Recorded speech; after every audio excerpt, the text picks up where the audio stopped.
I am inexorable. Only when I see the earth shatter under my force will I be forced to mourn the loss. Some stars are created by being ripped apart by black holes. Sleepy, do you want to be torn apart? Shredded piece by piece, to be born whole, more bright and beautiful than ever. The bat begins to take a more human shape. Haley is fine. Oh my God. No, but if you don't get out of here, you might as well be very soon. My body felt the rush through time and space before collapsing into reality again. I look up already knowing who I would find when the hand was moved from my face. It's with that nasty look. Grow a brain, honey. You should be thanking me. Why is this man so fine? Why is he so fine? Why, God, is he so fine? Are you cool to close by yourself? I'll be fine. A few moments later. I thought this place treated their customers like family. I would say we are closer than family, though. Wouldn't you agree, Sleepy? I'm in danger! Nobody wants to get that kind of look from a cute barista. Cute. Do you want me to repeat myself? Somehow, I feel like you are challenging me. Go take a seat. I'll bring it to you when it's ready. You don't want me to pay? It's on the house. I'll take your money after I rob you of your pride. Cheeky thing. Yeah, I'm okay.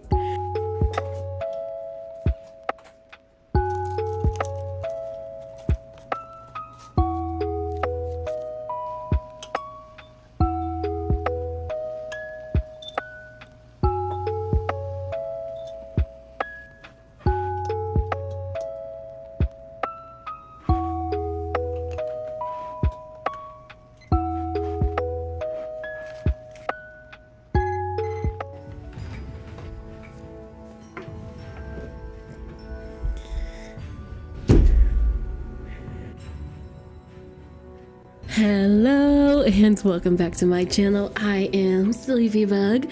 If you are returning, I miss you, sleepyhead. And if you are new here, it is nice to meet you, cutie pie.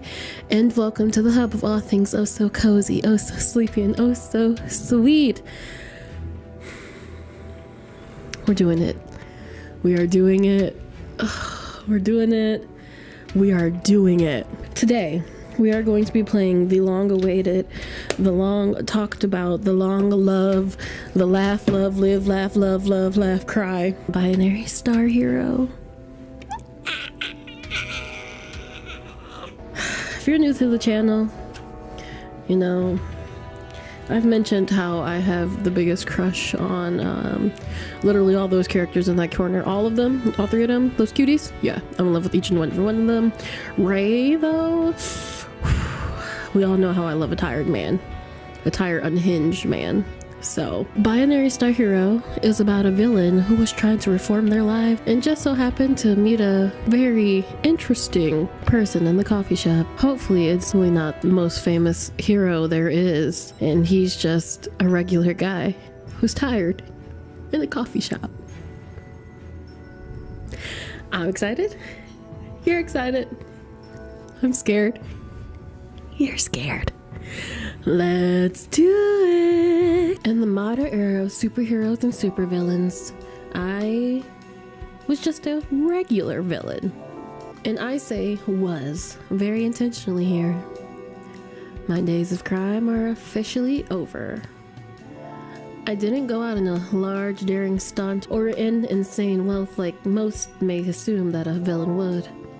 Most may assume that villains finally retire when nature makes an end to all our perpetual greed and selfishness, eventually spiraling into self-sabotage, becoming our own undoing.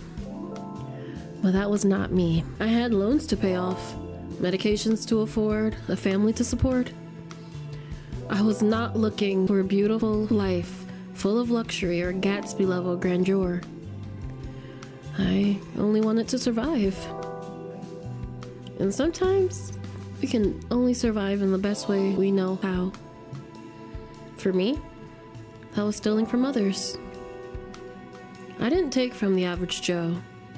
My targets were specifically 7 figures and above. I don't see anything she's done wrong here. Well, sometimes I would stoop, but they always deserved it. But now it's over. I went out nameless. As long as you know what to take and what they can afford to lose, they'll never search you out. I'm not proud of what I've done. Okay, that's a lie. I'm a little proud. I met at your girl, but not many knew of me.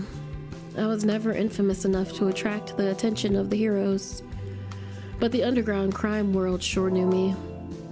They referred to me as, ooh, what's her name? What's her name? Okay, our superhero name is gonna be Sleepy with 5 E's. 1, 2, 3, 4, 5. Our villain name is gonna be Sleepy with 5 E's. In infamy, I even gained a small fan following of fellow criminals. But that doesn't change the fact that those days are over for me. My loans are paid off. My family has a proper safety net. I can afford my medication, for now at least. It was a means to an end. And now, the present day me. Hey yo, newbie, pass me some napkins. Some old fart dropped his coffee. I groan looking at the clock. Only 9 a.m. I sigh heavily, my coworker's voice grating on my ears. I pass my 9 a.m. annoyance some napkins. Oh, he's cute. He's a cutie pie. He's cute. If you sigh like that, you will only bring yourself bad luck, newbie. Yeah, I'm gonna need more napkins than this. Graham spilled like his whole coffee. Whole bean coffee. I glare at my coworker, Miles. I am about to ask if he is high at 9 a.m. in the morning when he cuts me off. Hey, by the way, what's your name again? If I ask Hales, they'll explode at me. He laughed sheepishly, scratching his head. My name is Sleepy, but with 2 E's. Y'all, I think I'm funnier than I am, and that's okay, but y'all be laughing with me. My villain name is Sleepy. My name is Sleepy. We have been working here together for over a month, Miles. Alright, Sleepy. Don't be mad. I promise I'll remember next time. Miles walks towards the spill with an incredible amount of napkins in hand. Miles, you know we have a cleaning supplies closet, right? If you just wipe it up with napkins, it's gonna be sticky. Ugh. Ugh. Sheesh, newbie. I don't tell you how to live your life. I shoot a glare at Miles. Please stop calling me newbie. Okay, I get it, sure. My legs are like super sore from stalking this morning though. Do you mind cleaning it up and I'll man the register? Hal said you aren't allowed on the register anymore after charging a customer $20 extra. That was only one for the 3rd time. I was gonna say, you know what, it happens. But 3 times in one day, Miles, no. Just be chill. Hal's only takes your side because what, Miles? Haley's tall, unimpressed stare gazes at Miles. Ah! Haley! How are you so quiet? Miles. Yeah. Go clean up the mess. Haley hands Miles a mop and a bucket. Miles hangs his head, walking towards the spill, while dragging the mop bucket and mop behind him. Yeah. Miles grumbles, slocking back to the spill. Haley sighs deeply, leaning on the counter next to me. They grab a slightly burnt croissant from the discards pile and picks at it. I swear, I have never seen Miles do things the right way, even if only 1% more effort is required. Haley's stare lingers on Miles' sneakers. Damn if those lay-ons aren't cool though. I look at the flashy black and green shoes Miles is sporting. I can't resist a good sneaker, even if it's being sported on the least deserving person possible. Aren't those things like A couple hundred at least? Yep. Haley sighs. Maybe I should just steal them when he takes his afternoon nap in the storage room. How about it? You want to be my partner in crime? I don't think I'm quite cut out for the life of villainy. Sorry to disappoint, Hal. Haley drops a casual pat on my shoulder. Don't worry about it, Sleepy. Just keep on being a kick-ass barista and we are cool. Haley and I sat in the ambiance of the cafe. I wiped down the countertops as Haley picks at the scone. The position in which Haley was standing gave them direct line of sight on Miles' activities. Miles' current demeanor on a hard-working cafe employee indicated that he felt their hawk-like stare. I sigh again, glancing at the clock. Don't get too impatient. You still have a full 5 left to go. Feels like forever. Maybe you should pick up a more exciting job then?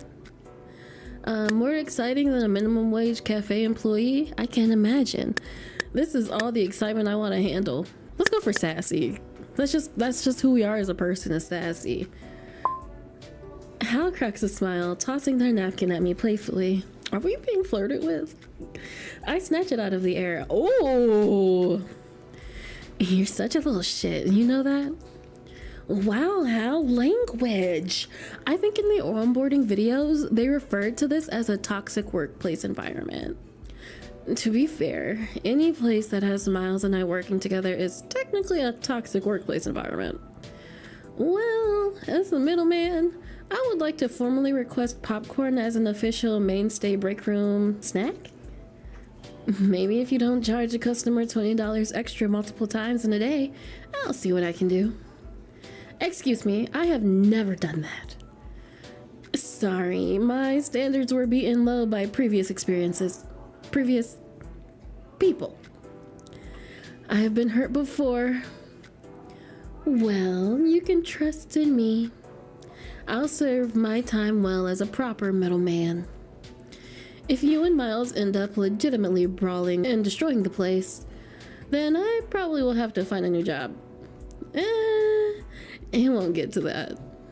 And even if I did, I could totally kick Miles' ass in 2 minutes flat. Not even. And 2 minutes isn't a ton of time to do a whole lot of damage here. My eyes narrow.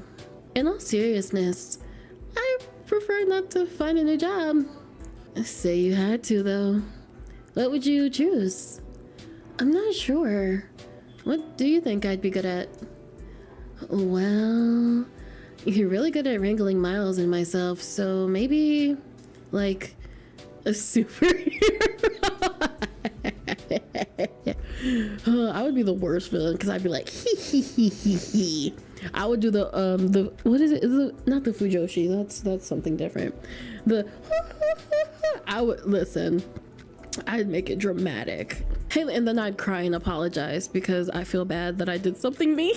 Haley was more monotone than ever, but I can tell it was an obvious joke. Yeah, I really look like the type, huh? I drawl out sarcastically. Maybe your superhero name could be like the Pessimist or something. Rude. I laugh. A small twinkle shines behind Haley's eyes. Oh yeah? And what will I do? Bum the villains out so much they decide to go home? I mock a superhero pose. You there, disgusting villain. Don't you have any idea about the money you are stealing? Inflation is on the rise. That money will be worth next to nothing in 2 years. Oh, that's so sad. Haley covers their face and turns their back. They attempted to regain composure, but I felt a little disappointed I wasn't able to see their expression. Wow, you could totally go for it. You are even bumming me out. I smile wide and laugh a bit at the ridiculousness of it. That's what I like about you, Sleepy. You feel like the only other person that truly couldn't give a shit about the heroes. Even villains tend to have favorite heroes. That's actually kind of cute. I actually really like that idea, is that villains are like, where's Batman? I didn't want no Superman. I wanted Batman. Where's Batman? I don't want you. We're not doing this. I'm not fighting you. Go get Batman. I'm not fighting you. That's the kind of villain I would be. I don't want you. Where's Wonder Woman? We're a storm. I don't. And then I would be flirting the whole time, and this is why I'm not a villain. But you truly couldn't care less. Why is that? I shrug and mumble out some random reason. Taxpayer money and all that. I'm not ready. I'm not ready. I gotta go. I gotta go, guys. Bye.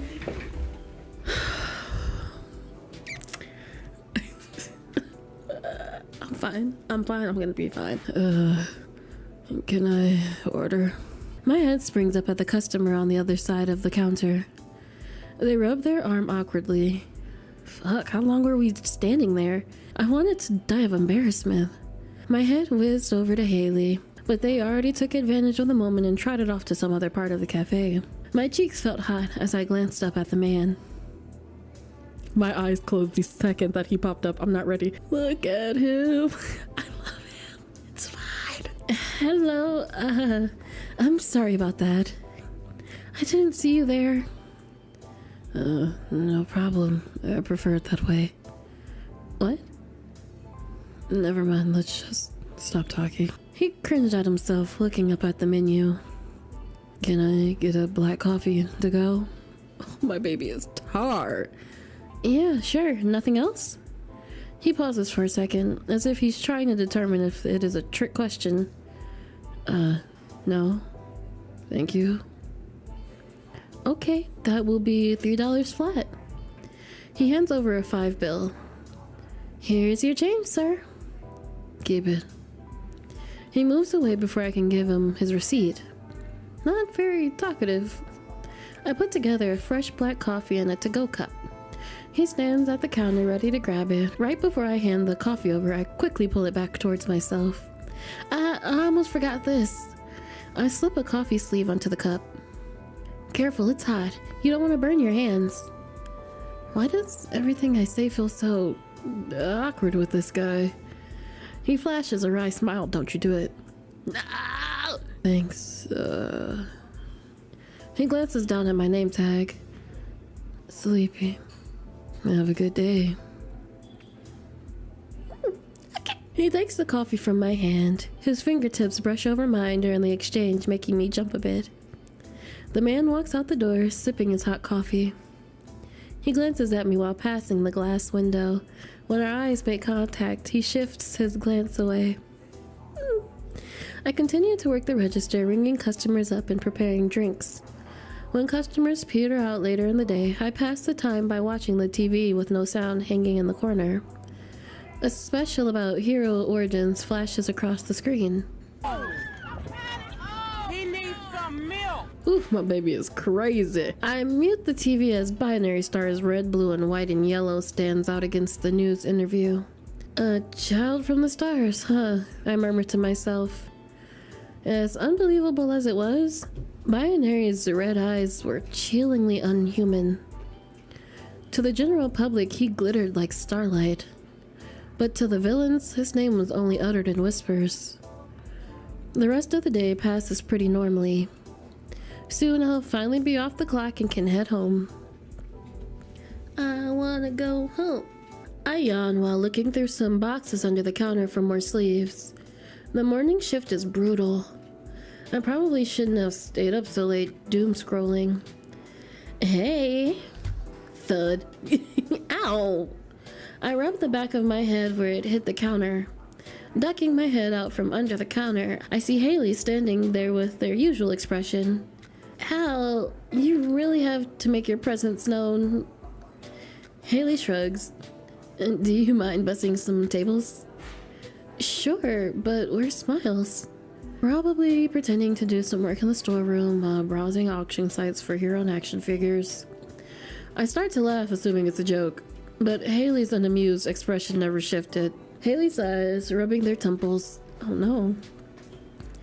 Sometimes I'm wondering if firing him would be easier, but it would make my life way more complicated if I did. Haley glances at me quickly. It's tough to find anyone willing to work a normal job recently. All Miles talks about is how he's going to quit someday and be a hero. Haley barks a humorous laugh. Yeah, The guy can barely tell a coarse grinder from a fine grind. Oh no. And don't even get me started about how many times he has, yo, check this sidekick era Blaze figure I found. It's only at 8Ks and has an hour left. $8,000 for an action figure? With spending habits like that, it's no wonder Miles is trying to always borrow money. As Haley starts in on a lecture, I quickly dip out. I hum to myself while gathering the left behind plates, mugs, and cups off the table and placing them in the best tub. Oh, excuse me. I tell you, this man is so fine. Hi. Hi. I walk into someone, almost dropping the bus tub. The stranger's hand grasps the container from the other side, keeping it steady. Whoa, nice reflexes. I look up and see the same stranger from yesterday. I feel a bit frazzled, my face heating up, remembering the caught glances and grazes of our fingertips. Oh my god, get it together, you whore! Oh my goodness. Let's be nicer to ourselves. My eyes shoot up to his. I could swear he was laughing at me. Instead, he coolly shifts his gaze in another direction. He is a little attractive, though. You think so? Wait! Wait! He smirks down at me. My reflexes.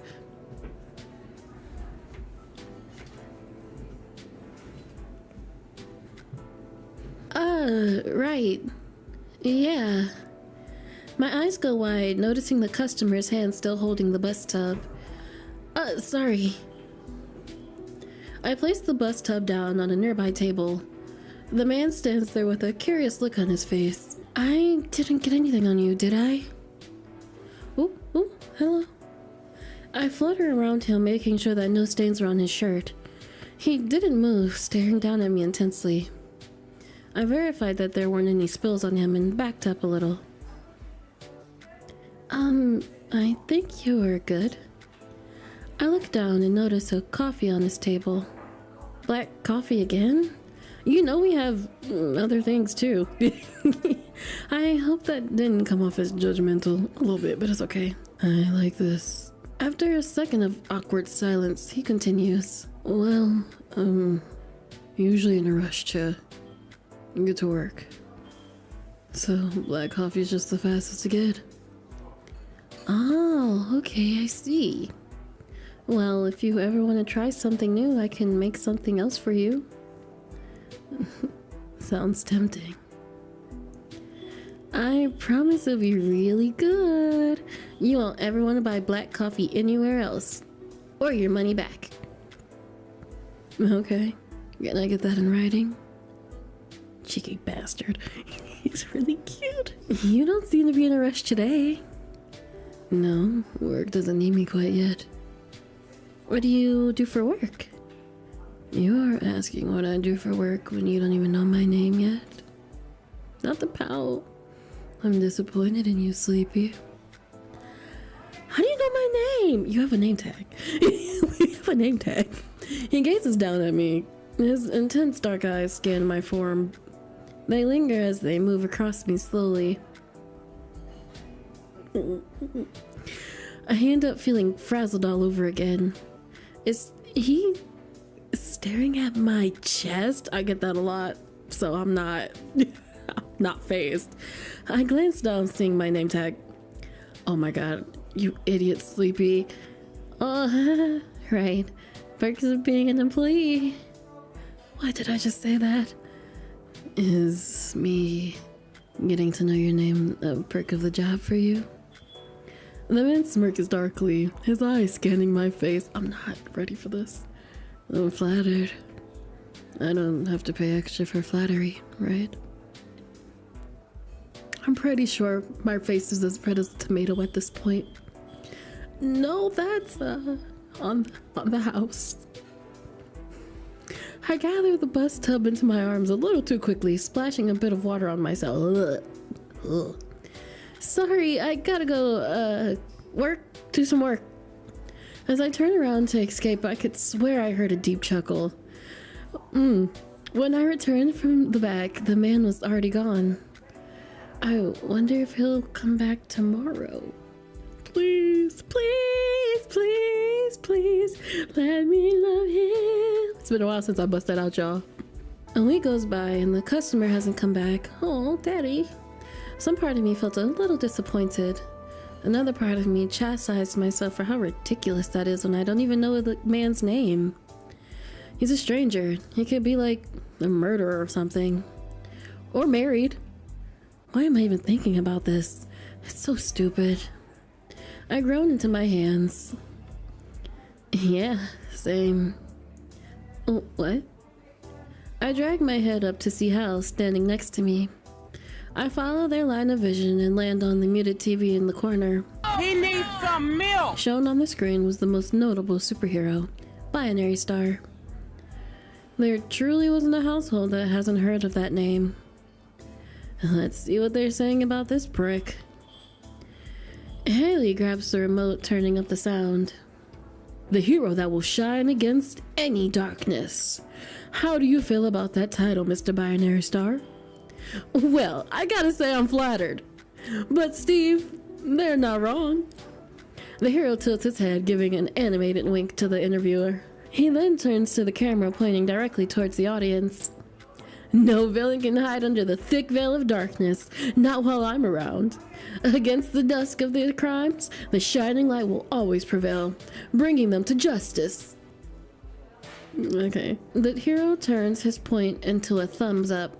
His smile so wide it instinctively made me rub my own jaw. Ooh. You are known to have numerous abilities, but none as iconic as the diamond melting eyes. It is said that you were born with this special talent, indicating from birth that you were an ability holder. Yes, that's right. When I first opened my eyes and they were red, really gave the nurses a scare. Oh no. You can't control that when you're a baby, right? Despite the shock, my dear mother never once faltered in loving me. God rest her soul, because I must have offed her when I opened my eyes. The interviewer extends his condolences. As I grew older, my other abilities manifested, and now... Ugh. Haley turns off the TV. God, I fucking hate this guy. I glanced towards Haley. It was odd she disliked the hero so much. Most people love heroes. And even if they aren't interested, they will at least feign interest in order to be liked by people around them. Heroes are seen as a paragon of justice, so to openly dislike them is seen as odd at best, suspicious at worst. Why so much hate? Haley turns to me a bit shocked. What? I thought you didn't like him either. I don't. I'm just surprised you're so passionate about hating him. Haley rolls their eyes. It's just all so fake, honestly. All this showboating, bullshittery, just for heroes to go out and mercilessly slaughter anyone they deem as villains. It's honestly disgusting. Does anyone even remember when we tried to reform criminals? I just want to say, Haley spitting facts that we already got going on right now. We don't be reforming. We're not doing it. We're not getting into that. I'm gonna have a whole different channel where I'm just like, hot takes with Sleepy that aren't hot, that they're just true. Now they just get slaughtered because that's an easier than reformation. And the only group that seems to carry even a goddamn smidgen is the fucking prison industry. Because, oh God forbid, they lose out on 25 cents an hour labor. It's modern day slavery. Like, is this world going crazy or is it just me? Oh girl, we've already been there. I notice some of the customers are glancing over at Haley as their voice continues to get louder, alongside their building passion. I agree with Haley to an extent. Heroes do have too much power, but the idea that they go around slaughtering villains? They must be getting these ideas from some borderline extremist, or at least villain sympathetic internet forum or something. It's common knowledge after all. Heroes don't kill.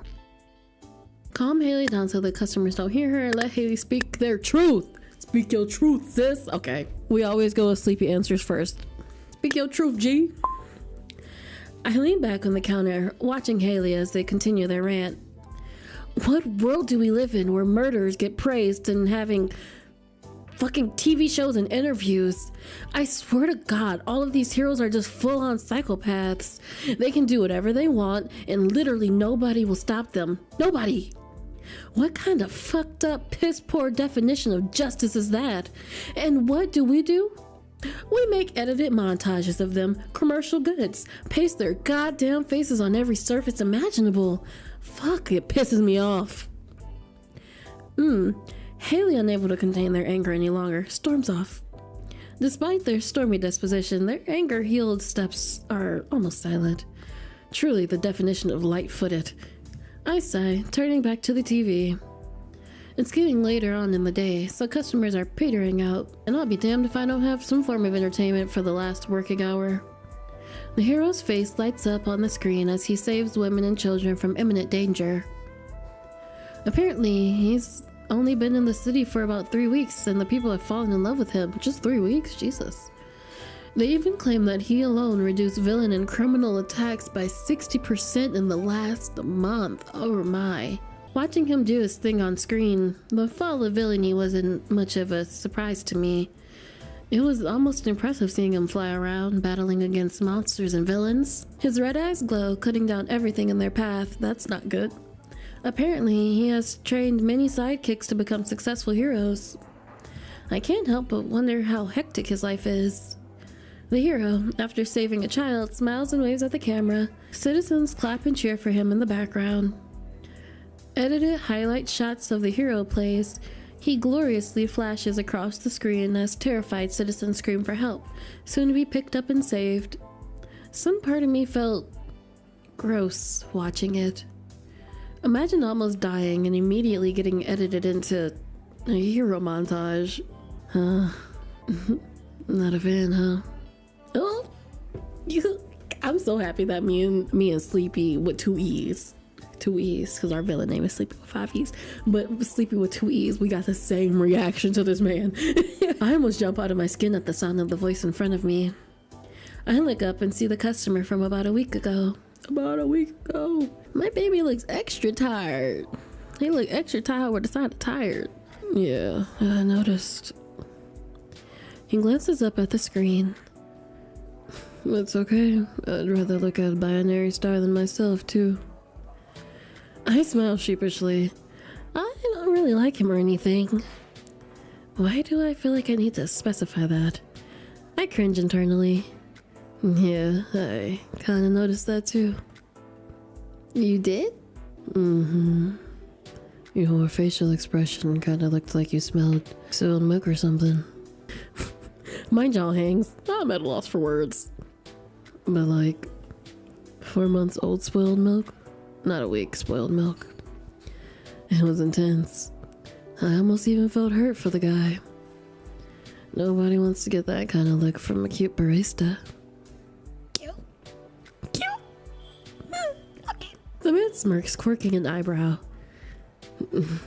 Do you want me to repeat myself? No, it's okay. I feel like if I heard him say it again, my face would simply combust. I already know it's probably bright red. While this guy just stands there with the same smirk. What a bastard. His smirk seemed to get wider. Why don't you like him? He motions his head towards the TV. Soften the truth.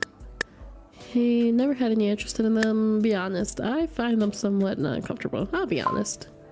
You never started a relationship with a lie. We not gonna lie to Big Daddy. I bite my lip, trying to decide how honest I want to be. To be honest, something about heroes kind of make me uncomfortable. Also, something about them feels somewhat uncanny valley. Like a robot? Yeah, almost if binary star smiles any harder, his face will just crack and fall into pieces. Heroes are always saying what the public wants them to say too. Like they know exactly what to say. This is why we love Bakugo from My Hero. Don't shoot the messenger. Don't shoot the messenger. I'm just telling the truth. I think most of them probably have PR writers. After all of that media grouping, the heroes don't even feel human anymore. I mean, I guess Binary Star isn't technically human, but you understand what I'm saying, right? The man grimaces, but nods. The child from the stars. Binary Star, that poor bastard. I bet you're right. If his face did smell any harder, it would just fall off. And underneath it would be an endless pit. The man chuckles. Or something like that, right? Nah, I'm betting it's just a robot war machine underneath the human-looking face. The military getting in on the hero game with the latest tech, huh? I can't help but laugh. Yeah, they always want the fame and fortune after all. A momentary look of softness travels across the man's face. But either way, I should probably take your order, considering you have been standing here for like 5 minutes. The man smiles. Don't worry about it. I think I enjoy our little interactions. Okay. I grab a medium-sized cup, the size he has ordered the last 2 times he came here. Black coffee again?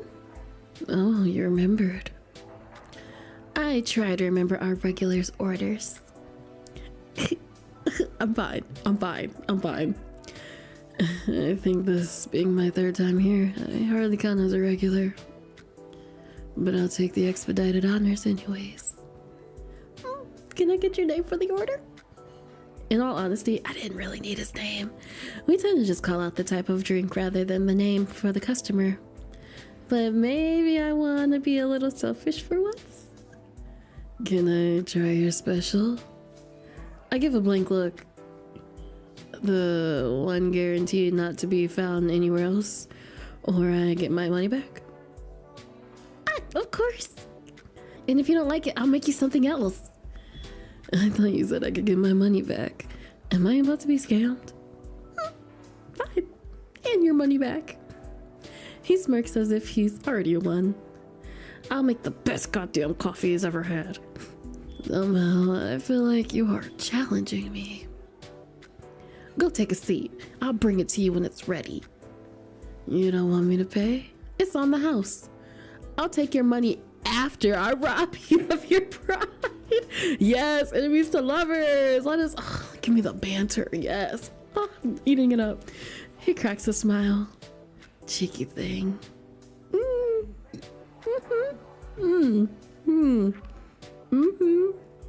I'm okay. The man saunters off to lean against the far wall. I feel his eyes follow me as I move back and forth while making the coffee. After a couple of minutes, it's finally done. I bring out the most beautiful mint latte I have ever made. Ooh, that do look good. The man looks down at it, slightly grimacing. Okay, don't be put off because it's green. You don't eat your vegetables? It's kinda green. What?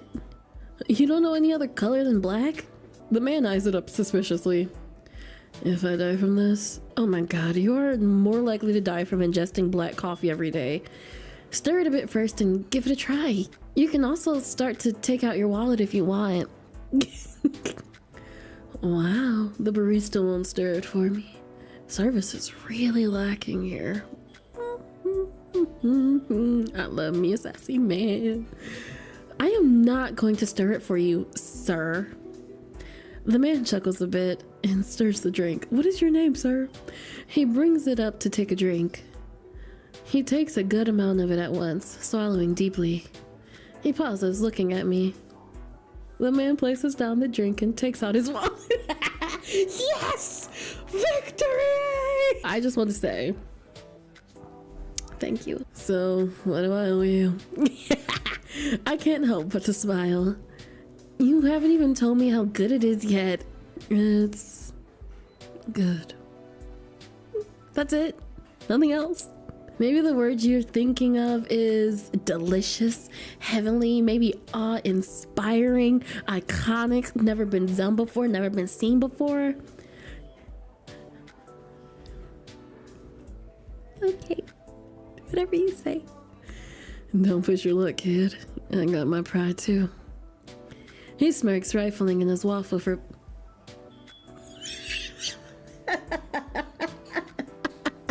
his waffle. He smirks, rifling in his wallet for bills. Don't worry about the money. The satisfaction of your loss is payment enough. No, I lost fair and square. I have to pay up. No, seriously, my treat. He looks at me for what felt like a solid minute before putting his wallet away. If you say so. He looks at the drink, which is beautifully displayed in a glass mug. He then checks the time on his phone and grimaces. Before he can even open his mouth, I present a to-go cup and a lid. I figure you wouldn't be able to stick around for long. He seems a bit surprised as he takes the cup, his face eventually falling back into his usual expression. You didn't have to go to all the effort to... I swiftly cut him off. It tastes better when it's presented well. Is that so? It does! I nod enthusiastically. He pours the drink into the to-go cup, careful not to spill. Thanks a lot for this. He leans in close. Sir, I need you to back up. I need you to give me 50 feet. Give me 50 feet. Give me 50 feet. I'm not ready. I need you to back up, sir. Give me 50 feet, please. Please. My heart starts to beat faster. What is he doing? He pauses, snatching the permanent marker out of my apron pocket. I gape as he scribbles something on the to-go cup. He turns the cup towards me, the word Ray scrawled on the side. It's my name. Okay. Oh, cool. Nice to meet you, Ray. Nice to meet you too, Sleepy. Have a good day at work if that's where you are going. It occurred to me that it was nearly 4 p.m. on a Tuesday. Was he going back to work? Or maybe it was done for the day? But he never comes in at the same times for coffee.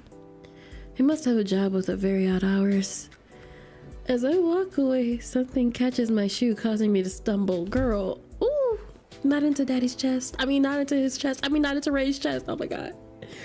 Oh. Ray reaches out with one arm and catches me swiftly by the waist before I completely faceplant. The catch pulled on his sleeve and his arm was marked with scars. Try not to space out too much when you walk. Okay. Okay. Ray pulls me back on my feet and releases me gently. His arms were surprisingly strong, considering how sleep deprived he always looks. He's always at the gym getting swole. That's why he's so tired. I can't help but to think how surprisingly marked up his arms was. Cuts, holes, slices, both old and new. Maybe his job is some hard manual labor or something, like saving thousands of people every day, every second, every moment. That would explain why he is so tired all the time. Ooh, I never thought about that. Being a superhero would be very tiring. Being a superhero kind of sounds like torture, honestly. And he smelled nice too. I wonder what cologne he uses. I get back behind the counter and watch Ray as he gives me a short wave before leaving. Some part of me hoped he would be back tomorrow. Some part, all parts, all parts, all parts. Even the tingly ones. I stick my hands in my apron pockets and sigh. My fingertips nudge a hard object in my pocket. Huh? I pull out the foreign object that was in my pocket. A small wad of money. He is not slick. He's not slick. He's not slick. I mean, but if he wanted to be my sugar daddy, he can. I felt a harder object with them. I pull out part of a coffee sleeve scrawled with a small message and permanent marker. Thank you for the coffee. The extras tip are... There's a phone number scrawled at the bottom. You know, Coffee shop meet cutes are the biggest sleepy bug weakness, and not even like the fact that it's a coffee shop meet cute. It's the fact that it's a coffee shop meet cute, and this man is sassy, and on top of that, the banter. He delivers every time. He's like intense in the good way. He's intense in like such a good way, and like, oh my god. I look at the bills. $50. After carrying out the transaction, I stuffed the rest of the cash in the tip jar. $50. Thanks, handsome. A couple more days passed without any appearance from Ray. Finally, off of work. Despite my desperate desire to just go home, face plant on the couch and binge shows for the rest of the day, I should probably get some groceries. I can't live off of mac and cheese for the next 2 weeks after all. I mean, you can. Or rather, I probably shouldn't. Okay. I do a bit of grocery shopping and grab some essentials for the next couple of days, but not too much that I am unable to carry all of them back to the apartment. Partway through the trip back home, my phone buzzes. I have to bag onto my other arm and check the call. A known caller.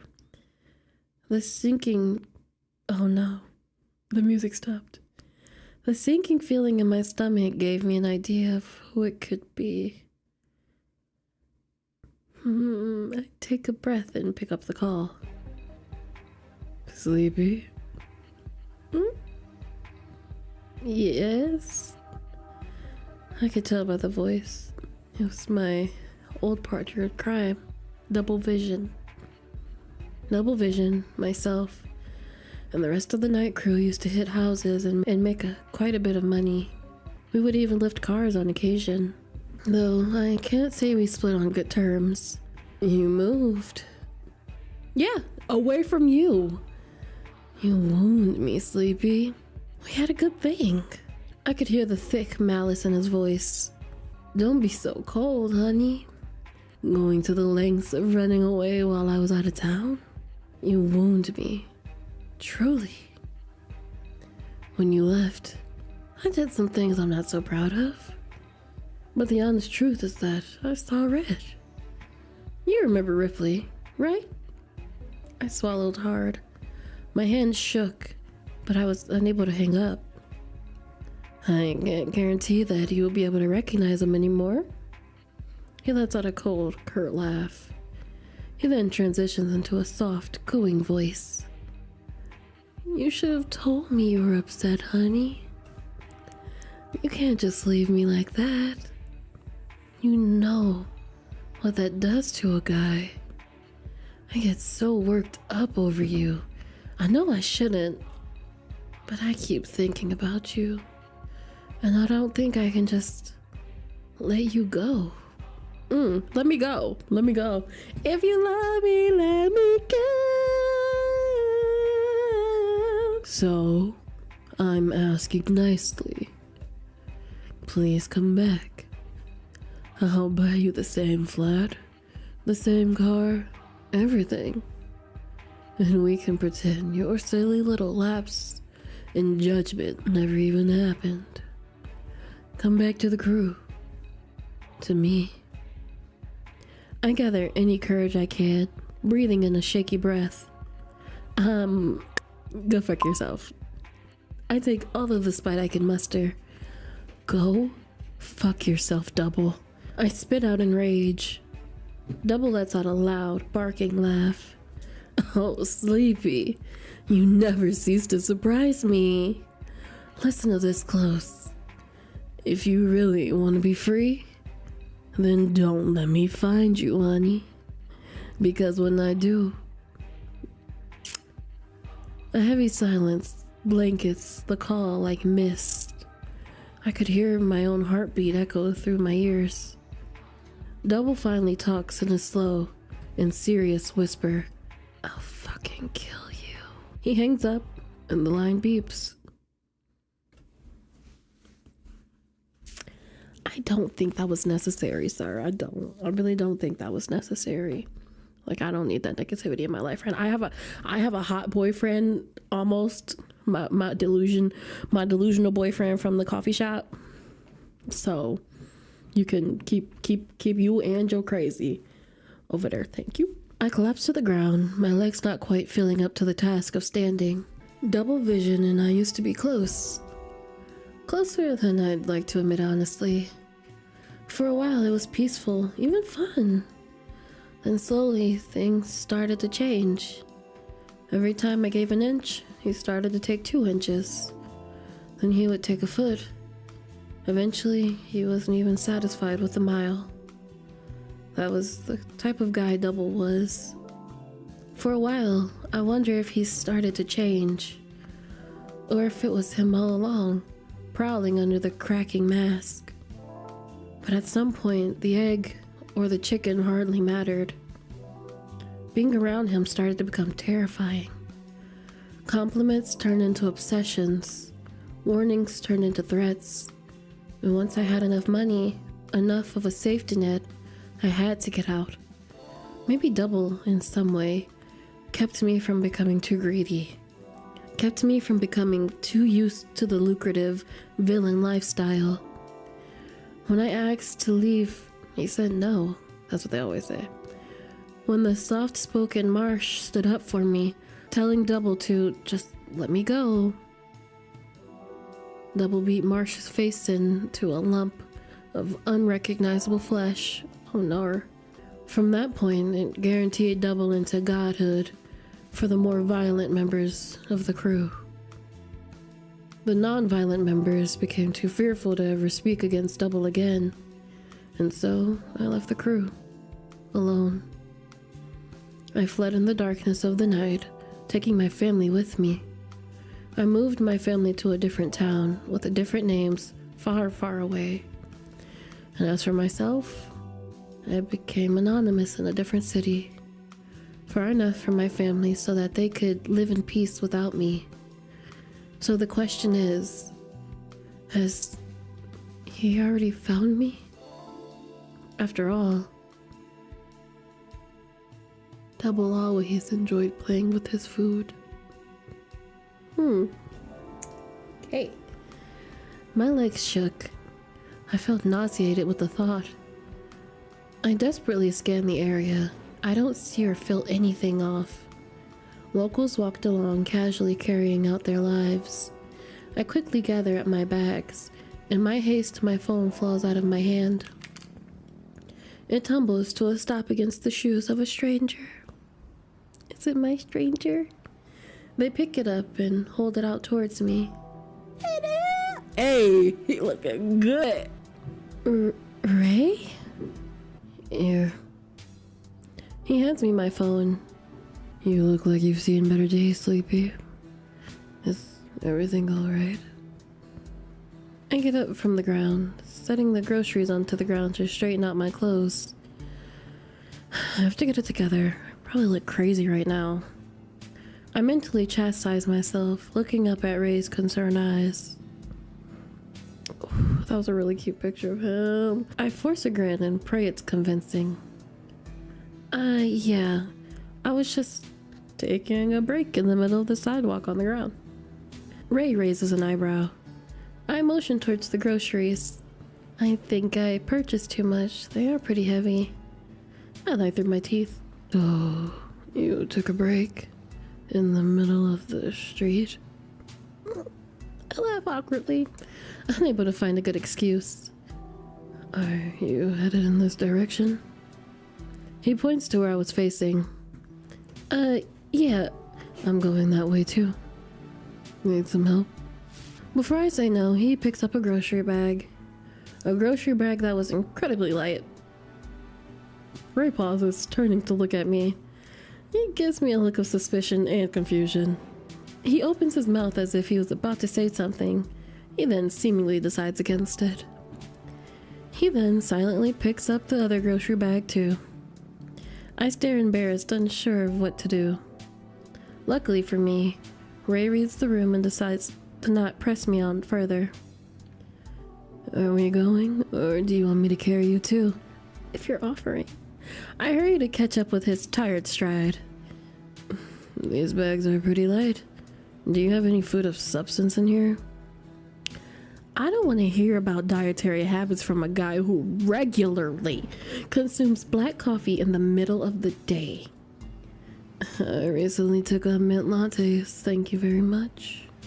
Oh yeah? What made you decide to do that?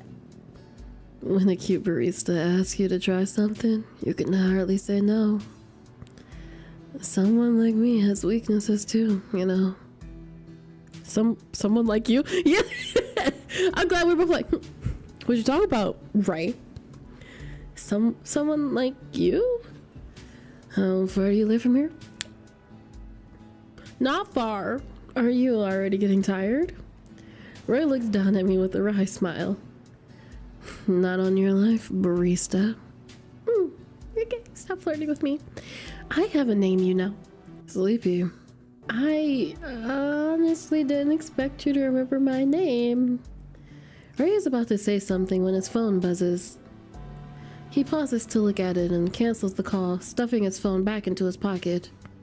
After only a couple of moments, his phone begins to buzz again, and he once again cancels it. Sorry about that. I've got some needy juniors at work. Hopefully they will get the hint and leave me alone. As we stroll, Ray and I chat about a variety of topics.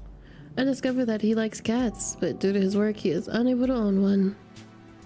He also recently took up coffee a few months ago. Before then, he never even drank it. Soon enough, we made it to the front door of my apartment. Oh. His phone vibrates again and he fumbles to reject the call. Sorry. He mumbles. Work forces me to use a phone that has the silence feature blocked. That sounds like a unhealthy work environment. Ray gives a chuckle that sounded more tired than humorous. Yeah, I suppose so. Unfortunately, I'm somewhat grandfathered into the position. You can't just quit? Not really. That sounds illegal. Ray just grimaces. He doesn't seem very chatty about work. He must be in a stressful career. He's a doctor. That's what I always have the best intentions for people. So I would be like, oh, he's so tired all the time. I bet that man is a doctor. Secretly he must be a doctor because they're always on call, right? At least that's what the TV shows tell me. So like that would be my logic. Well, either way, this is me. I motion up to the apartment building. Invite him in. If you have time, do you want to come up for some tea? And some hanky-panky? As a thank you for the help, of course. My heart was beating and I was sure that my face was getting increasingly red. I genuinely didn't mean the invitation with any unholy intentions. I did. I 1000% did. But it was still such an awkward question to ask because of the implication. Ray looks genuinely surprised, almost dropping his phone. Yeah, of course. I'd love to. I really like his smile. I'm about to break this phone in half. Ray's phone begins to buzz again. Ray looks visibly annoyed by the buzzing of his phone. Let me just take this real quick. He puts the phone up to his ear. Yes. Absolutely not. No. It is my day off. What? Do you have no one else? Am I really the only... He shoots a quick side glance at me. Option or something. I, in fact, do have a life. Is it so hard to believe that I have plans? Well, that's too bad, isn't it? You'll just have to find someone else to take it out on. I'm not. Anyways, I'm hanging up now. If you call me again, this phone is getting a hole burnt into it. I'm serious. Ray hangs up and places the phone back into his pocket. He turns to me, smiling kindly. So after that, babe, you ready to go upstairs? Sorry about that. Should we head up? He picks up the bags again before I'm able to. As he takes his first step,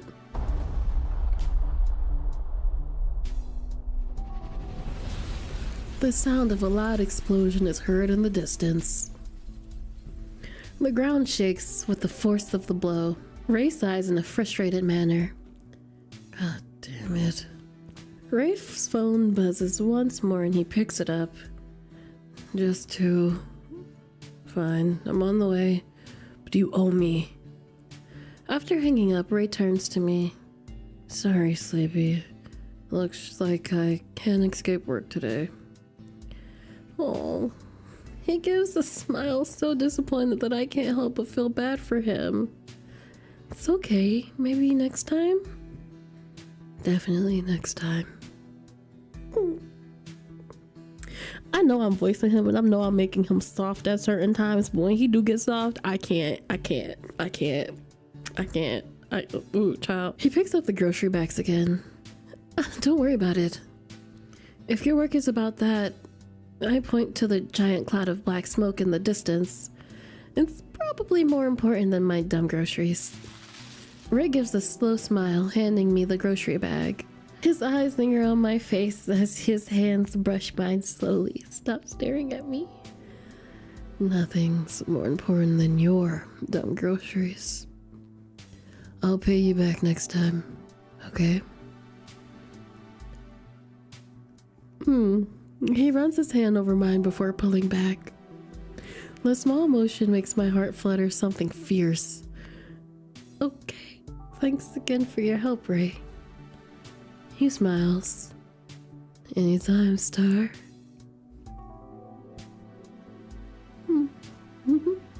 Star? He turns and walks away, giving me a short wave as he goes. I put the groceries away and collapse onto my bed. It was only around 4 p.m., but it felt like it was such a long day already. I can't help but to drift away until a short nap. I'm awakened with a start. A light draft makes me shiver. I see that the window is cracked open. How do I keep forgetting to close this? Hey, how long you been stalking me, sir? Cause is it Ray a Yandere? Yeah, he is a Yandere. Time we left off, we just got done getting off the phone with our crazy ex. And we just so happened to run into a very handsome, very heart-throbbing, very kitty-clenching superhero. So, he touches me in such a very specific way. I sigh, looking up at the clock. Only 10 more minutes before work ends. It was almost 5 p.m. The usual crowd had completely died off at this point. 8 more minutes. Excuse me, hello? I look up. Why does someone always appear literally right before the end of my shift? And one who looks like he owns something. I groan internally. Hi, what can I get you today? Yeah, sorry. The customer gives a short, incredulous laugh. Do you not recognize me? I'm sorry. If you ask me if I recognize you, I'm gonna say no. I'm gonna say no on purpose. I can recognize you. But do I? No. The answer is no. This is a great start, guys. It's a great start. I'm sorry. I don't understand. The hero of fire, Blaze, is right in front of you, and you don't recognize him? I blink, unsure what to say. Oh, of course. You are playing cool and mysterious to get me all interested in you, right? No, stop touching me. He brushes his hair with his hand, giving a laugh. Well, don't worry, sweetheart, I'm already there.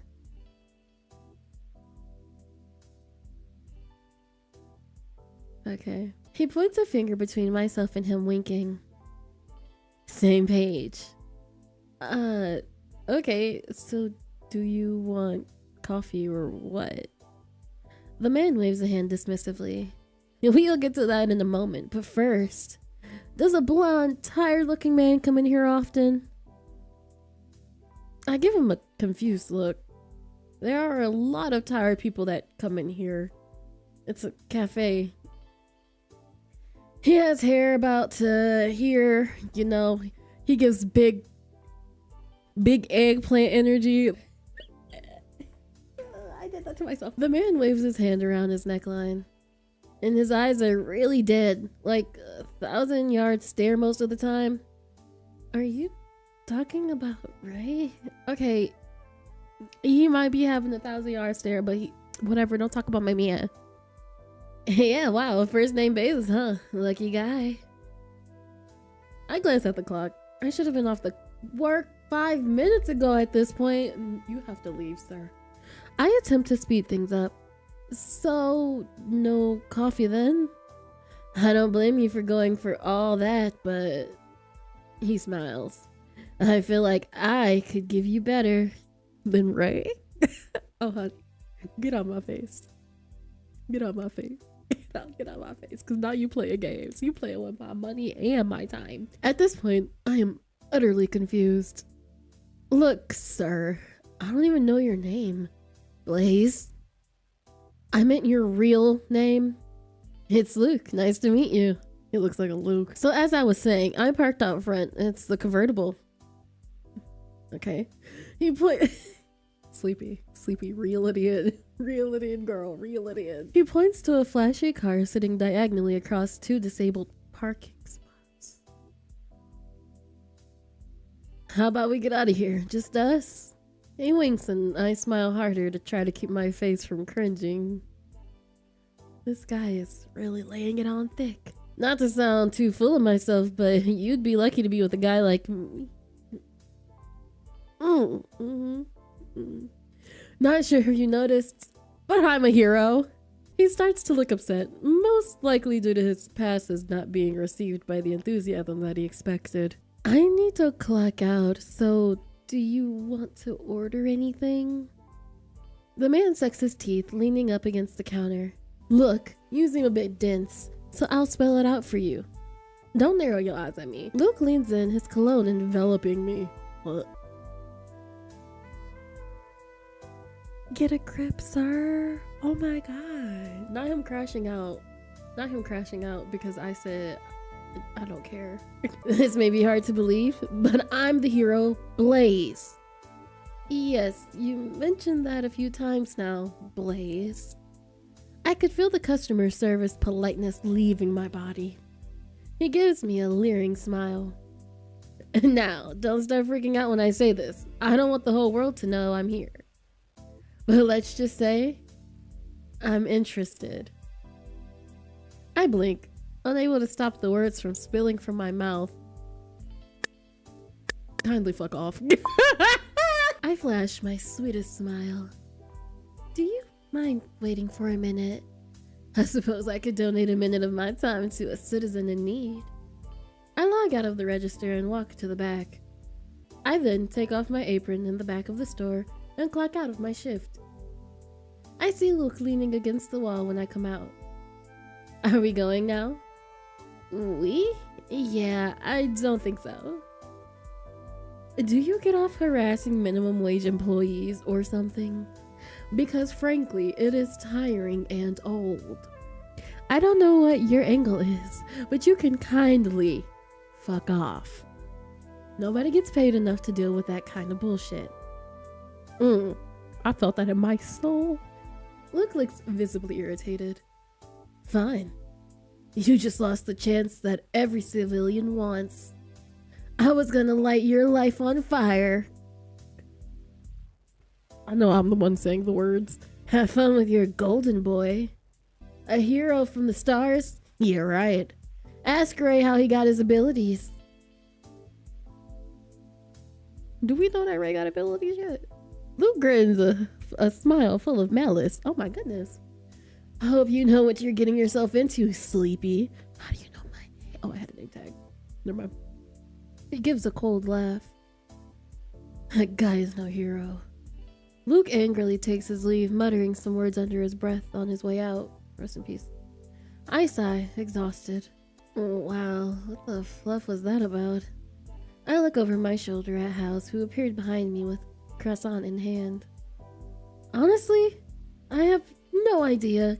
He said he was a hero and accused that new regular Ray of some ridiculous stuff. What kind of stuff? Of him being a hero or something? Which one? The star one? Binary star? Yeah. Hal chews on their croissant and thought, weird. That guy seemed like a total dick. Maybe he was hopped up on some new designer drugs or something. Unfortunately, I got the vibe that it was just his default personality. He was really laying it on you, though. Good thing Miles wasn't around. He would have flipped out. Probably would have scared Blaze away with his enthusiasm. Damn. Miles could have saved the day. Could you imagine Miles cornering Blaze to show him his hundreds of pictures of his collectibles? That hero would be so creeped out. Who knows? He seemed self-obsessed enough to he'd probably enjoy it. I'm sure he has his own collection too. I could totally see that. I know, we should implement a no weirdos policy. Move my big head. They ain't got no business being this fine. Haley leans up against the counter next to me. They laugh. It is a refreshing sound like bells in the summer. Yeah, but then Miles wouldn't be able to work. Hey, I heard that. Haley and I chuckle at the far-off sound of Miles' voice. You are allowed to turn away customers, you know. I tried. They give me a reassuring pat on the shoulder. Just call me next time. I'll kick his ass out of here. I gasp a fake shock. To a hero? Isn't that like a crime or something? Haley smiles deviously. Maybe I'll key his car for good measure. They say 2 crimes are better than 1.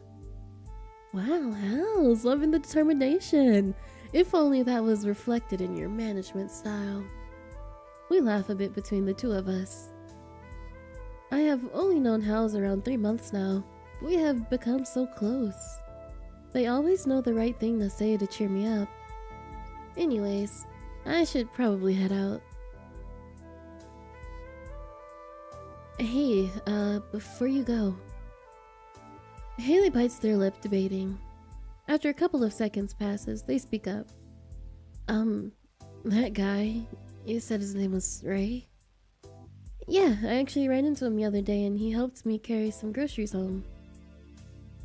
Well, look, I kinda get a bad feeling from the guy. What? A bad feeling? A bad feeling from Ray? No, he's fine. He's fine. Really? He seems fine to me. Really? I don't really see it. He's just tired and handsome and so stinking sassy. But things are harder to see with rose-tinted glasses, I guess. Haley gives an awkward laugh. Yeah, that's probably true. Okay, well, thanks for letting me know. Maybe just keep an eye out for anything that's off. I don't want to, though. I haven't seen anything weird yet. Why is this man so fine? Why is he so fine? Why, God, is he so fine? What's weird? I feel like I almost had a heart attack. Ray somehow walked up without me even noticing. Nothing weird. We just had some, coffee lids go missing recently. Is that right? Ray stares directly at Haley, who levels a glare right back at him. He shoots me a quick smile. Stop smiling at me, sir. Please, stop smiling at me. Sorry, I don't think I ever met your friend yet. Oh, this is Haley. Coworker? Friend. Okay, wait, but like, thanks, Hals. Bestie power. Haley quickly cuts in. Sorry for interrupting the conversation. I'm just looking to get the usual before heading to work. It's almost 5 p.m. and you're just starting work for the day? Yeah, that's strange. What do you do for work? Law enforcement.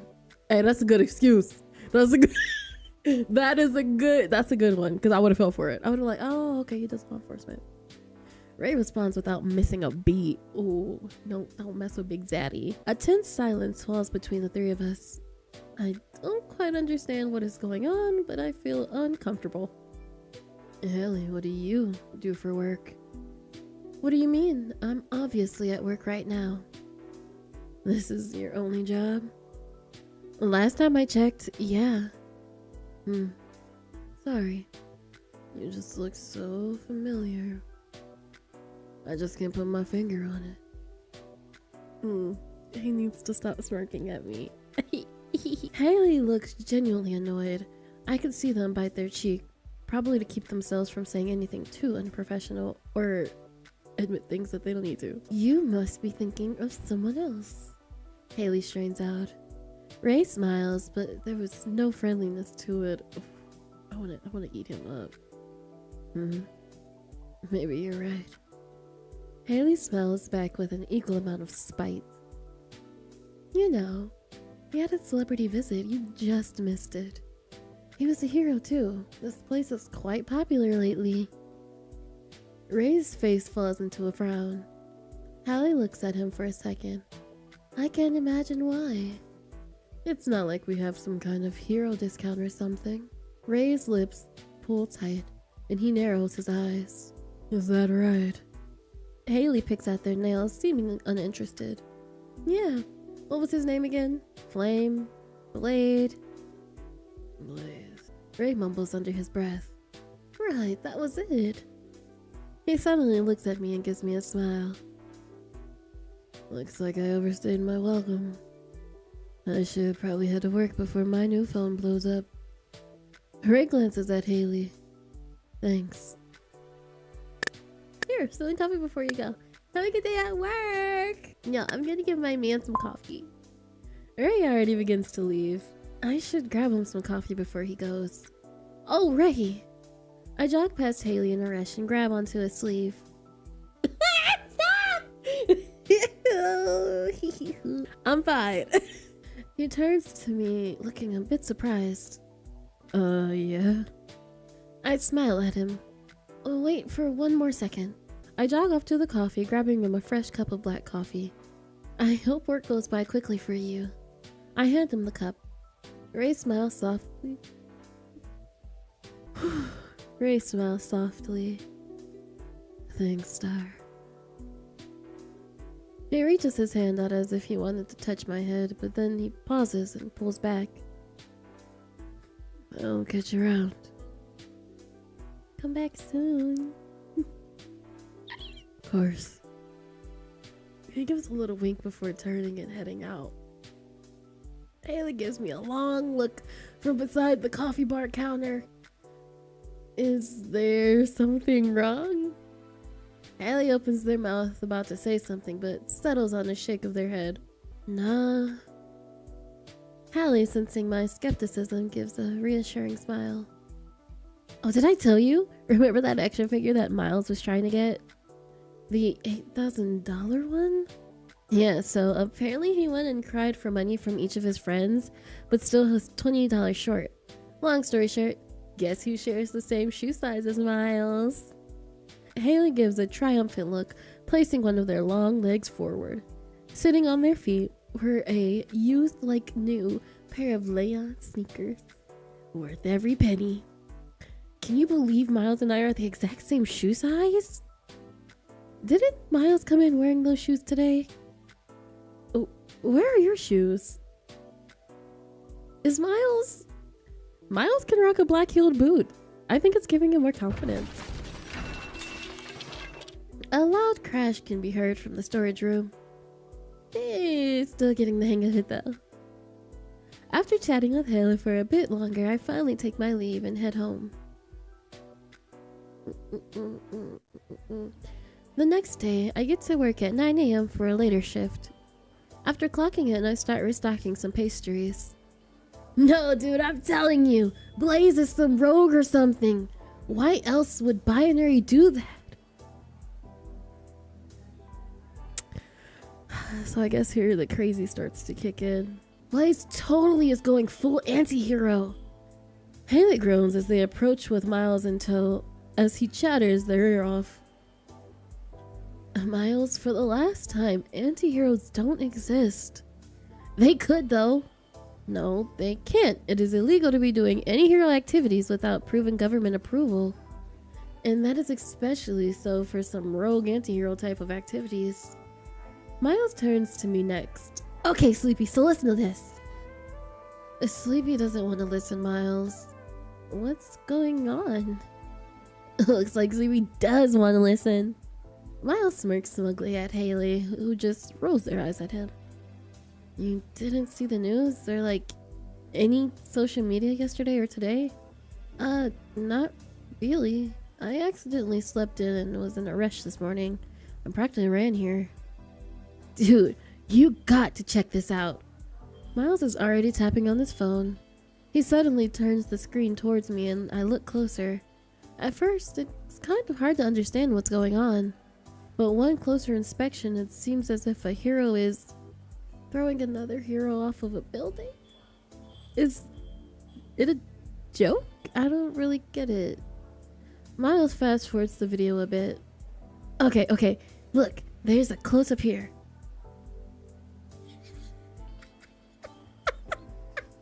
Okay, why he's standing like that? The way he's standing. He's just like, it's the one emoji, right? It's just, oh my god. Well, goodbye, Blaze. The video shows two heroes talking and suddenly one tries to kick the other. The hero who was on the receiving end of the kick grabs the other hero by the ankle and holds them over the ledge of the tall building. The hero lets go and the other hero stays suspended in the air. They continue to converse. How are they floating like that? One of Binary's abilities is telekinesis. You didn't know that? Miles scoffs as if it's the most obvious thing in the world. After a minute or so, the hero seems finished talking. Binary Star turns around and starts to walk away, and the other hero plummets towards the ground. Ray, I can't keep defending you. Miles shuts off the video. Oh my god. Don't worry too much, that guy is fine. Yeah, and get this. Before Binary grabbed his leg, Blaze said, "What are you gonna do? Stop me?" And then Binary grabbed him and just dropped him off the side of the fucking building. So badass. And that was the only audio that was caught? Yep. So netizens are going crazy trying to figure out what this was all about. Binary Star is squeaky clean. He has never done anything like this. So it has to be something about Blaze going rogue. Why else would Binary Star do that to Blaze? A hero that was previously his sidekick for 3 years? I doubt that going rogue thing. I think the more squeaky clean a hero seems, the more skeletons they are probably hiding in their closet. Don't be envious, Hal. It looks bad on you. Miles just laughs despite Hal's potent glare. What do you think, Sleepy? I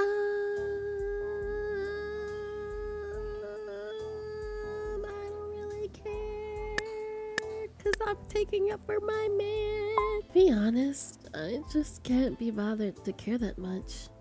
Heroes can do whatever they want. It's not like any of us can influence that. Skeletons are not. If Blaze does go rogue, anti-hero, or whatever, the government will definitely crack down on it. So I guess this doesn't really pertain to me in any way. I'm just one civilian, so I don't care much. You're wrong, Sleepy. It does pertain to you. Give me. You might not think that heroes affect you, but that's wrong. They affect all of us whether we like it or not. I opened my mouth to retort, but I can't find a proper response. Haley had a point. No matter where you look, the posters of heroes are all around, watching. People strive and work within their binary of good and evil, the title drop, and that has been permeated by the concept of heroes and villains. Heroes are so ingrained in our society at this point. I don't think any of us can even imagine a world without them, even if we want to. I don't see how the whole heroes thing affects me personally, but I can understand what you mean. I mean, that is to say, I just wish it didn't pertain to me. Yeah, same. You just gotta watch out for yourself first and foremost. I chuckle. I know Hal, I think, better than anyone. Hallie quirks an eyebrow. Before they can talk, I cut them off. Don't worry about it. I laugh awkwardly, changing the subject. So, I think we are running low on straws again? Good. Save the turtles, baby! They are made of cardboard, Miles. Oh. Then save the trees, I have had enough of you people. Hallie jokingly exclaims, walking off towards the back door. I glance up at the clock. It's about time for Hallie's smoke break, so I can't say I'm surprised they took the opportunity to ditch us. Killing your lungs! I shout to Haley's retreating form. We are dying anyways. Hallie waves the cigarette of their choice, disappearing into the back. A couple of hours drift by. The sound of clinking mugs and patrons quietly conversing amongst themselves could be almost comforting. If I wasn't so damn tired. Haley walks up to the register. So, I have to head out early. Are you cool to close by yourself? Yeah, no problem. I feel like I've done it a billion times at this point. Haley shoots a slightly worried look, but covers it with a smile. Make sure to call if anything weird is happening, okay? I'll be fine!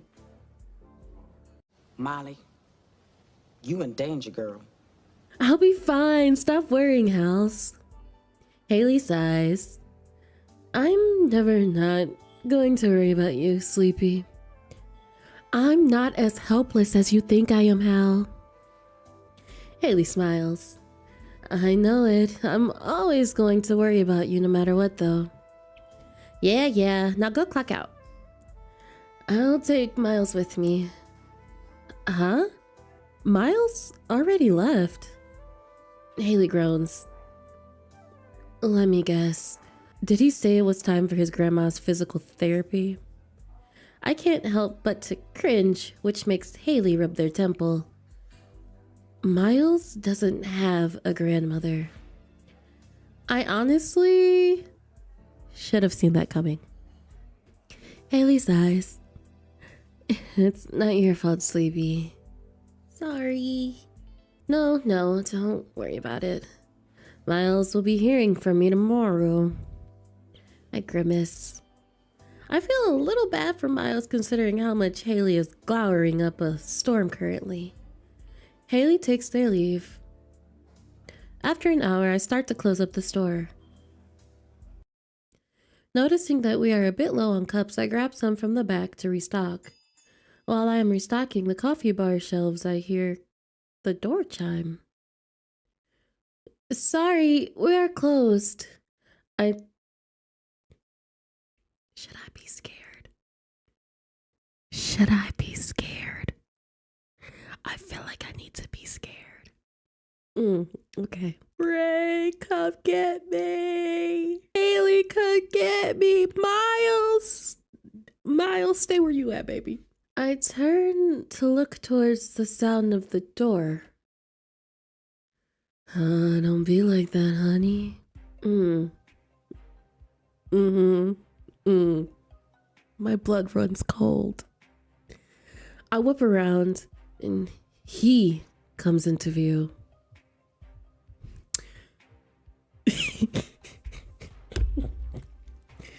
When I tell you this man is so fine. When I tell you this man is scrump-dilly-icious. He make me wanna...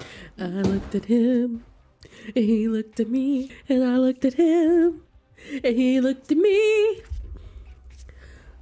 So, I know he's terrible, but I can fix him. Stop it. Get some help. I start to sweat. My heart pounds. I thought this place treated their customers like family. I would say we are closer than family, though. When you agree, Sleepy.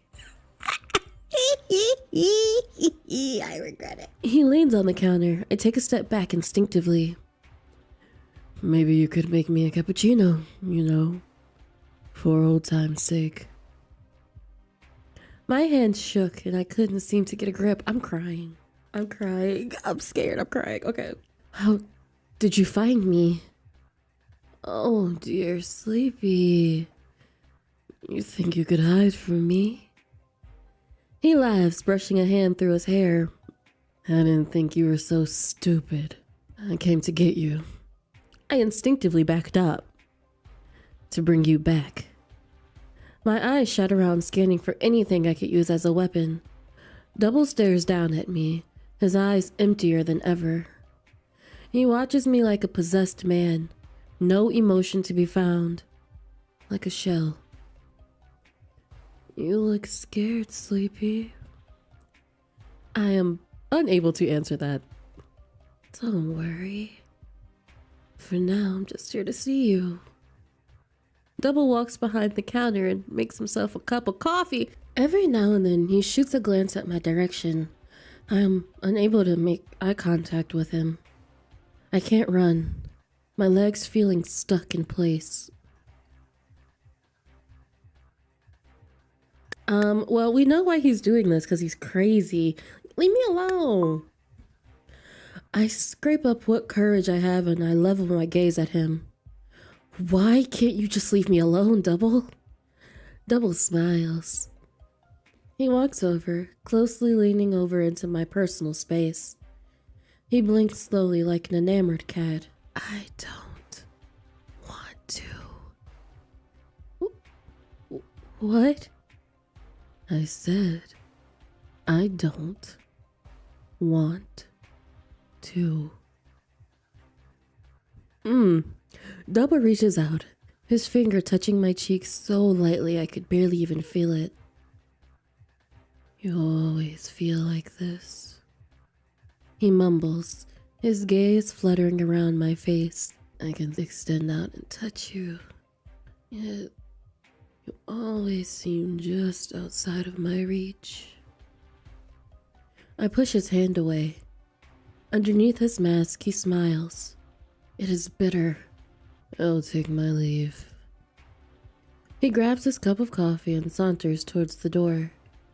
Double pauses, looking back. Next time, I'm taking you with me. My stomach drops. As soon as Double leaves, I run and lock the door. My legs collapse and I hit the floor. How did he find me? I covered all of my tracks. There's no way. This can't be happening to me. Thoughts pummel violently through my mind, one after the other. Where did I go wrong? It takes me a fair while to recover. I spent countless minutes on the cold, hard floor before feeling returned to my legs. I finished the rest of the closing activities between bouts of pure panic and sluggish exhaustion. The sun had already set, shifting the angry red to a cast of dark blue and city lights.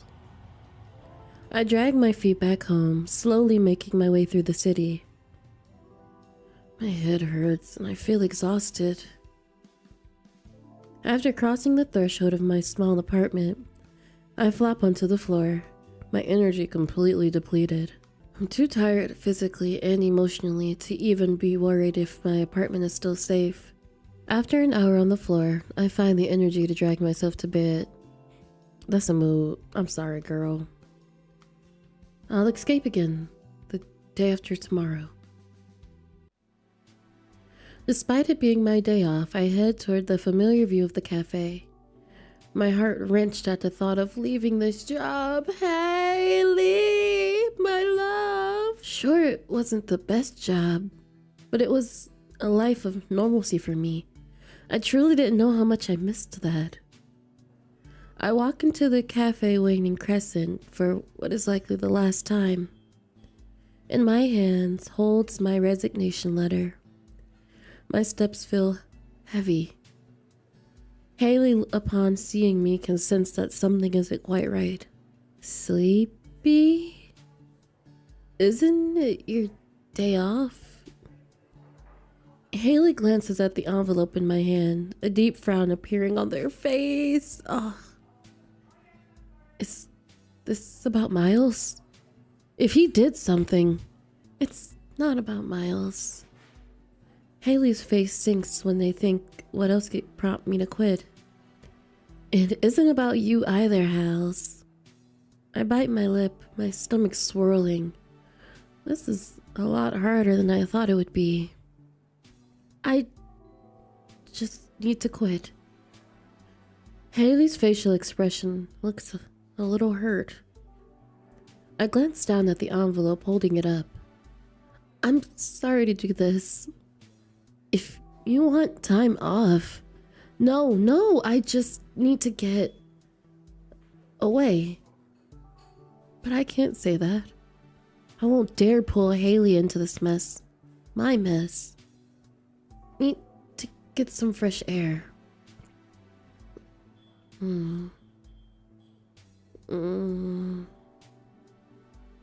Haley has trouble making eye contact. Their face is more stoic than ever, but I know them well enough to see the flashes of hurt that swim across their expression. There's nothing I can say, huh? No. So why am I tearing up? Silence drifts between us and I hand them the envelope. I desperately want to say sorry, but it dies on my tongue before it can surface to my lips. It's okay, Hal whispers. They force a smile. I'm sure it's for a good reason, Sleepy. I force a smile, unsure of what to say. Sorry, I'm just being selfish. But do what's best for you, Sleepy. Maybe someday when whatever you are running from is over, you can come back. How do you know I'm running from something? I've looked in the mirror before, Sleepy. It didn't feel appropriate to ask any further, so I just handed them the envelope. I'm guessing you aren't finishing out the week? I shake my head. Oh. When I get my hands on you, Double. When I get my hands on you, I'm gonna have to get over your face first. I'm gonna have to get over your face card. I'm gonna have to get over your face card first. But then, I'm gonna try to fight you. It's over for you. I'm coming for your kneecaps. Sorry. Thought so. Don't worry, we'll be fine. Your last paycheck will be in next week. Haley pulls me into a hug. They pull back, looking at me warmly. Haley forces a smile despite the sadness that swims under the surface. Well, stay safe. And I wish you all the best, Sleepy. My heart. If you need anything, and I mean anything, you have my number. I nod, unable to speak, as a lump swells in my throat. Literally, a lump swells in my throat. You will be great wherever you end up. I know it. Everything will be okay. I promise. Thanks, Hals. Haley ruffles my hair, turning away. I'm gonna go file this and take a smoke. They look over their shoulder. Bye, Sleepy. Bye, Hal. I walk out of the store looking back at it one last time. I decide to take the long way home to be alone with my thoughts. As I walk, I notice a magazine left on a bench. The wind picks up and it flies onto the ground. I really like the backgrounds they use. Like I know their pictures, but like I like how they pixelate them and then they put the comic film over it. I think it looks really cute. It looks really good. I pick it up to recycle it, the wind only becoming more intense. As I am walking back home, my eye glances at the magazine. Familiarity catching my eye. Binary Star?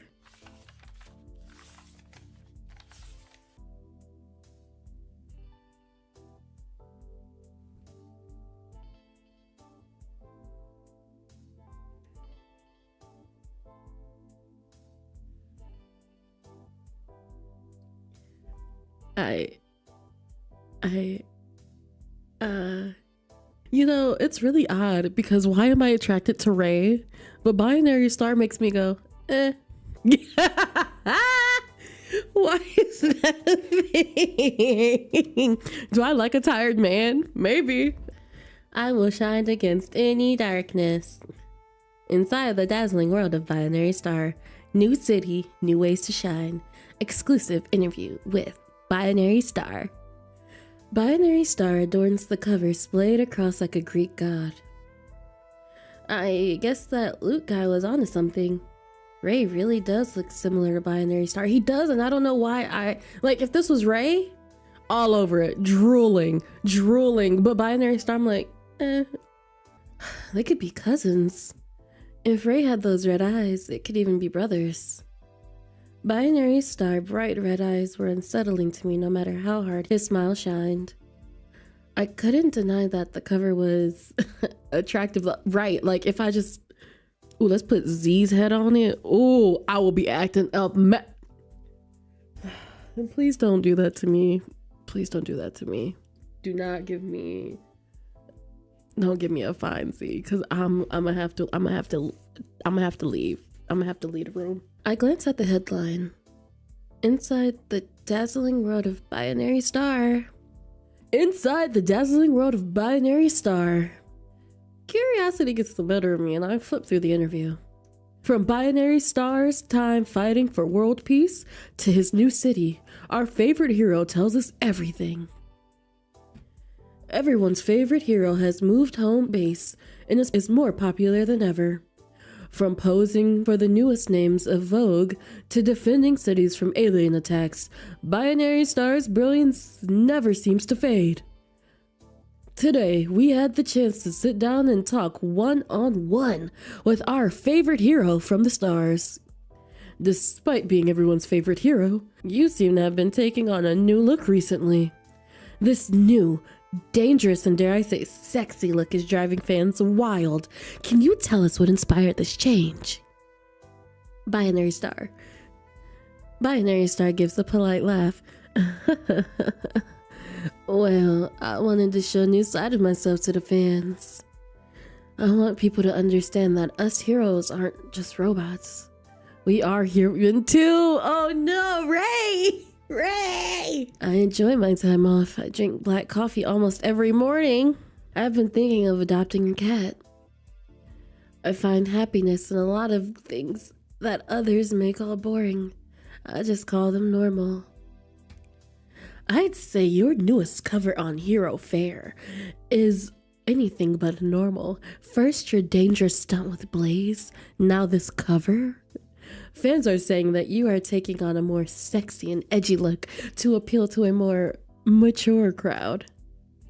The current theory stands that it has been a while since you have been seen with a partner. Perhaps spring is upon our favorite hero? Binary Star. I'm lucky to have such dedicated fans that care for my well-being. I hope that my fans can see that I'm someone with depth, someone with emotion and edge. Binary Star gives a coy smirk.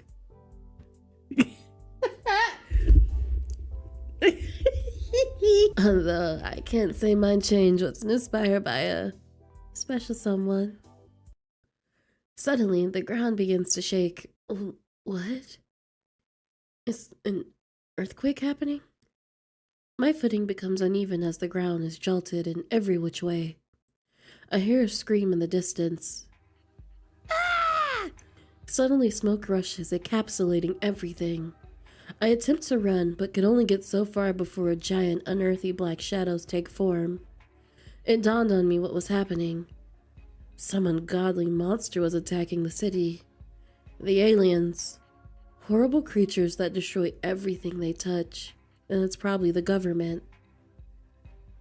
Suddenly, I think of Miles and Haley and my heart jumps in my throat. I have to help them. I sprint back towards the cafe in pure panic, knowing that it will take me closer to where the monsters roam. When I get there, the cafe is already half collapsed. Oh no! My heart is beating out of my chest. I swivel my head desperately, but all I see is smoke. Screams surround me no matter where I turn, the smoke only becoming thicker. Haley! I scream. Miles! I continue to scream and sprint and search for my coworkers. Suddenly I feel a vibration in my pocket. The caller ID read Haley and I scramble to pick it up. The minute I accept the call, Haley is talking at breakneck speeds. Sleepy, listen to me. Don't come to the cafe or the West District. Are you okay? Where are you?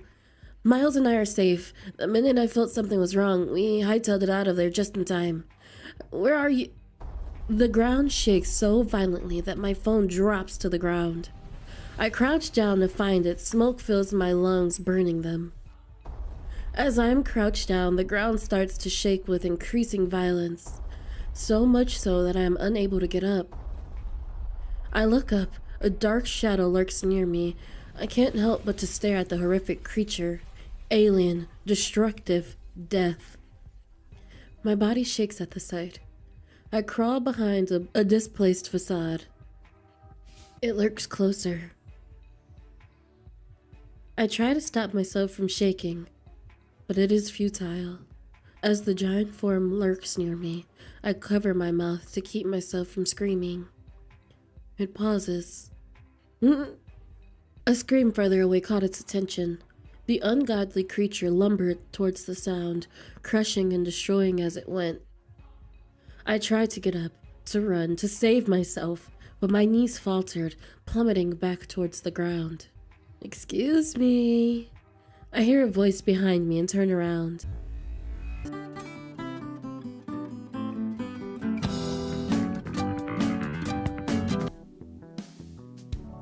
I'm the sexy jazz music that turned on.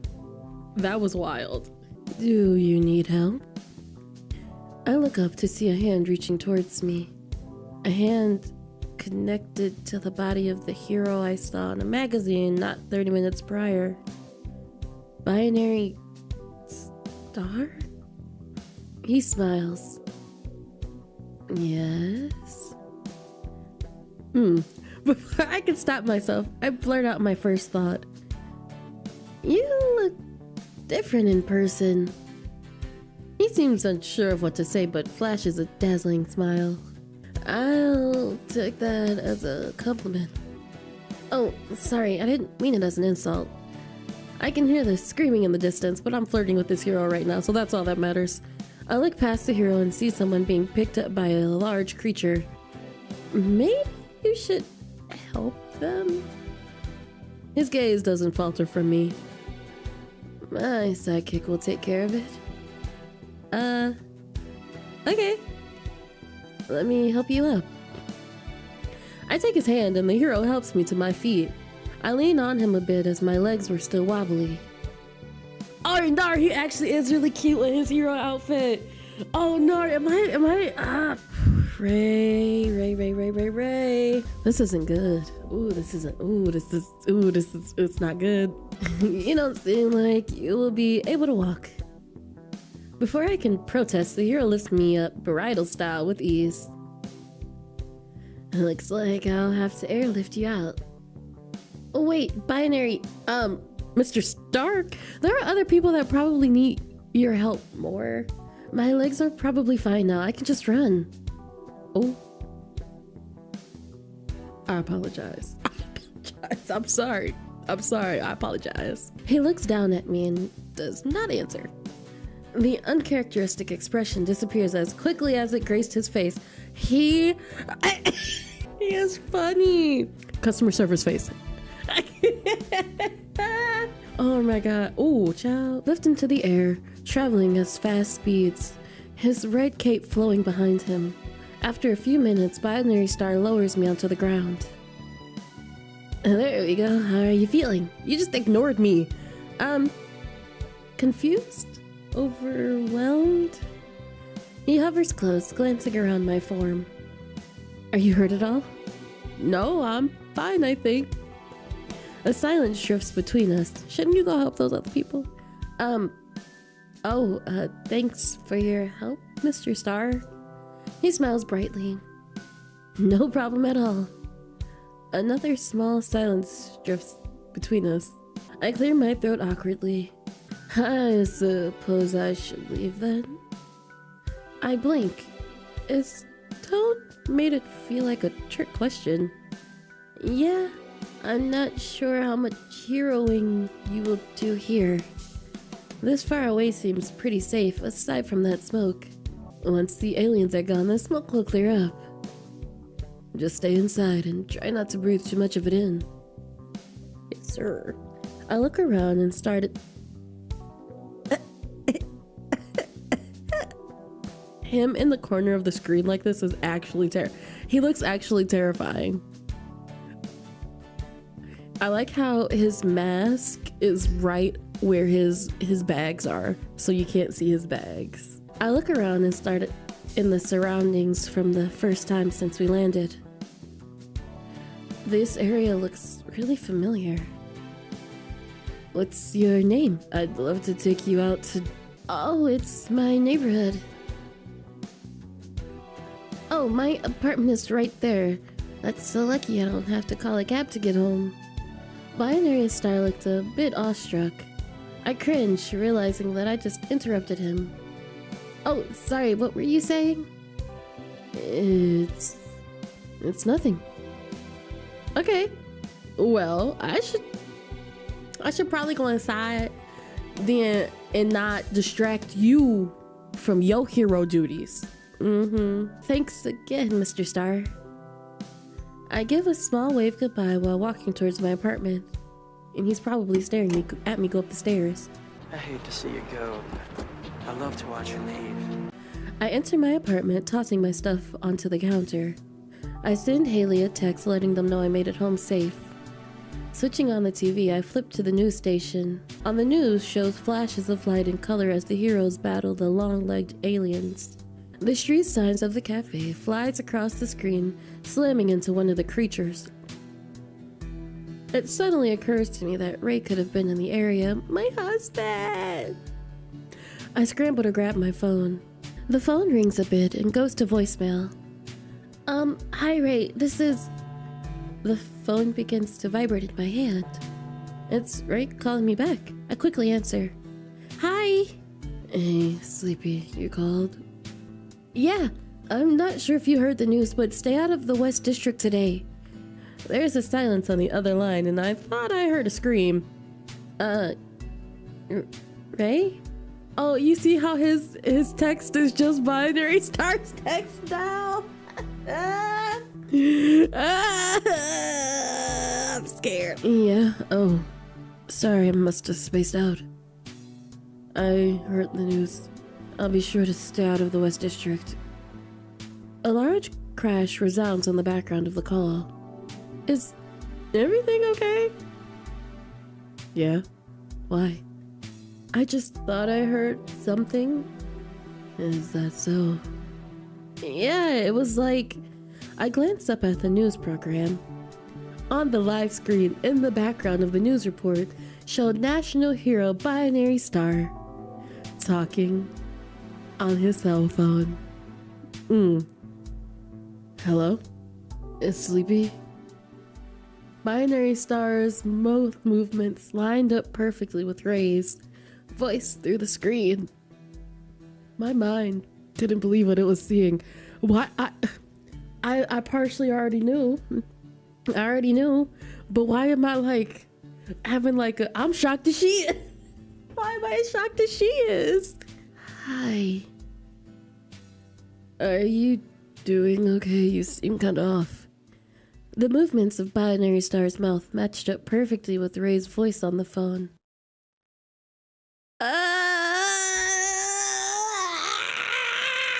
of shock, I hurl my phone across the room.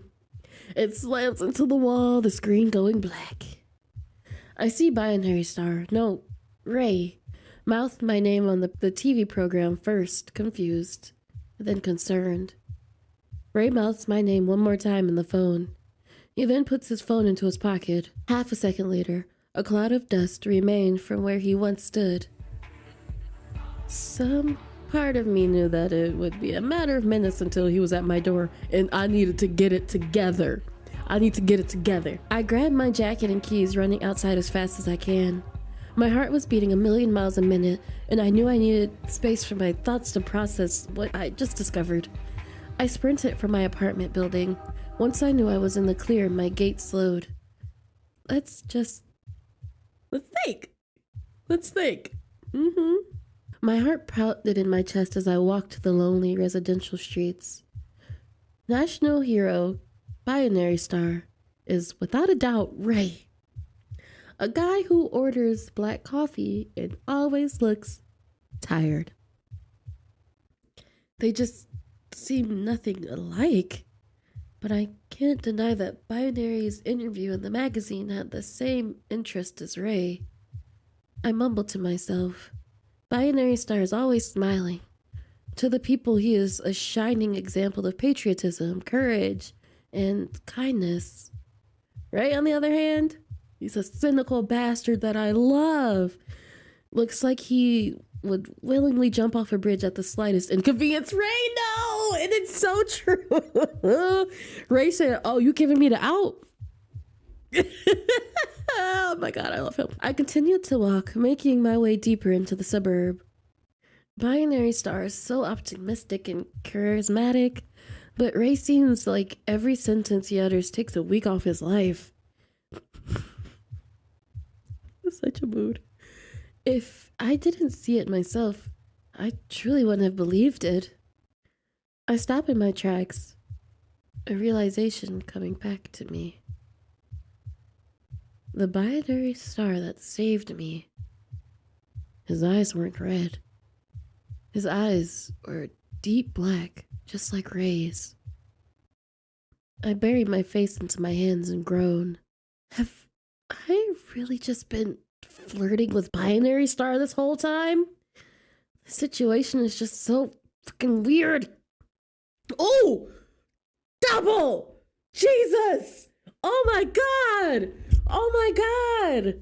Oh my God! I was too wrapped up in Ray. Oh my God. Okay. I had to take a mental health break. What situation? As I look up, I only get a glance at his face before being knocked out cold. Oh, look at all his piercings. Before you knock me out, sir, let me admire your face. That's very close to mine. Look at his piercings. I soon wake up to the sound of dripping water. I glance around dreamily. Soon, I come to. This is not my apartment. I jolt awake, whipping my head around desperately. The scenery of a concrete warehouse graces my vision. He did say he was coming back tomorrow. Boss, Sleepy is awake. One henchman calls. I tried to scream, but the cloth gag prevented me. Classic. As if being summoned by my thoughts, Double walks up, crouching in front of me. Wakey, wakey, Sleepy. He grabs my face, jostling it back and forth lightly. He said, "Oh, don't look so spiteful. You're going to make me feel hurt." I yank at my ties, but they are so tight that I don't think even I could slip out of them. Double winks as if reading my mind. Ooh. Oh, that's cute. It's a cute face. It's a cute face. I like it. I also like his pinky and how it's resting. Anyway. Is his tattoo like an octopus? I can't see. It looks cool though. Reinforced just for you. And you think I don't know you? Let's face it, Sleepy. Nobody knows you better than I do. Nobody. Double pulls out a knife, and my blood runs cold. So I'd like to ask you, stay put, okay? Stare defiantly. Let me go! Absolutely not, sir. I stare at Double in defiance. Oh, look at you. He grabs my face between his index and thumb, jostling me lightly. You are so fucking cute. This is why I just had to have you back all to myself, Sleepy. When you glare at me like that, I just know I can't give you up to anyone else. Stop it. Get some help. I just realized, I'm sorry, y'all. He sounds like he in the bedroom. He sighs in an almost dreamlike way. His smile is genuine, as if he's truly having fun, like a creep. Fucking psycho. No, I'm not sure if our crew will be able to forgive you. Hey guys, it's good to see you. Jeremy, how's the wife? How's the kids? Rachel? Yeah? Girl, you don't even look like you just had twins. How are we? Okay. Yeah. I look up, noticing the 20 or so henchmen that surround Double. I spot Ripley, but he refuses to make eye contact with me. Guilt clouds his features as he stares off into space very intentionally. I felt a form of rage that I couldn't quite explain, despite the fact that Ripley has already been through what I was about to go through. Get out my face! Get out my face! You see, my men here want to rip your throat out. Do some lasting damage. You betrayed us, Sleepy. He spits my old alias out of his mouth as if it's not just me putting my name with an extra 5 E's. As if it were the remains of a chewed up sunflower seed. And that hurt. We were family. Closer than family. Right?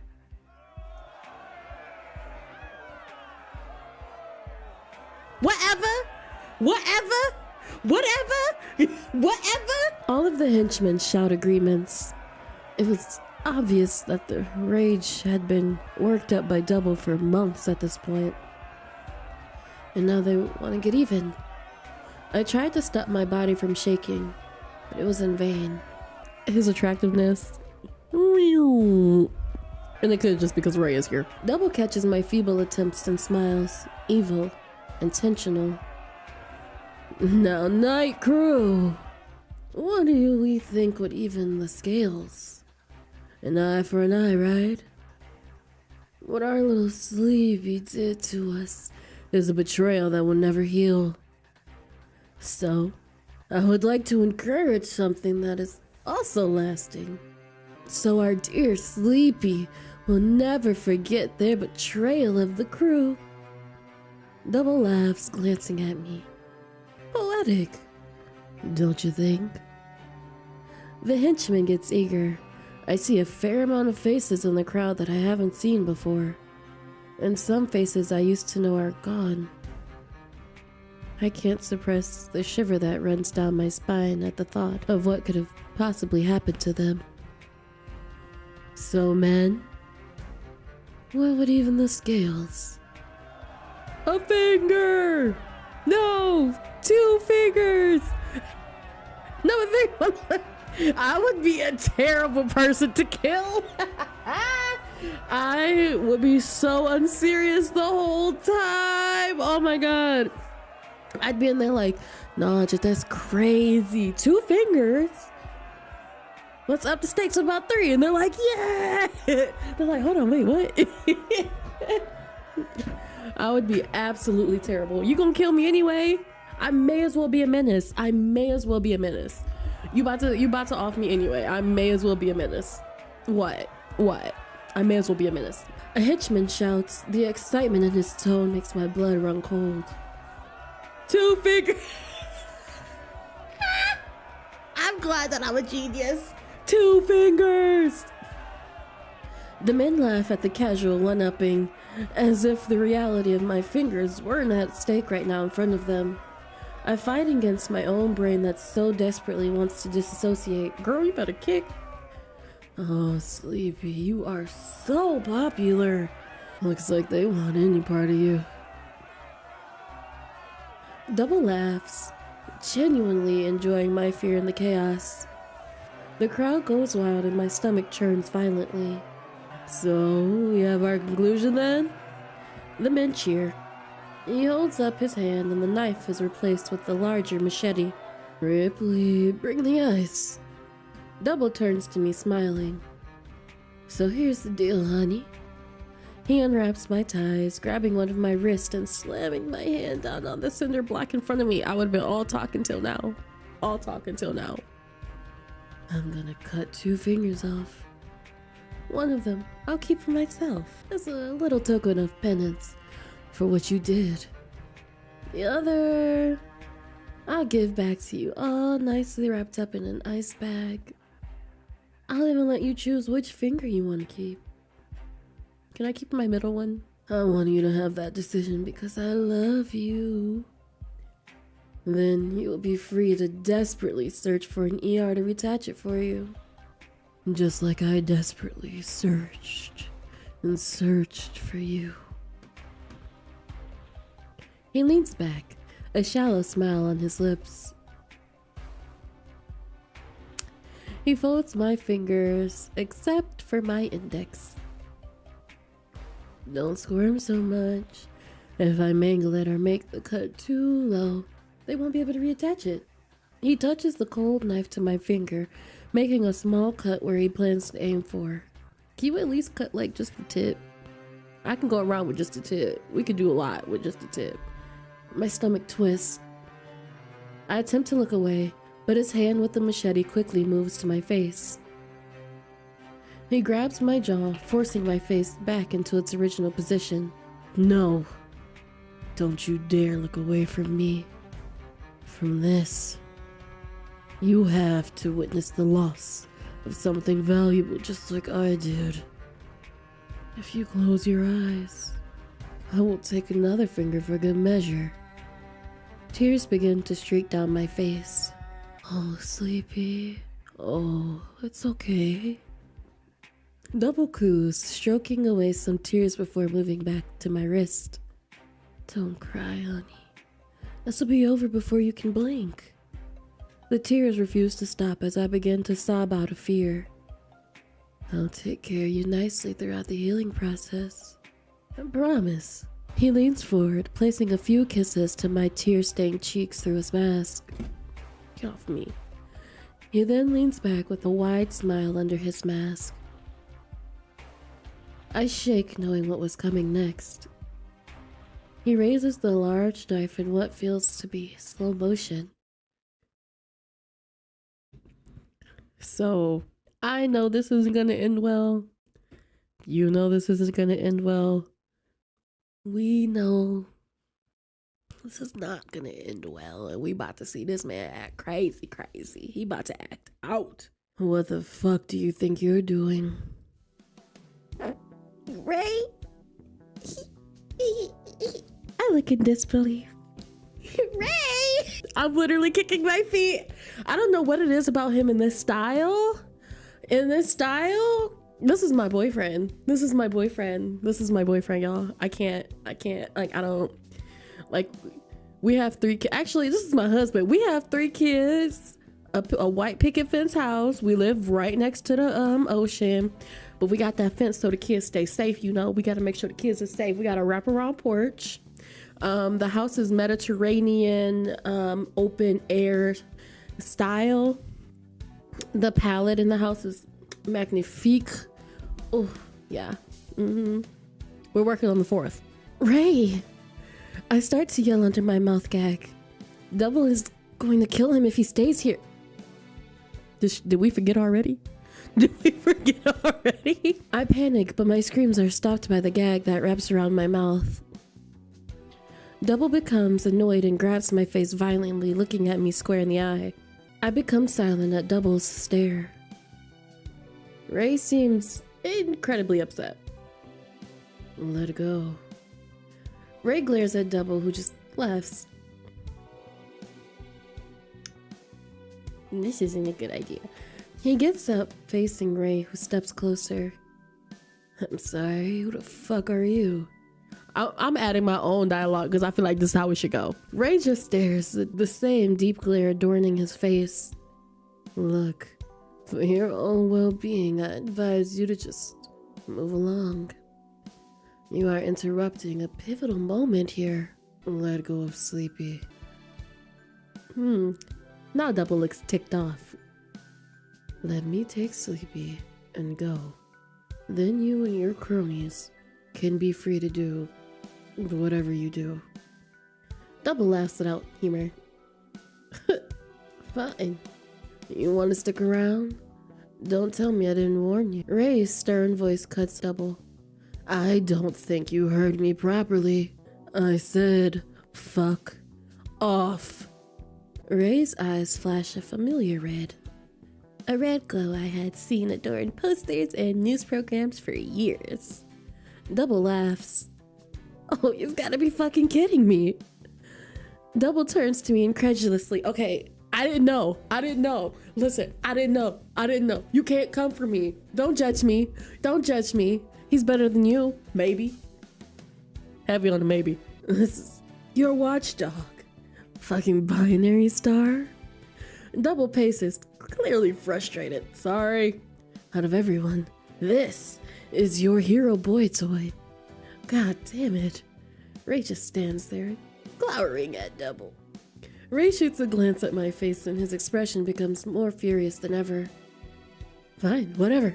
I guess I'll be the first to take down binary star then. Baby, don't do that. Don't do that. You manic, but you ain't gotta be that manic. You don't gotta be that manic. Bring it down. Ooh, see? Told you. Know your limits, everyone. Know your limits. Double throws the knife, but in a split second it is cut down by an angry red laser. With a yell, the henchmen run towards Ray, their weapons, and tell he's gonna skewer all of you. Yeah, that's what I thought was gonna happen. Blood splatters across my body. As the henchman to the left of me is sliced cleanly in two, everybody starts screaming and running. His blood splashes against the floor. What happens next is only what can be described as a one-sided bloodbath. Yeah. What did they expect to happen? The henchmen soon realized that there was no competition for the top hero, Binary Star. Some attempted to flee, but that didn't stop Binary Star from slaughtering them like a child stomping a line of ants.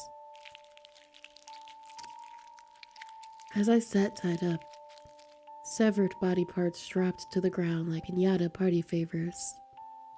Organs spilled out of the torsos mid-run.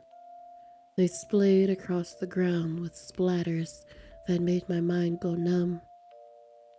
Double took advantage of Binary Star being distracted with his henchmen. In a split second, Double used his ability and phased away. I couldn't move. I couldn't scream. My mind was no longer living in the same moment my body was. After what felt was hours, but likely only a few minutes, the last body cracked against the floor. As the concrete floor was decorated like an abstract painting, the Binary Star approaches me.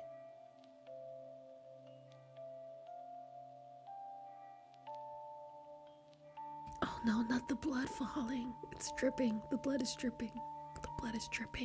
I can fix him. It's okay. I can fix him. He hunches down with the knife he picked up from the ground. With the knife, he cuts the ties from my wrists. I noticed eyes are back to black. Some part of me is thankful for it.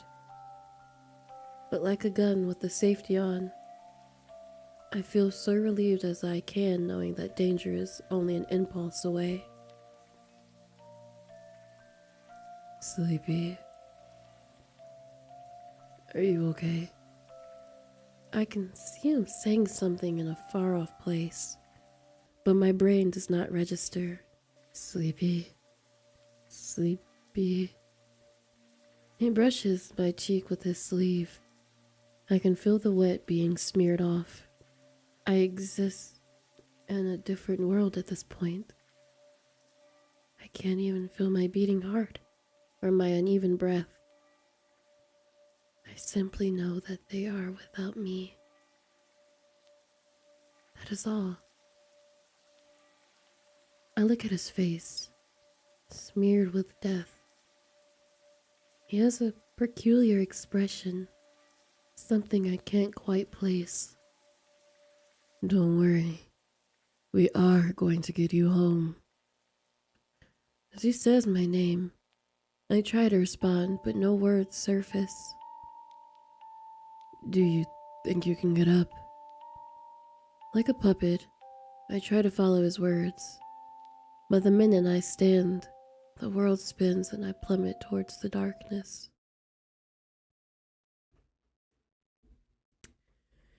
Yikes.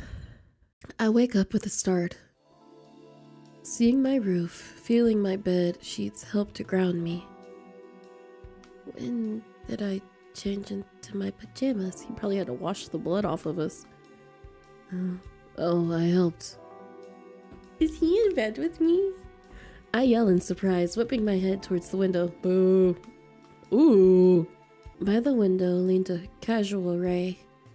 I just wanna be a part of your symphony. Yeah. Symphony.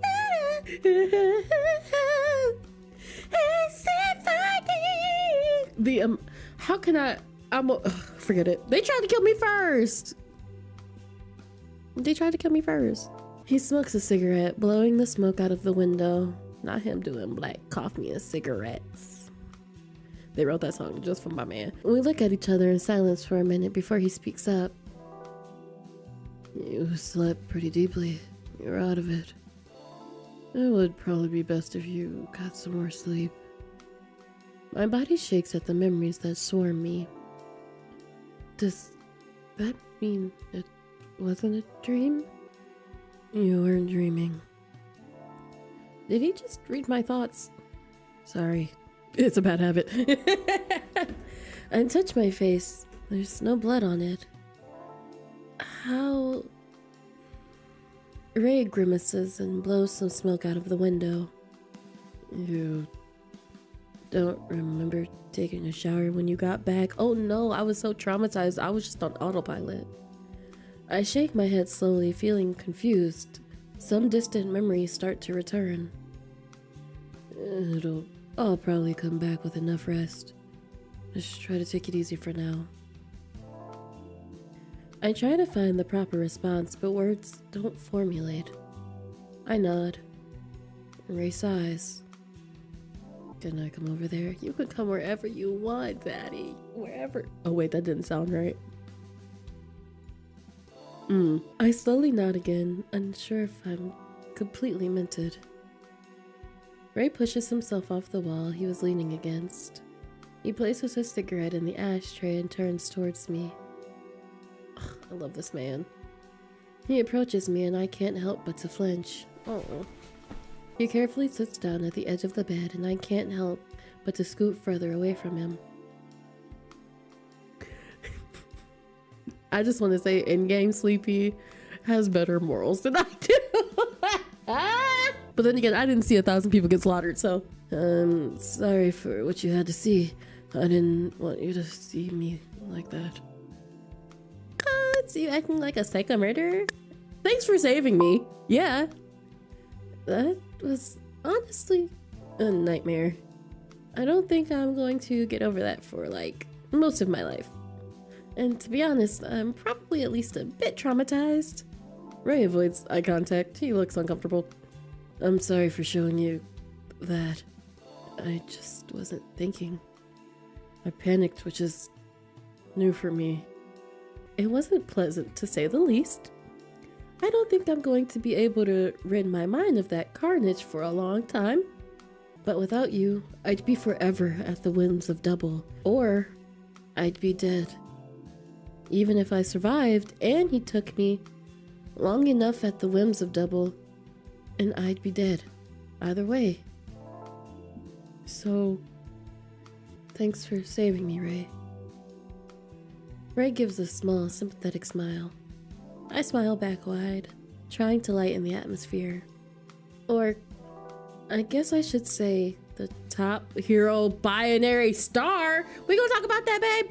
Ray groans.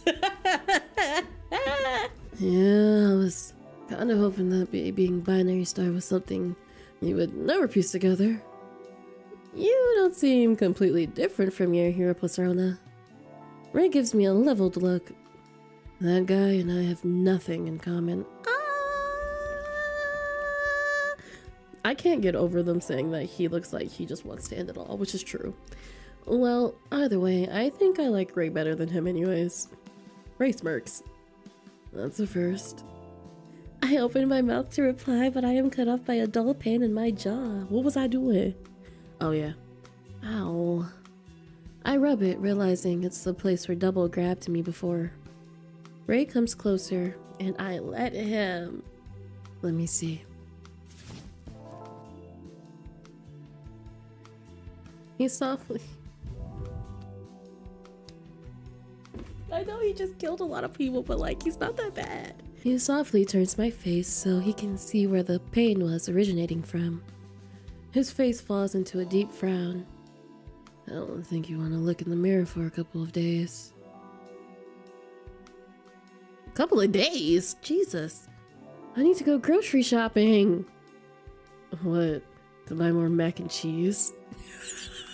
Okay, don't judge me. It's good. No, you don't.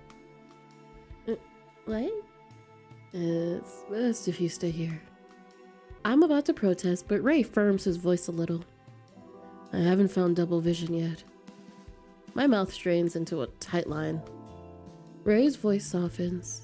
Don't worry. I'm going to keep searching. After that bloodbath, Double has probably already ran for the hills. Ray gives a humorless chuckle. Unfortunately, I doubt that. I read his thoughts back at the warehouse. He is pretty attached to you. I do got that gorilla grip. Ah! He may become desperate without you. Ray frowns deeply. Please stay inside here, where I can make sure you will be safe. Okay, so Ray, baby cakes. This better not turn into you turning a little yandere and just keeping me in your apartment forever. Please. I like outside very much. Actually, I don't like outside until it's taken from me, but now I like it because it's taken from me, so please. Ray forces a smile. You still look so exhausted. Ray moves back to the window, looking out at the night view of the concrete buildings and urban sprawl. He pulls out another cigarette, bringing it to his lips. Try to get some sleep. I'll keep an eye out until I have to go to work. I soon become taken by the exhaustion of the day and drift off to sleep. I wake up to the sense that I dreamt about Ray. I drowsily look around the room. Ray must have left for work already. Part of me was a little disappointed. A lot. I get up and inspect the fridge.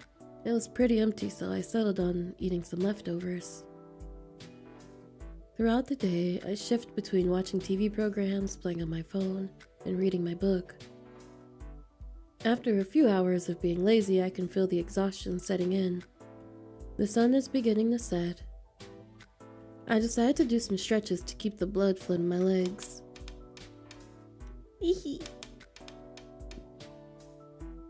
I'm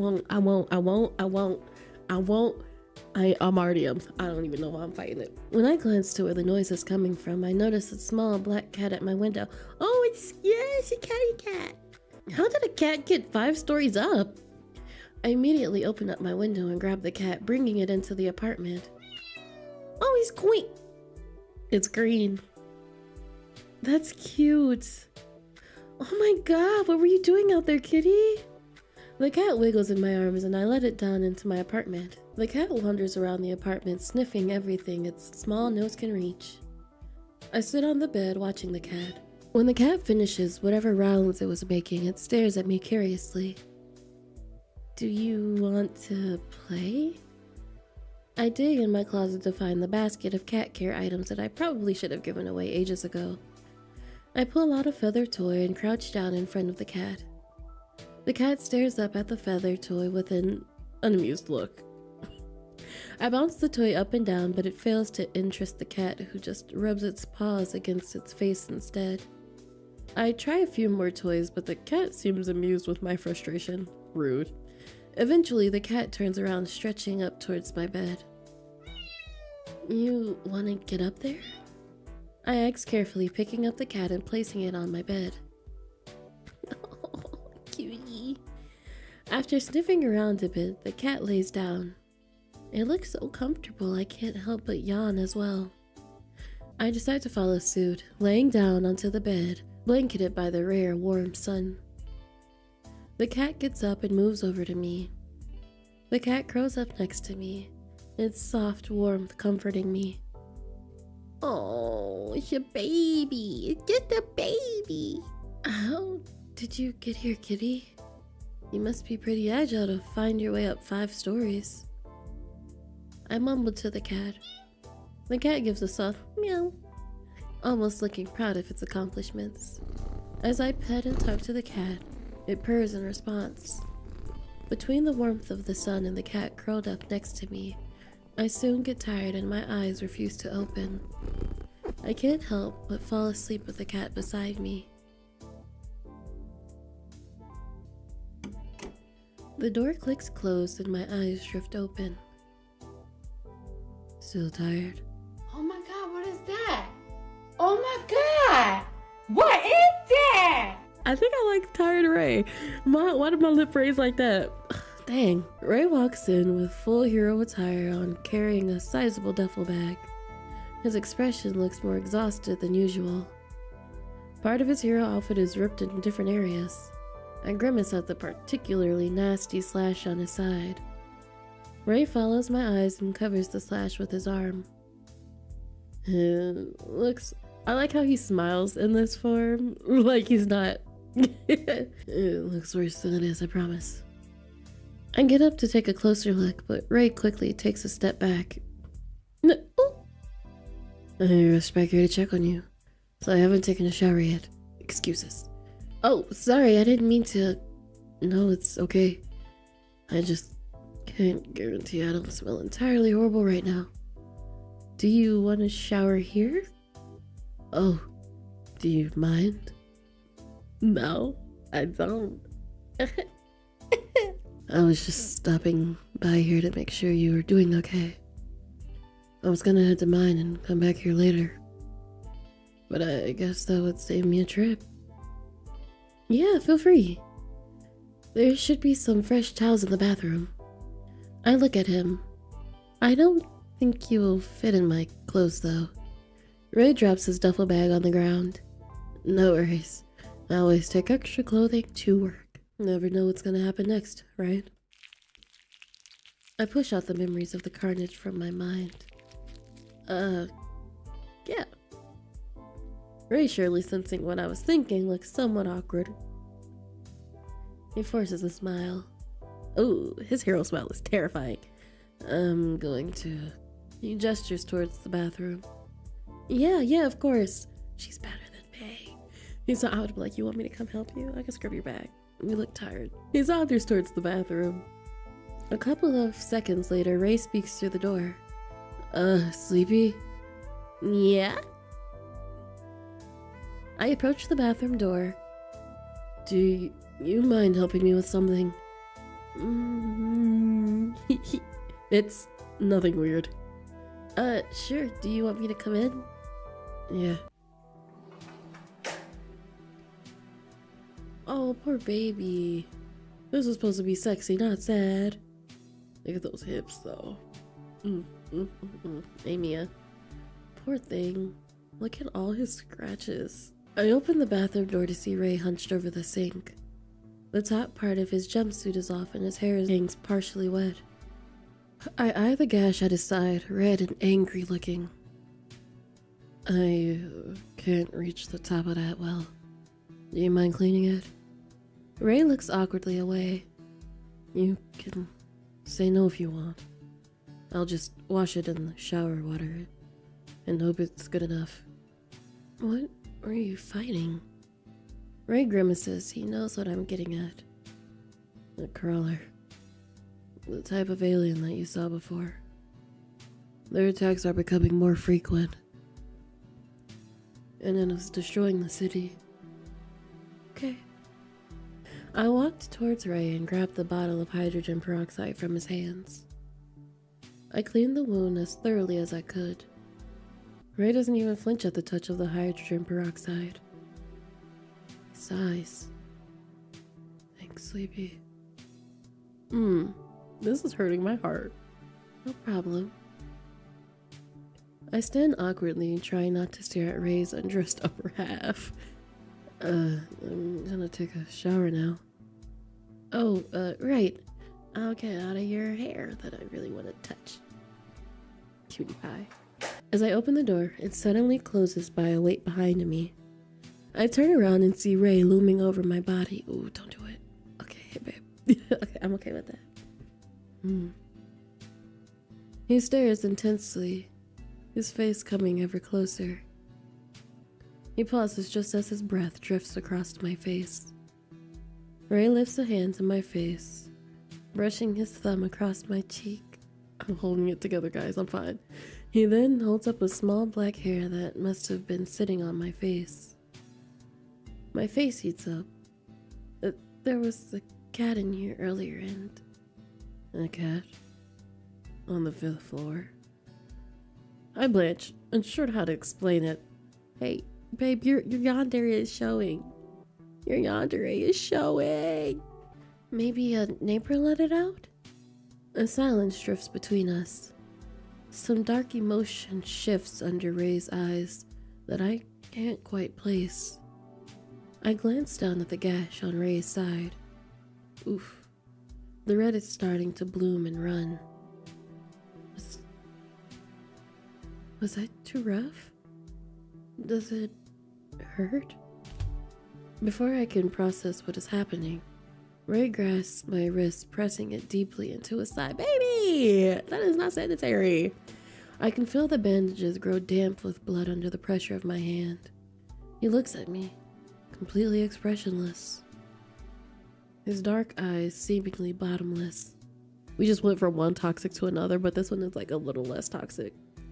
I try to yank my hand away, but he only presses it deeper into his side, my fingers digging into the wound.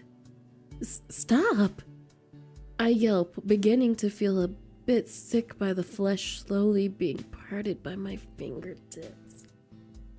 He lets go of my wrist. I instinctively take a step back, cornered into the door.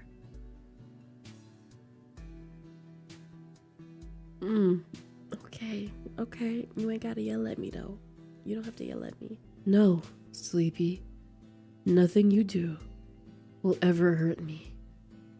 Nothing can hurt me. This is the price I pay for protecting humanity. While you play with cats. Its tone sounded almost sardonic.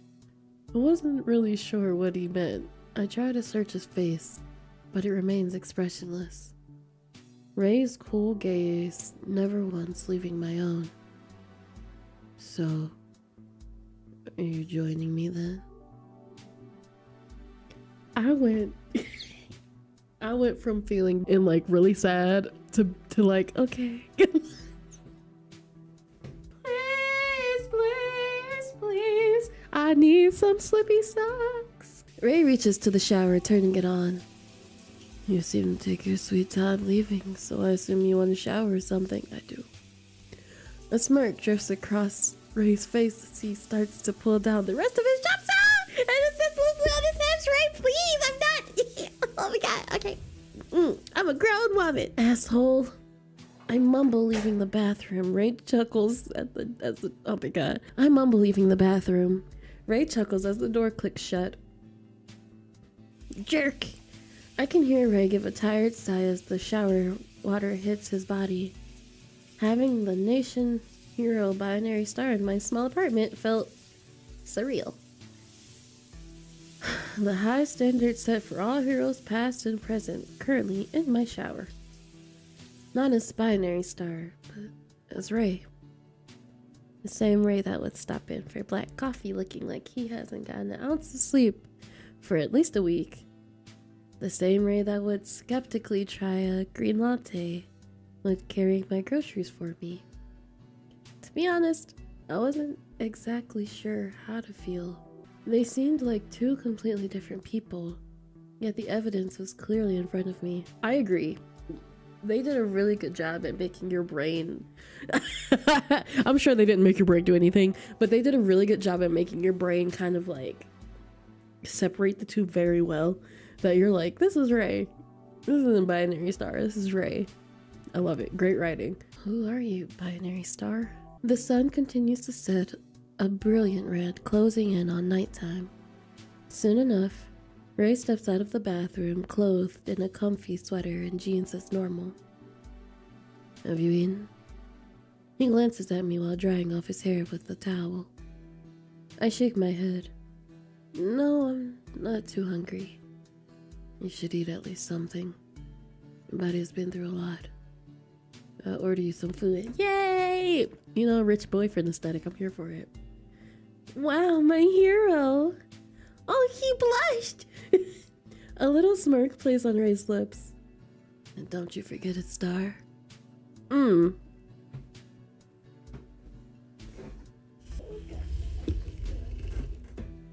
just gonna crawl away. I can't. Oh my god. This man.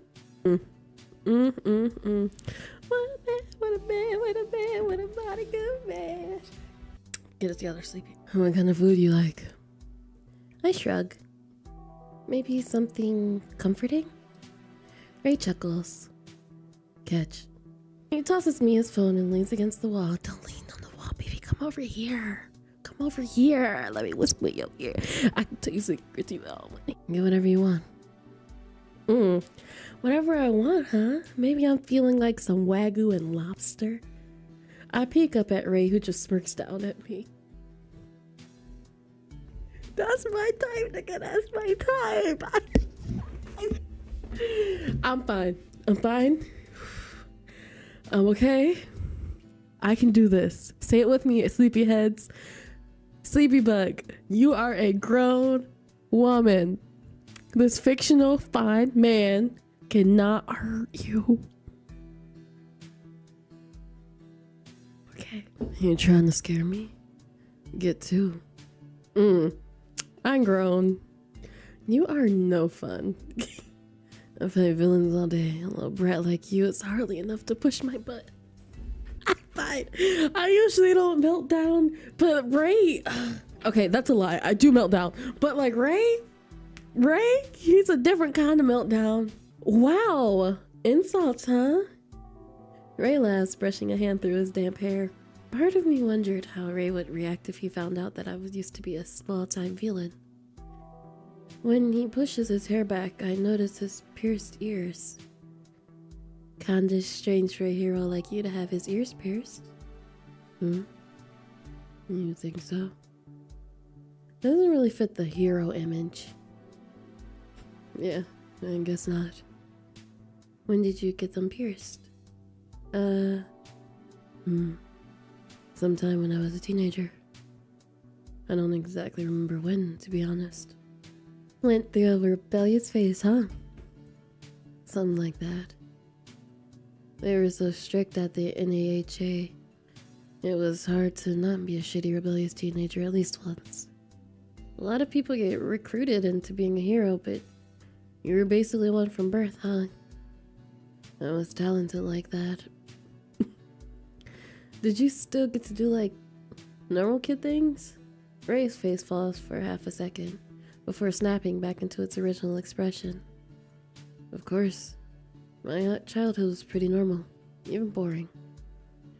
Somehow, I don't get the feeling that you can be the judge of what normal things are, as I'm pretty sure lattes aren't usually green. Rude! I hold up his phone as if I will throw it. Ray chuckles. It was a joke. I glare at him, phone still in the air. Okay. I'm sorry, I didn't mean it.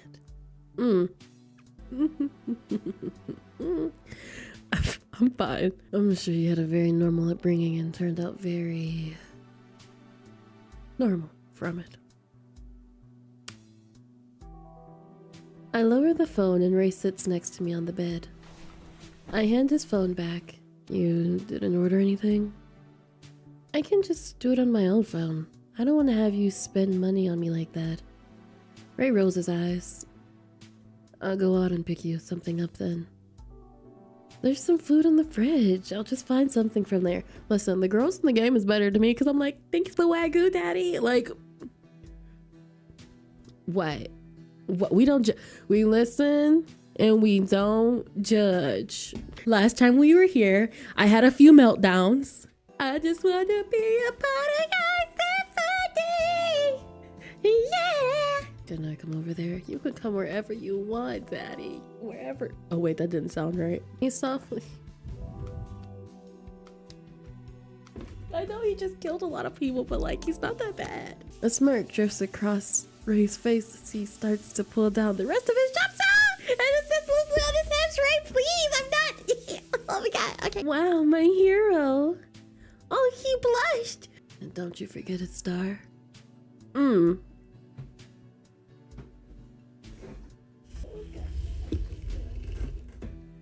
just gonna crawl away. I can't.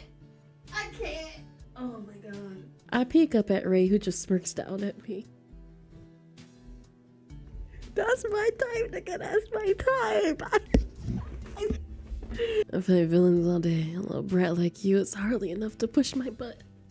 We found out that our very cute customer, Ray, who always visits the coffee shop, also doubles the life as the hero binary star. We were kidnapped by our crazy ex, and suddenly we're on house arrest by said same superhero. Nothing can go wrong. I get up and open the fridge, finding some fruits to snack on. Ray narrows his eyes at the small amount of food, but doesn't comment. I sit on the kitchen counter and start to eat the fruit. So, what are those alien things anyways? Ray sighs. We aren't really sure. Every couple of weeks they send one or two more. Lately, it's been happening with more frequency. They are really destructive and seem to kill rather than eat or capture. So you have to be really careful if you end up around one. Their sight isn't too good, but they have excellent hearing. Back up. He needed to be that close because I had to realize that my face was just all not right. Ray approaches me, looking down at me from where I sit on the counter. If you are ever in trouble, just yell for me, and no matter where I am, I will save you. Okay. His intense gaze pierces my eyes. I look away. His depthless eyes make me feel flustered.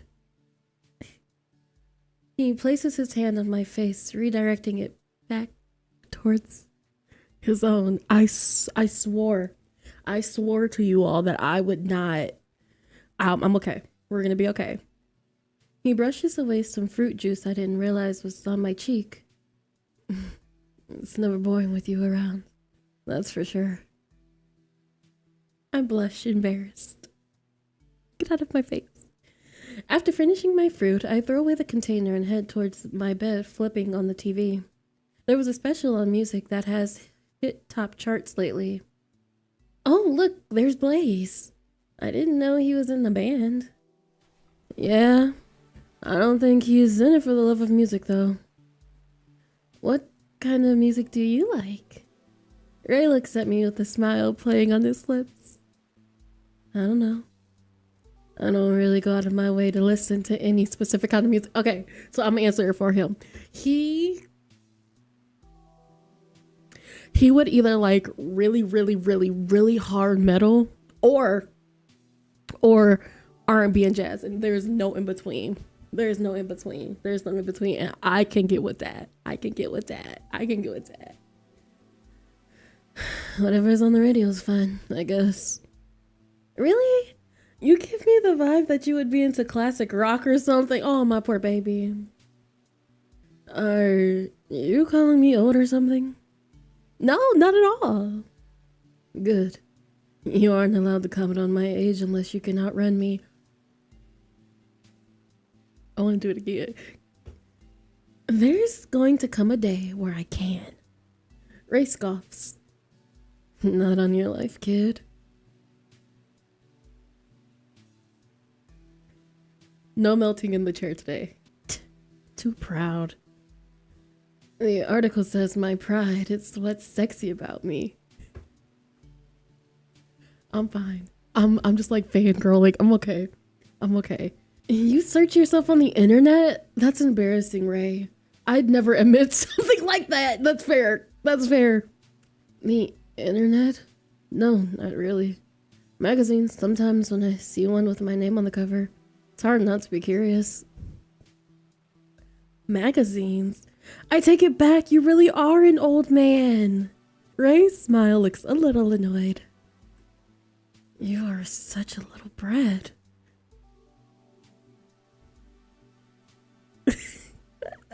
Something about him calling us a brat is Sleepy. It's okay in Sleepy's book. It's okay in Sleepy's book. I laugh. Blaze's face shows across the screen, sweating on stage while he screams into a microphone. You know, he came in to order coffee once.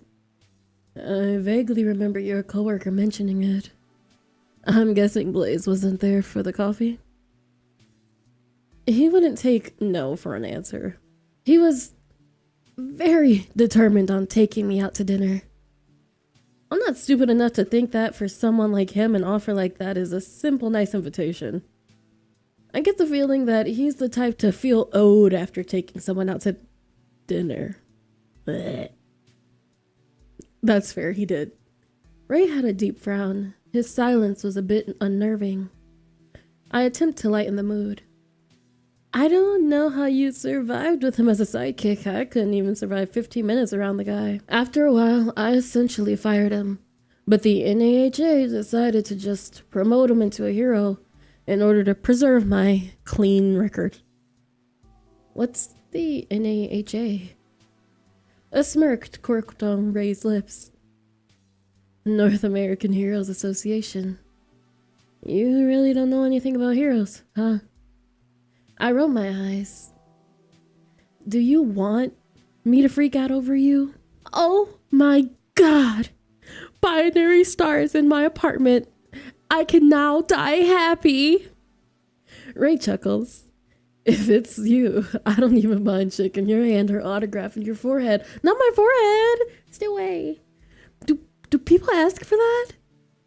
You would be surprised what people ask for. I shudder. I wouldn't be surprised. Because I would be the people. Can you sign? I have something you can sign, sir. Okay, I'm done. Ray gets up, positioning himself against the familiar wall.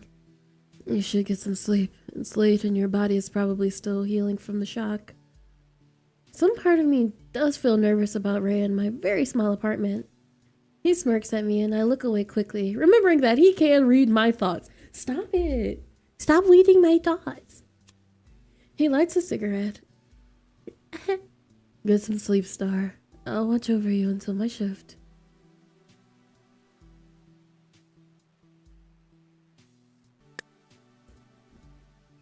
My finger slipped. Oh my god. Oh my god. My finger slipped. Oh my god. How did that happen? Ray, I can't sleep alone.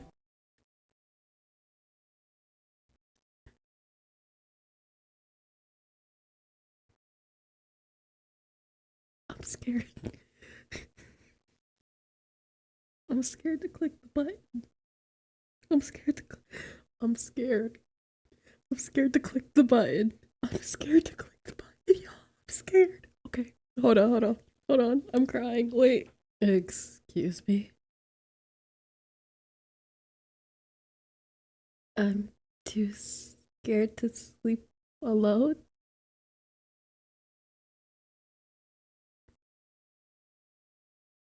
So can you sleep with me? You stare at Ray pleadingly.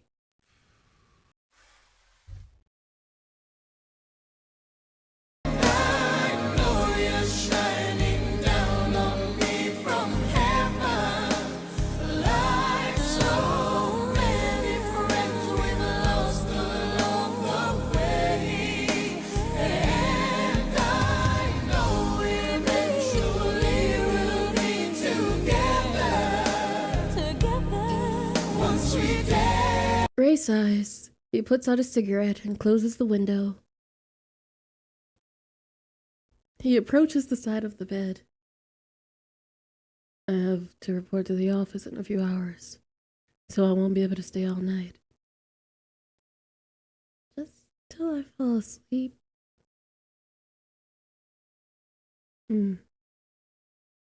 Please, Ray. I give my biggest pleading eyes and Ray's eyes. Fine. Scoot over. I'm like shook. Ray takes off his outer sweater, making a comment about how it smelled like smoke. I scoot over, leaving room for the chronically tired-looking man. The bed dips as Ray gets in.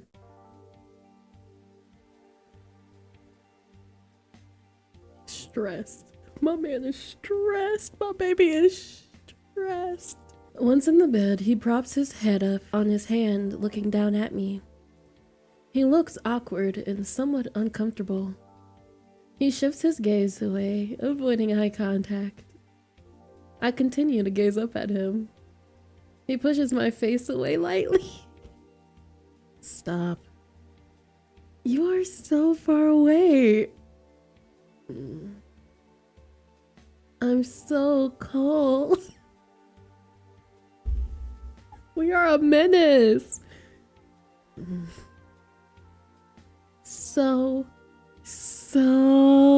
cold. It's almost like I'm all alone. I feel like maybe I'll get scared again. Ray groans. Fine. Here. I'm okay.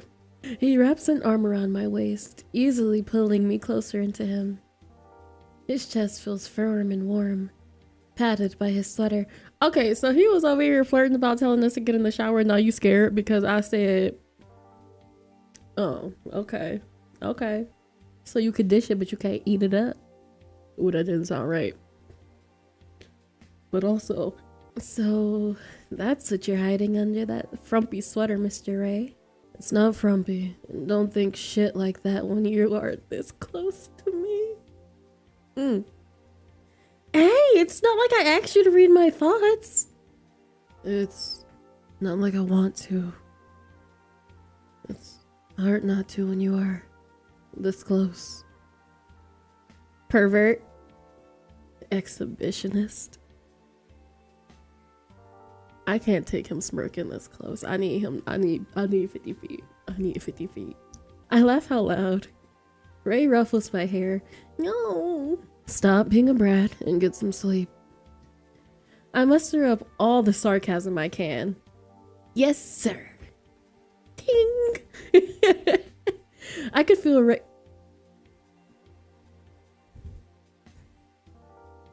I can feel his what twitch? Oh, okay. Pants, and he shifts slightly away from me. Oh, you coward. I shove my body closer to his.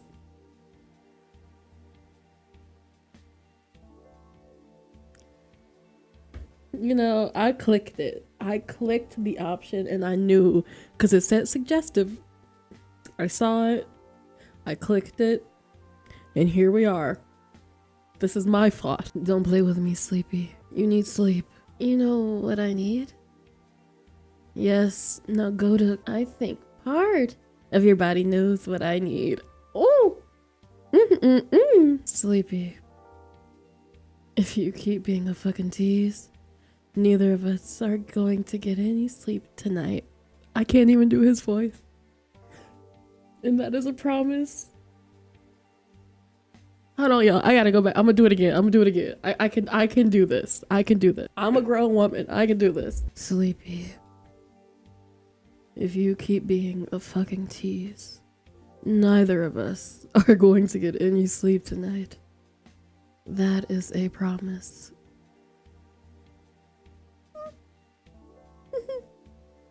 Ray leans in, his hot whispered breath brushing over the shell of my ear.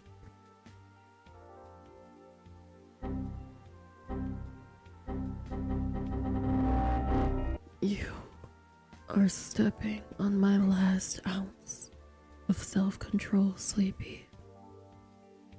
Okay. Ray's tone was steeped in warning. I sigh in defeat. Fine, I'll stop. Good. Ray pats my head slowly, weaving his fingers into my hair. That's worse! Leave me alone, stop touching me! His other arm wrapped firmly around my waist. With the comfort of Ray right next to me, I'm able to drift off into sleep. Very horny. When I wake up the next morning, Ray is nowhere to be found. I stretch and get up. I spot a note on the bedside table. I left some breakfast for you in the fridge. Please refrain from going outside. If you have to, call me first. Rest up, Sleepy. I'll see you again tonight. I noticed an additional note at the bottom. P.S. I didn't get a single wink of sleep thanks to somebody. I won't name names. I spend most of the day sitting around thinking about Ray and his twitching, reading and flipping through TV. There was a special showing on Heroes. Despite Binary Star being rated top hero, there wasn't actually much information about him. His parents died when he was young, so he was taken in by a top hero of the time, Steel Sheriff. That sounds something American. Steel Sheriff lovingly raised him as a normal boy, also training him into the hero that we know today. That sounds terrible, actually. I decided to search Steel Sheriff on the internet to learn more about him. 10 reasons why Steel Sheriff is a true golden age hero. Steel Sheriff is reaching his 60s, but even in retirement, he isn't slowing down. All of the top resulting articles felt very PR driven. I decided to check social media to get a better understanding of common opinion. The first result that appeared was a thread from a couple of weeks ago that amassed 120k likes. Oh my goodness. Thread. Steel Sheriff got away with everything and we should be talking about it. We do. Besides probably groom this child. I click on the thread and start to read. During the golden age of heroes in the 80s, Steel Sheriff was quite popular. Now he seems to be living remotely and out of the spotlight as his name has been steeped in controversy. The thread was long, but essentially it boiled down to a gross misuse of power. Steel Sheriff had been accused of many sexual assaults and worse. Not only that, but he seems to have been blatantly homophobic and misogynistic in the past. Steel Sheriff, please. After retirement, he spiraled into alcoholism and lived in a remote area in Oklahoma. That sounds right. Nobody sees much of him anymore, but his 60th birthday coming up has reignited feeling about him amongst the populace. I can't help but to wonder how having someone like that as a caretaker may have impacted Ray. Apparently, Ray never had any brothers or sisters, so after his parents passed, Steel Sheriff was the only one that Ray could call family. I wonder how Ray feels about him. I decided to shake the weird feeling and change the channel. It lands on the news. Across the screen shows heroes fighting an alien. I watch the live news segment, but I don't catch the familiar flash of blue, blonde, and red. I thought Ray said he had to work today. I try and shrug off the suspicion. I'm sure heroes also have assignments that aren't in the public eye. Yeah, sometimes they're a little weird. Like helping the government. While scrolling on social media, I see somebody talking about fan fiction writing tips. I wonder if Ray has any fan fiction about... Don't look. Don't look, don't look, don't look. I search up some fan fictions about Barista. Oh my god, okay. Okay. Most of them were admittedly great portrayals of Binary Star that is shown in the media. I can't help to laugh to myself at the difference between the fan portrayal of Binary Star and how Ray actually acts. Okay, but hear me out. This is an aside, a sleepy aside. There would be so many fan fictions about Binary Star like Ray is, because y'all haven't been in the right fan fictions, because we love to take like the happy-go-lucky characters and give them a dark side, give them a cynical side. You can't tell me otherwise. You cannot. Oh no, we have to read it. Okay. As the midnight club continued around them, Binary Star leaned in closer, his voice becoming softer. Your name. Your name. Your smile has the power to ignite a light within me, a light that burns brighter than any danger I face. I have fallen deeply in love with you. Your name's breath caught in her throat as she stared into Binary Star's mesmerizing red eyes. A wave of emotion washed over her, threatened to pull her to sea, and she found herself unable to form words. Instead, she expressed her feelings through a heartfelt smile that mirrored his own. Your name's heart soared at his words, her eyes shining with unspoken affection. She felt a deep connection with Binary Star, one that extended beyond his heroic persona. I scrolled past a couple of chapters of the lovey-dovey stuff to find the risque part. Yeah, give me that good stuff. Binary Star looks down at me with lust draped across his ruby eyes. His formed chest heaved in lusty promises. Your name, I need you more than light itself. Ever since I saw you at that club, dancing your worries away, I knew I needed you desperately. I will save the world over and over just to have your body once. You know what? It's really funny because this is actually Ray. This is actually Ray. Like, he would probably not like what he would say, but this is something he would do. Like, he was like, hey, forget the world. Actually, no, I guess it's not Ray. I guess he's more like, I'll let the world burn. I'll let the world burn for you. That's what Ray is. Ray will let the world burn. He said, forget it. I'll do it again and again too. Just once.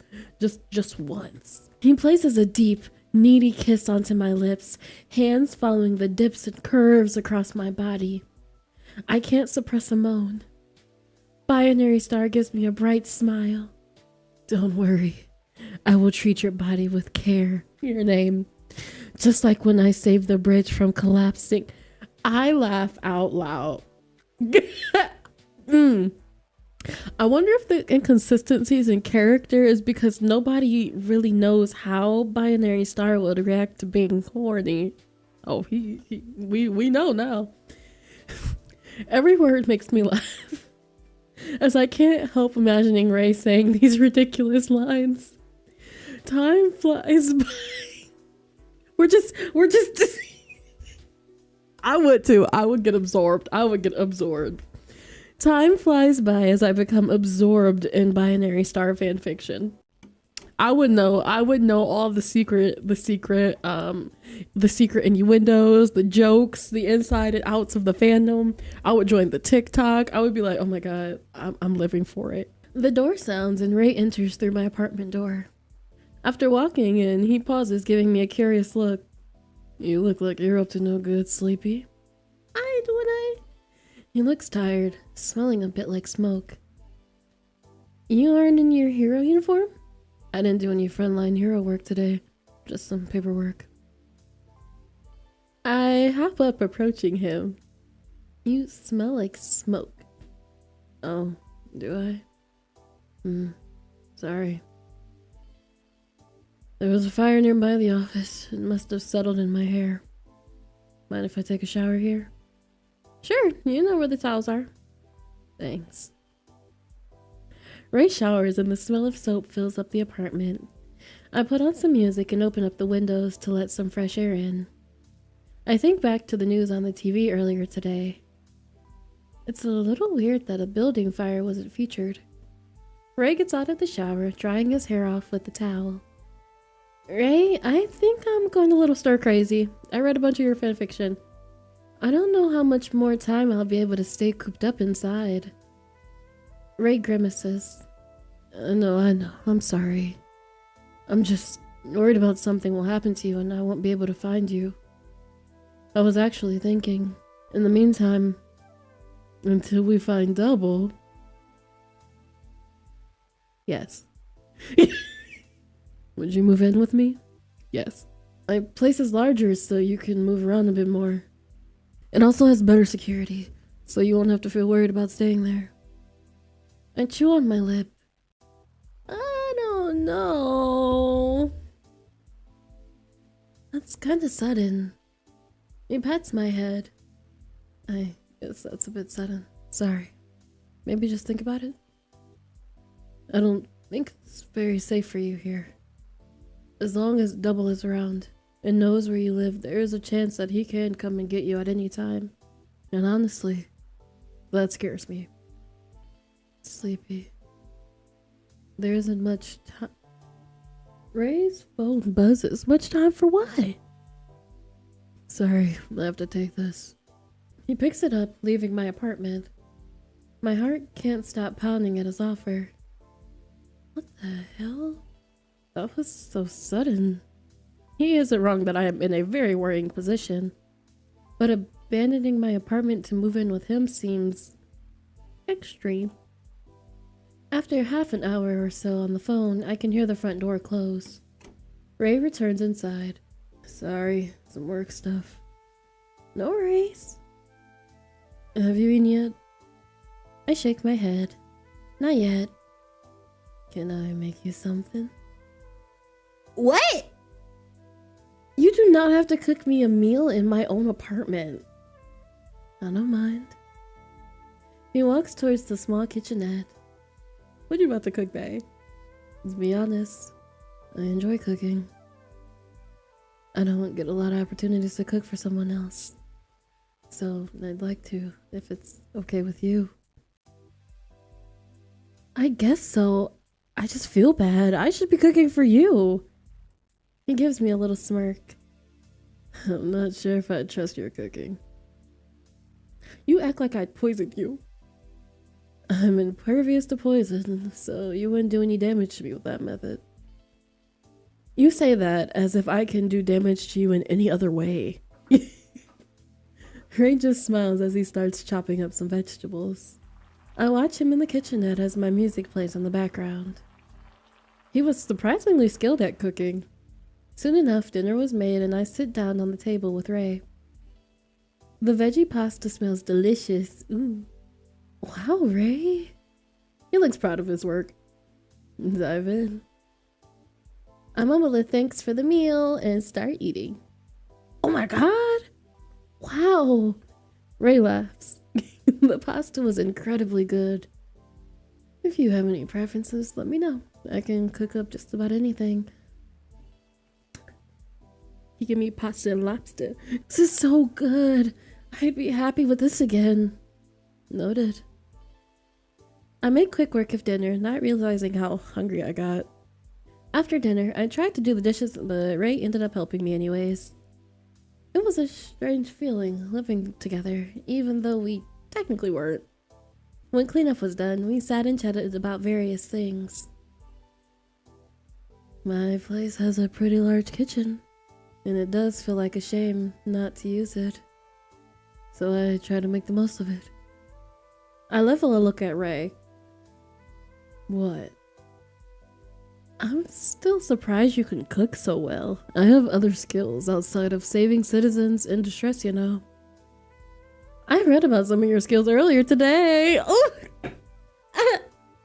I joke. Ray gives me a skeptical look. Is that right? I pick up my phone and click on a random binary star fanfiction I was reading earlier. We got tab saved. When Binary Star looked at you from across the club with his ruby red eyes, you felt undressed on the spot. He grabs your hand, taking you to the quieter hallway where he pushes you against the wall. his plush lips encapsulating your own. Binary Star pulls back, heat in his eyes. Heroes have to blow off some steam too. And you look just like the citizen of help. He whispers huskily.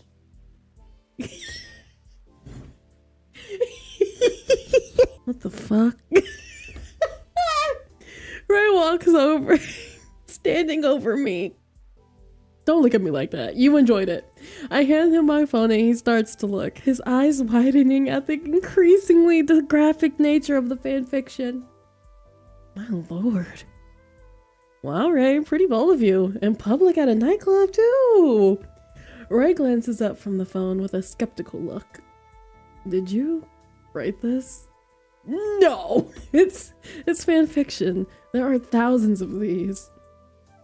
A smirk appears on Ray's lips. He leans, towering over me closer. Is this the kind of stuff you like, Sleepy? Okay, you need to back up. You're making me get the tummy flutters. Move. A dangerous smile stretches across his face. I mean, yes. Do you want me to drag you into the back of a club? And take you all for myself? While covering your mouth so others don't hear you as you desperately moan my name? My teasing has fully backfired. Ray gives a look of warning. My face heats up and I scoot back as I'm sure he can hear my heartbeat from where I sit. No, I just thought it was funny. Ray shrugs. Too bad. Let me know when you change your mind. I changed it. My mind has changed. Please, I want to be... Too bad. We were in the bed flirting with him the other day. Anyway, Ray saunters off to the window to light a cigarette per usual. He said, you make me stressed. I am unable to look him in the eye and I hear him chuckle. I get up and get ready to go to sleep. I lay down in the bed, hyper aware of Ray's presence, but he stands looking out the window.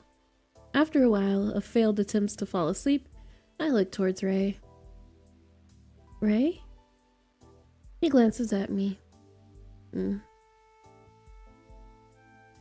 you cuddle with me until I fall asleep? A small smile plays on his lips as he puts out his cigarette. Sure. He walks over, taking off his sweater. Yay! The bed dips and he drapes an arm around my waist. There was some comfortability with Ray that I wasn't used to. With him I felt safe. I think about the special I watched earlier in the day. Ray? Yeah? Was being with Steel Sheriff hard? Ray sucks his teeth in thought. It certainly wasn't easy. He wasn't a good person. Probably still isn't. We don't talk anymore. Oh, my baby. When was the last time you talked? Maybe 6 years ago or so. He was my guardian for about 11 years. Still was a deeply troubled person that hurt people wherever he went. Ray looks at my worried expression. He ruffles my hair with a sympathetic smile. Don't worry. He couldn't hurt me. He tried once. He learned his lesson. Since that day, he lost interest in messing with me. Yeah, why would you mess? No, I didn't think about that. You can't mess with him.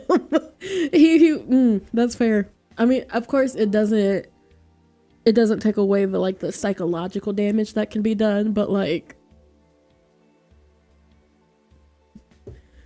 you can only do so much to somebody who is indestructible. Steel is the kind of trash that only punches down at people who won't fight back. The minute I turned 18, I left Steel for good.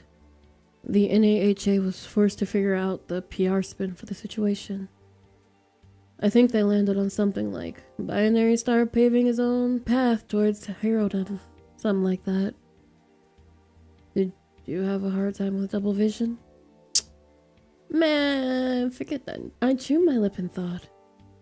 Double wasn't always bad.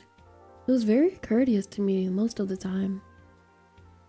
But things started to go bad and didn't stop snowballing. I think maybe he was manipulative and violent all along, but because it wasn't pointed at me, I refused to look at it, and other people got hurt because of that. I sighed, and Ray pulled me closer. He runs a hand through my hair out comfortingly. The way he was in the warehouse, it was never that bad. Before I had an inclination that he was capable of killing me, now I know for sure that he is. It'll be okay. I promise. I will keep you safe. I glance up at Ray, who gives me a little smile. Why aren't you doing all of this, Ray? You have no obligation to spend all of your time watching over me. I'm thankful for your help, but I don't really understand your motives. He said, be fucking for real. Be for real with me right now. Ray levels a look at me. A silence crosses over us as Ray studies my face. You don't have to say why if you're uncomfortable. Sorry. Ray places a hand on my cheek, pulling it softly so I face him. Not the little blushing. Oh, God, I love him. He looks at me quietly, a softness passing through his eyes. Sleepy. I love you. I give my all. What? I'm in love with you, Sleepy. From the first moment I saw you, I fell for you. Every interaction with you after that only served to further solidify my love for you. I wanted to make you love me too. Ray gives a self-deprecating laugh. But I suppose I'm not good at making people love me without a PR team. My mouth hangs open, face heating up at the bold confession. You don't have to respond. I'm not looking for affirmation. I just thought you should know the significance I hold you in. If I lose you, I might as well lose everything. It's not good, but I'ma look the other way.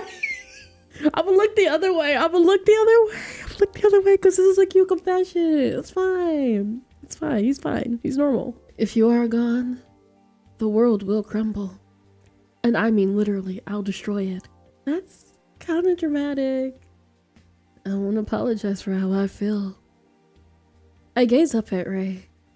It feels somewhat surreal that Ray, binary star, just confessed his love to me.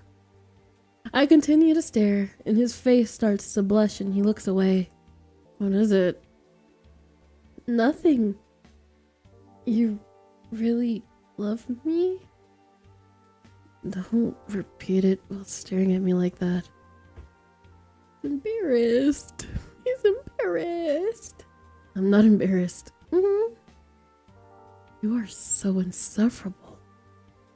I laugh and Ray's expression softens up. He touches my face again, looming ever closer.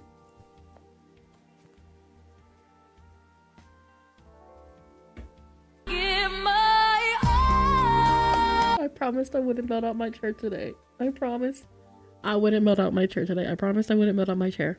I promised everybody I would not melt out of my chair. Okay, we are good. You are so unbelievably perfect. Sleepy. Can I kiss you? My heart leaps out of my chest. Ray's face so close to mine I could almost feel the heat rolling off his skin. Hell yeah! Hold on, that was too excited. Hold on. I nod slowly and Ray's hand moves to the base of my head. He leans in, softly pushing his lips into mine. His fingers weave into my hair and I can feel him sigh. When I don't pull back, Ray deepens the kiss. My heart is hammering in my chest. I become greedy at the sensation of Ray's lips gently colliding into my own. I want to taste him. My fingers reach up, wrapping into the collar of Ray's shirt. I pull him closer. His hands tighten in my hair, and in response to my action, I push my tongue against his lips, and he parts his, brushing his tongue against my own. He groans and pulls back, a small smile forming on his lips. Get back, sir! I am trying. I'm okay. I look up at him, hungry. We don't have to. We should probably stop. Or I will have a harder time stopping myself later on. His black eyes are filled with warning. Okay, fine, good. Thank you. He leans down, placing a kiss on my forehead. You should try and get some sleep. You look exhausted. I look exhausted? Ray, you look like you haven't slept in weeks. I don't really get much sleep. Do you think you can sleep in with me tomorrow? Ray gives a little smile. We'll see. Try and get some sleep, Star. You too, Ray. This man has my heart. This is terrible. I cuddle into him and his arms tighten around me. With the comfort of Ray's tight hold, I fall asleep in no time. I wake up in the middle of the night. Ray's lowered voice bounces off the wall slightly. Ray, don't ruin this. Yeah, I did it. What else do you want me to say? So, what are you gonna do? Actually, let me rephrase that. What can you do? No. I'd rethink that if I were you. If you want to put me on trial, the reputation of your best hero is tarnished. You can fire me if you want. I'd gladly take a vacation. Give my man a vacation. See? Nothing else you can do. What now? Well, I'd recommend you keep a leash on your other heroes. Keep them the fuck away from my personal life. Frankly, I'd recommend that for any of you. We both know what I'm capable of, and I'm no longer satisfied with playing nice. You know, I'm trying to see the bad. I don't see the issue with him crashing out. I don't see the issue with the crash out. I do not. I'm not mad about it. I'm not mad about him crashing out. Ray glances at me and I shut my eyes to pretend I'm asleep. He knows you're awake. He can read your thoughts. I'm unsure if he saw me looking at him, but he walks over and sits near me on the edge of the bed. He pats my head softly. He must have thought I was tossing and turning. After my breathing evens, he continues talking on the phone. I look forward to the NAHA actually doing their fucking job for once. Please, be my guest. Tell Herschel there isn't anything he can do either. Then you better contact risk management. There's nothing the NAHA can do to make me back down. I'm getting what I want, and frankly, as far as I'm concerned, everything else can burn. It's my type. I hate it. I love it. It's my type. That's about all I have to say regarding that. Last thing, I'm gonna be late getting to work tomorrow. Ray glances at me. I have decided to sleep in. Good night. Ray hangs up the phone. He gazes down at me, his thumb tracing the features of my face. Did I wake you up? I open my eyes slowly. The moonlight blankets Ray like a halo, giving him an ethereal glimmer. I shake my head slowly. A ghost of a smirk appears on his face. You're a good liar, Sleepy. Is everything okay? Ray gets into bed next to me. He needs to stop. He's using this against stop. His familiar warmth comforting. He runs his fingers down my cheek, leaning in. You don't have to worry about anything. I'll take care of everything. Go back to sleep. I nod and lay my head back down. Soon, everything fades into a familiar darkness. I wake up as something tickles my cheek. My eyes readjust and I glance over. Ray snoozes near me soundly. I try to get up, but his arms are wrapped tightly around my waist. Could you imagine? The iron grip. He would have an iron grip. He mumbles something and nuzzles into the top of my head. Ray. 5 more minutes. Right. His eyes flutter open. When he realizes his hold on me, his face goes pink and he scrambles up. Sorry. I didn't mean to. I usually don't. It's okay. You were pretty out of it there. Ray stretches, his toned body brushing against the thin black shirt. Yeah. Honestly, I haven't slept that soundly in ages. Listen, what if he just needs a nap? He's not crazy. He just needs a nap. And our name is Sleepy. You see? We're meant to be together. Like, if 1 + 1 is 2, then we equal 4. Oh, wait. I did that wrong. I'm surprised I even woke up. That makes 2 of us. Ray gets out of bed, yawning. Do you mind if I take a shower? No, not at all. Don't worry, I'll be out of your hair soon. If you keep smirking at me like that, you ain't gotta go nowhere. He retreats into the bathroom. I eye his duffel bag that he always brings with him. I know that isn't a nice thing to do, but after everything that has been going on, I can hardly be blamed for being a little skeptical. I can't disregard what I saw in that warehouse. I can't disregard what was spoken about on the phone last night. I can't disregard my safety by having him around my apartment so often without knowing if he is dangerous or not. I first poke at his duffel bag. Then I slowly open it. He can read our thoughts, can he? Inside there were some changes of clothing. Just a sweatshirt and some jeans. I smell them, but nothing seems off. They smell like gray. Not pine and toasted sugar. While I'm digging around in his clothing, I accidentally shake loose a carton of cigarettes. Ooh. I would probably need some stress relief if I had a whole silly rely on me too. I feel something hard in the pocket. That looks like a pen I used to have. There isn't much in his duffel bag. Some clothing, a notebook, some keys, a couple of phones. I hear a bump in the shower and realize I probably don't have too much more time to snoop.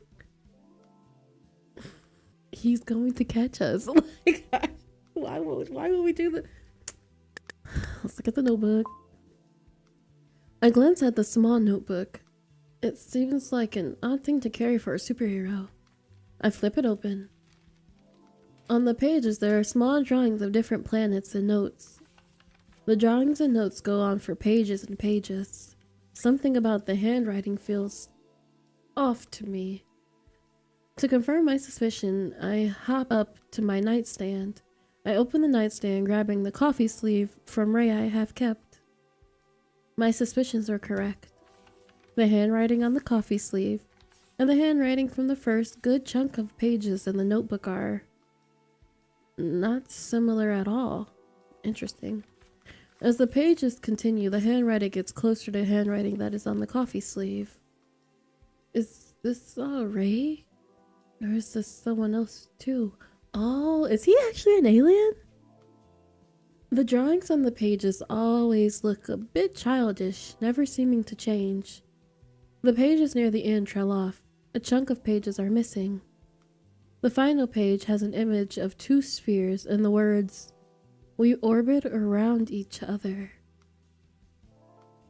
As I am returning everything in the duffel bag, a wallet tumbles out, flopping out against the floor. A square paper slides out of the wallet and it hits the ground. I snag it off the ground, opening the wallet to put it back inside. As I flip around the small square, my hand pauses. My heart threatens to leap from my chest. On the small square that was tucked inside of the wallet was a very familiar view. One I saw when I was looking into the mirror. A view of myself around 3 years ago. It's me in my villain outfit petting a cat. Oh my god. Okay. Alright, so I guess we finally got where the Yandere comes from. As the shower shuts off, I am jolted back to reality. I shove the picture back inside of the wallet and bury it back into the bag, zipping it up just like it was before. He can read our thoughts, he can read our thoughts. I laid myself casually onto the bed, pretending to read a book that had been sitting on my nightstand for over a month at this point. A couple of minutes later of pretending reading, Ray exits the restroom.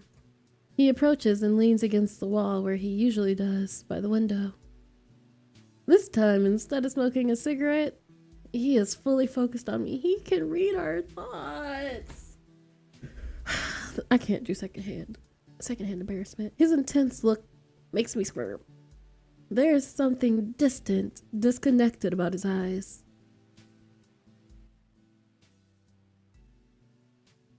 I'm in danger! So, you were digging through my stuff or something? Did you have fun reading through my notebook? I would have read it for you if you would have asked nicely. Ray levels a look at me.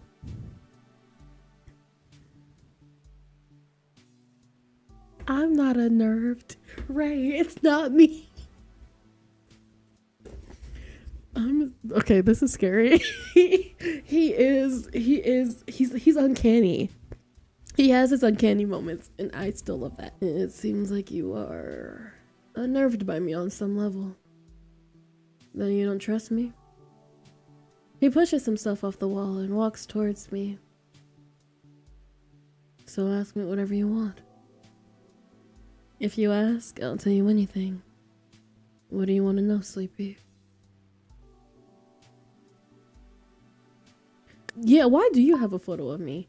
Why do you have a photo of me, babe, in your wallet? A photo from 3 years ago.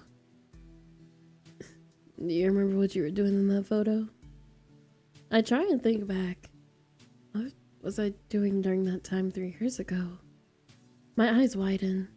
I was robbing a house. I look panicked at Ray. I'm not gonna turn you in or anything, dummy. At that time, I was on the way to my next assignment when I saw you breaking into the house of Legislator Keck. I was going to quickly take care of you, but I couldn't bring myself to do it. It was an odd feeling. Before that moment, I never really had any issues getting rid of criminals.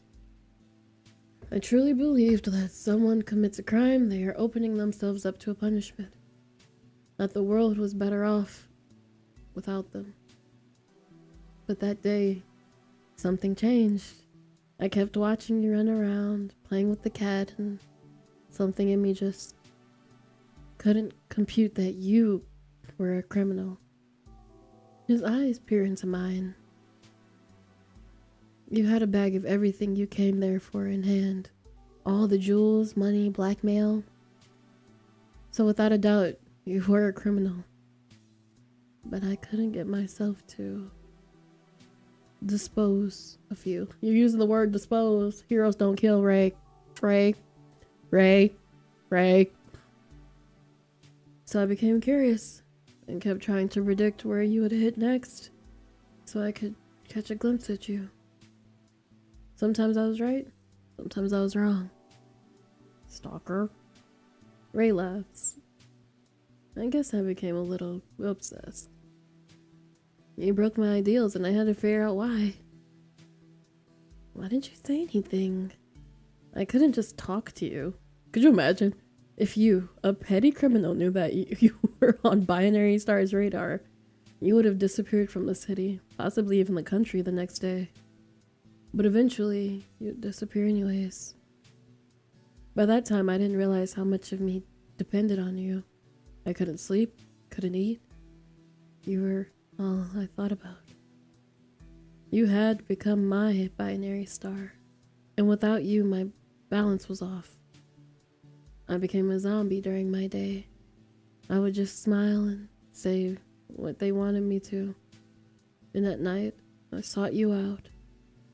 I finally found you 3 weeks ago. Is that all it's been, is 3 weeks? I'm okay with this. I transferred to work in the city. I purchased a condo. I formulated the perfect plan to meet you. You were never supposed to figure out that I was binary star. I was hoping that you would either fall for me or binary star. Not both. Ray sighs and rubs his forehead in frustration.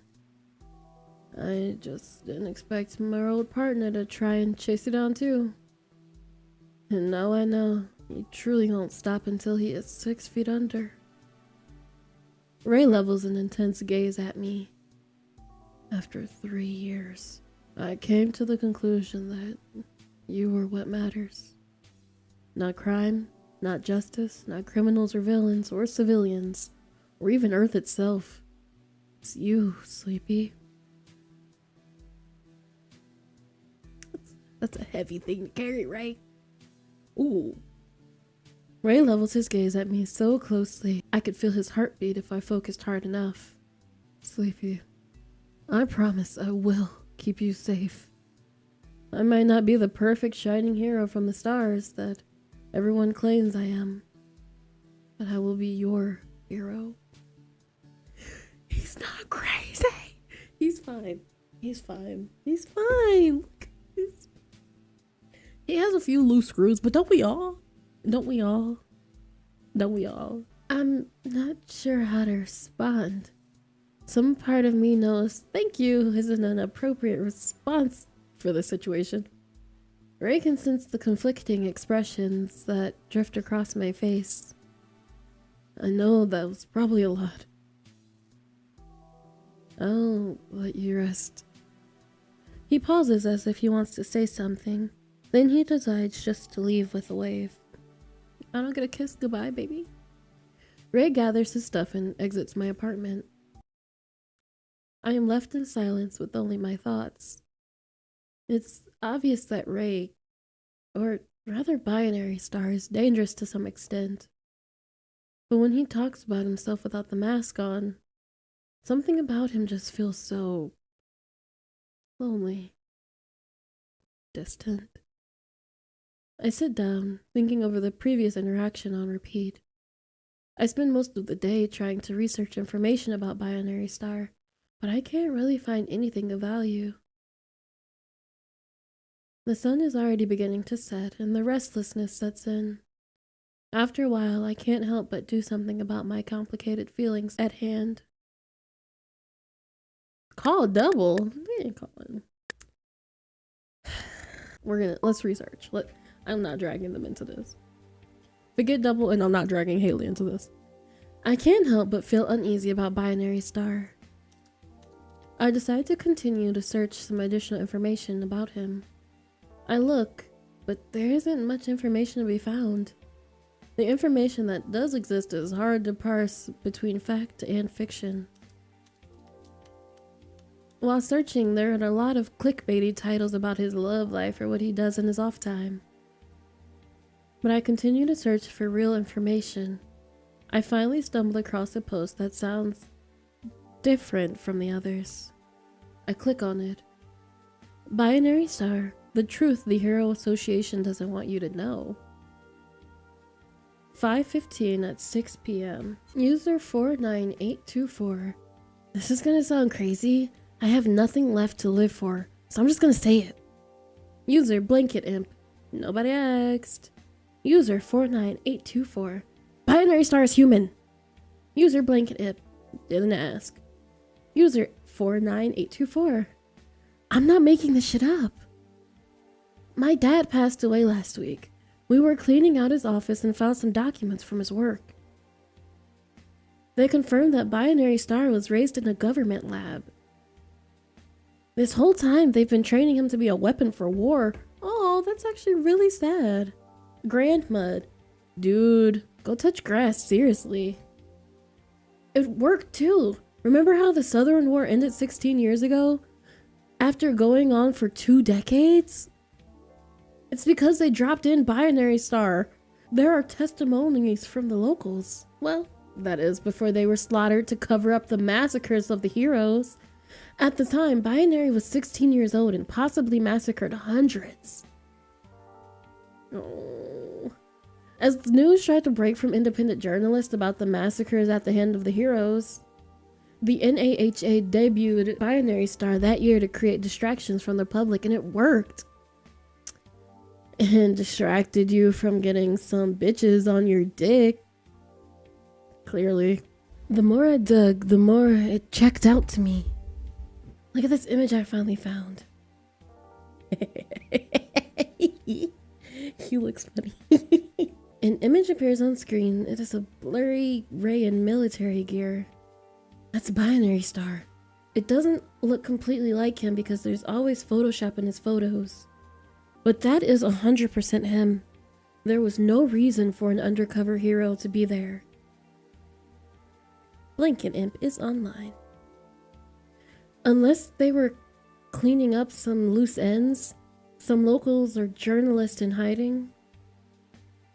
Dude, now you too? Is there a grass shortage or something? I'm serious. Okay, you and user 49824 can crazy talk together. I'm logging off. Nerds. Loser Blanket Imp is offline. User 49824, you online? Guess not. Dang. July 4th, 7 p.m. User Blanket Imp. Dude, what the fuck? I think I'm getting paranoid. There's this van that keeps following me. I swear to God, I'm not making this shit up. User Grand Mud. User Blanket Imp. Fuck, I'm getting freaked out. Oh no. I type a hello in the chat and wait a few minutes, but nobody comes online. I shut the screen off, alone with my thoughts. It's a common rumor that the Hero Association used heroes to win the Southern War. But it is literally a war crime to do so, and the heroes are only for justice. So the general populace basically wrote it off as conspiracy theory. I swallow thickly. After seeing Binary Star casually kill all those people in the warehouse, some part of me can't help but to think that it's not a simple theory anymore. I put my computer away, starting to feel a little sick. After reading all of that, some part of me felt like I knew more, but understood less of Binary Star than ever before. Okay, but that was Binary Star, not Ray. I start to feel exhausted. Ray isn't home and it's already pretty late. I can't help but to wonder if it's because of our discussion earlier. It certainly left off on an awkward note. A bit of sadness stung in my heart. Despite everything, some part of me still trusted Ray. I get into bed, resting my body against the plush blankets. My eyes close, covering me in the familiar darkness of sleep. I dream of a peculiar dream. One where Double, Haley, and myself are all heroes. We fight to defend the ultimate villain, Binary Star. I drive a sword through his chest. He erupts into planetary dust, showering glitter all over myself. I don't feel sad, yet tears well and pour down my face. The planet heals. It's finally over. The dust falls into sparks, and soon the earth catches fire. A wild flame licks my face and my body. I can't breathe. Did he burn down our apartment? Help, I can't. As I dream, the smell of smoke drifts across my senses. I cough a bit, turning over. My eyes flash open as the scent of smoke permeates the area. I immediately sit up. Oh no, the whole apartment is consumed by flames. I blanch. How could it have spread this much without me waking up? I quickly stumble out of my bed. The ground is hot as flames lick the far wall. I cough as the smoke starts to get in my lungs. I can't stop coughing. This is bad. I glance around my apartment as it's doused in flames. I cough harder as I kneel over. The smoke is suffocating. I have to do something fast. Let's go for the window. Let's go for the window. I feel like the balcony would be too much air, and the front door is probably already consumed by flames. I look around. The front door is too far away, and the balcony door is maybe too heavy for me to open. The window falls into my vision. It is already partially open. If I can leverage my body to force it open in one swoop, maybe I can then get some fresh air and jump to the neighbor's balcony. It's a risky maneuver, but I'm willing to try. I crawl towards the window. Gathering my strength, I push the window sill upwards, careful not to fall out.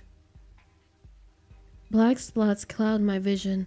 Instead of fresh air coming through the opening, it seems only smoke is going out. That's what I assumed would happen. I need to hurry. I crawl up towards the window, my lungs screaming at the lack of air. I slowly and carefully make my way out of the window.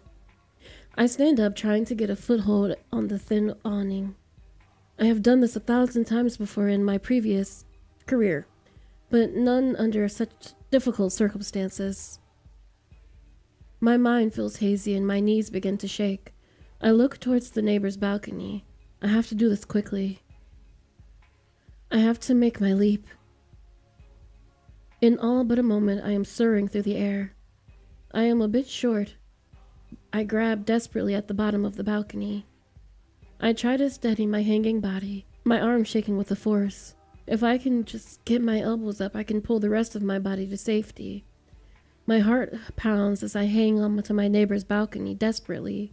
My lungs are screaming at the rush of fresh air as my vision obscures. My fingertips shake, the sweat making it all the more dangerous as my fingers begin to slip. I try to pull myself up, but between my shaking, overexerted arms, lungs filled with smoke, and slippery fingertips, I can't seem to hold on. My body plummets 5 stories towards the ground. I close my eyes, waiting for the collision. Suddenly, my body is slammed into the water, my fall somewhat broken by the shallow fountain below. The air is violently stolen from my lungs, and I can feel my spine and legs shattered in multiple places. I try to move, try to get up, but my body won't listen. It screams in protest. My vision obscures as my lungs still can't find a purchase in any fresh air. Please, God. I cry only to myself as my vision fades fully to black. Well, guess who's not gonna be happy about that? Okay, so guess we do go through the balcony window. Now I'm being stubborn, Ray. Okay, we're gonna sprint. Mess around and find out. I make my way towards the balcony door. It is the closest to me, so it only takes a few seconds to get to it. When I reach out to the doorknob, I feel the heat even before I touch it. I turn around, yanking a sheet off the bed, and wrap my hands in it. I try to push, but the balcony door doesn't budge. I curse under my breath. Why does it have to be jammed now of all times? I use my full body weight to push against it, but again, no dice. My vision begins to spot as my lungs desperately search for any air that can gain purchase in. I again push my body weight against the door, but it doesn't even flinch under my full pressure. My legs collapse, shaking as my vision swirls. I reach towards the door, crawling on my knees. My body heaves and coughs, unable to relieve my lungs of the soot. As my vision begins to fade, suddenly a rush of air hits me. I'm being stubborn. I don't want to hear it. Why did you burn down my apartment, Ray? Ray, I have been down bad for you this entire time. How dare you do this to me? How dare you? I'm disappointed in you. Binary Star looks down at me, radiant as ever. Even in these circumstances, he glows. I don't know if I want to play this before I play the good ending. Okay, this is fine. This is fine. You would really rather die than ask me to save you. Do you hate me? Are you disgusted with what you found out about me? Do you think I'm a monster, too? I'm unable to answer, all of the words being swallowed by coughs and desperate, greedy gasps for the sudden influx of fresh air. You don't have to say anything. I already know you do. Binary Star smiles kindly. His words do not match his expression. I debated leaving you here, watching the life fade from your eyes, and shackling myself from humanity once and for all. But it seems I'm really struggling with that decision. Hey, why your eyes slowly turning red? So, I'll give you a chance to make that decision for me. He approaches, smiling as kind as ever. I struggle to my feet, to meet the hero eye to eye. Why? I choke out between coughs. To be frank, I'm tired of being a paragon of humanity. It's clear now that even you don't see me as a hero either. You probably don't see me as a human. Not 1 ounce of affection left in your heart for me. And you are even right to think so. To do so. And I want to retire, I guess. He pauses in thought. Well, I guess retire is not the correct word for it. He chuckles. What you experienced earlier with the alien attack is just a recon of sorts. They have many armies waiting for the word to attack. It will happen in a week or so. They will have ships, bodies, and weapons beyond our comprehension. The other heroes will only serve as a special fodder for ungodly mechanisms. I could defeat them. It won't be pretty, but I could. He brushes a hand through his hair. But you see, Sleepy, I'm having a hard time finding the will to fight for humanity, to save them. And the only thing that would make me even remotely want to. He glances downward at me, but his silence falls thick.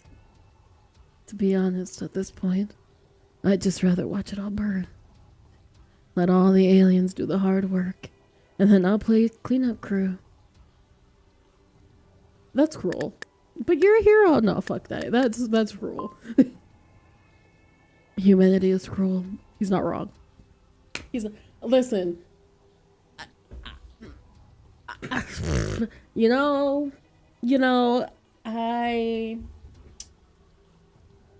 I'm trying to see where my man is wrong. I really am. Humanity is cruel. And despite it all, despite the glamour, the advertisements, the campaigns, I am human. He looks at my scared, doubtful form. I know you too. To some, I probably look like a monster. And believe me when I say, I desperately tried to shelter you from that. To everyone else, I look like a savior. But frankly, I'm tired of wrestling with strangers' views and expectations of myself. My identity. I can't stop. I am inexorable. Only when I see the earth shatter under my force will I be forced to mourn the loss. Only as the planet scatters and drifts as trillion glowing particles will I have to reckon with the conclusions that if I am a human or monster. Some part of me thought you could save me. Baby, we don't do that here. I mean, I was trying to, but I clicked the wrong thing. He chuckles in a self-deprecating way. I realize I was wrong to even place that expectation on you. I'm sorry for that, Sleepy. You know what? He said sorry, so like he's fine. I feel bad for him. I really do. The binary star hero sheds his mask. He is Ray. Despite it all, they are one and the same. He reaches his hand out towards me. Ray is shining brighter than ever, lighting up the whole room with his divine glow. Some stars are created by being ripped apart by black holes. Sleepy, do you want to be torn apart, shredded piece by piece, to be born whole, more bright and beautiful than ever before?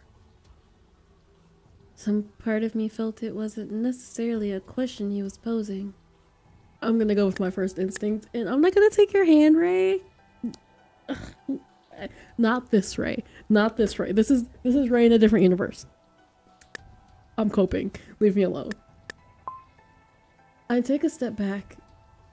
Oh, I don't like that face. I don't like that. I don't like the disappointment in his eyes. Fear takes hold as tears cloud my vision. Ray, please, don't.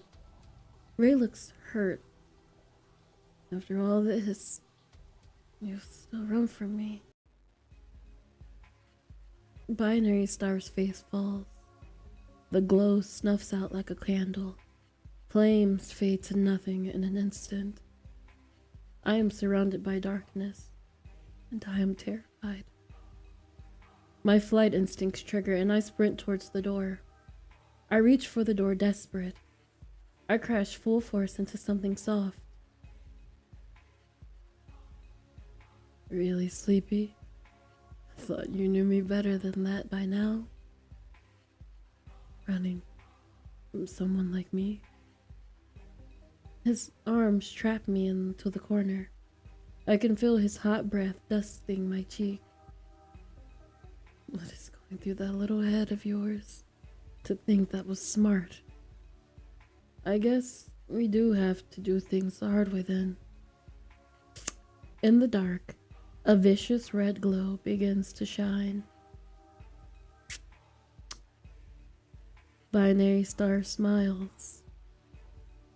He smiles the same way I have seen him 1,000 times, among every billboard, poster, and magazine. Goodbye, Sleepy. A flash of red, a surge of pain. Everything was black. And then, nothing. True to his word, Binary Star carried forth with his plan. Within a week, an awful war broke out due to alien invasion. Within a month, all humanity ceased to exist. Within 3 months, all living creatures were torn asunder. Bodies strewn amongst trees, stones, grass, as if they were innate to the terrain. Within a year, Binary Star had grown tired, lonely. He roamed and mourned, still unable to answer the question that pressed in him, demanding a conclusion. With the last exhale, Binary Star fulfilled the final purpose he was created for. With the first gift he was ever given. He shines so bright, all of nature was forced to bow before him. And so, for the first time, amongst the deafening silence of galaxy dust, Ray finally existed. Completely alone. Why did that make me emotional? Alright, so I guess we will take his hand. I guess we will. I take Ray's hand. My heart thumps out of my chest. He smiles beautifully, full of cathartic hurt. I understood in that moment that I am the bone that needs to be broken in order to be set in place and healed properly. The day I met you was the first day I learned something new about myself. I learned that I could love, that I could hope to be human. Ray holds me close. His hand strokes my cheek. Thank you for letting me dream, Sleepy. I thought I could change, that I could do something other than human or monster. But in the end, I have a quasar that shines around me like a halo. It pulls matter from everything else around it in a single volatile ring. That ring will shred and swallow until it's hard, until it's had its fill, until nothing else can be cannibalized. It will rage on until it fades away from existence completely. He brushes some soot off of my forehead. He pauses, looking upon my face. A moment of hesitation clouds his features. I look up at Ray. You know, hold on. It's my oldest girl syndrome. I'm having a hard time letting a man save me. But you know, I really truly hope that you find what you're looking for, like I do. Ray, I hope you find what you're looking for. Ray looks upon my face with an indecipherable smile and a sigh. There is a sadness that lurks in his dark eyes. He brushes a tear away from my cheek. Don't cry, Sleep. I will keep you with me forever. Ray takes my face into his hands. In a moment that felt both shorter than a thought and longer than eternity, Ray presses his face into mine. His lips passionately gain purchase amongst my own. I push back, desperately trying to convey what words cannot. At that moment, I feel the sun. Everything radiates. My heart beats, my skin hums. I feel metamorphosis. I look at Ray. He shines. But this is really cool. Like, this art is really cool. I am in love with this game. Parts of me fade, being pulled apart, shredded into dust by the star before me. Ray holds me in his arms. He kisses me desperately between sweet murmured words. I can taste the salt that runs down his cheeks and falls between our lips. He holds me tighter, wrapped in my own cocoon. I can no longer talk. I can no longer see. Soon my mind is no longer my own. I shine with Ray. Brilliance thread amongst matter and being. I fade. I am reborn.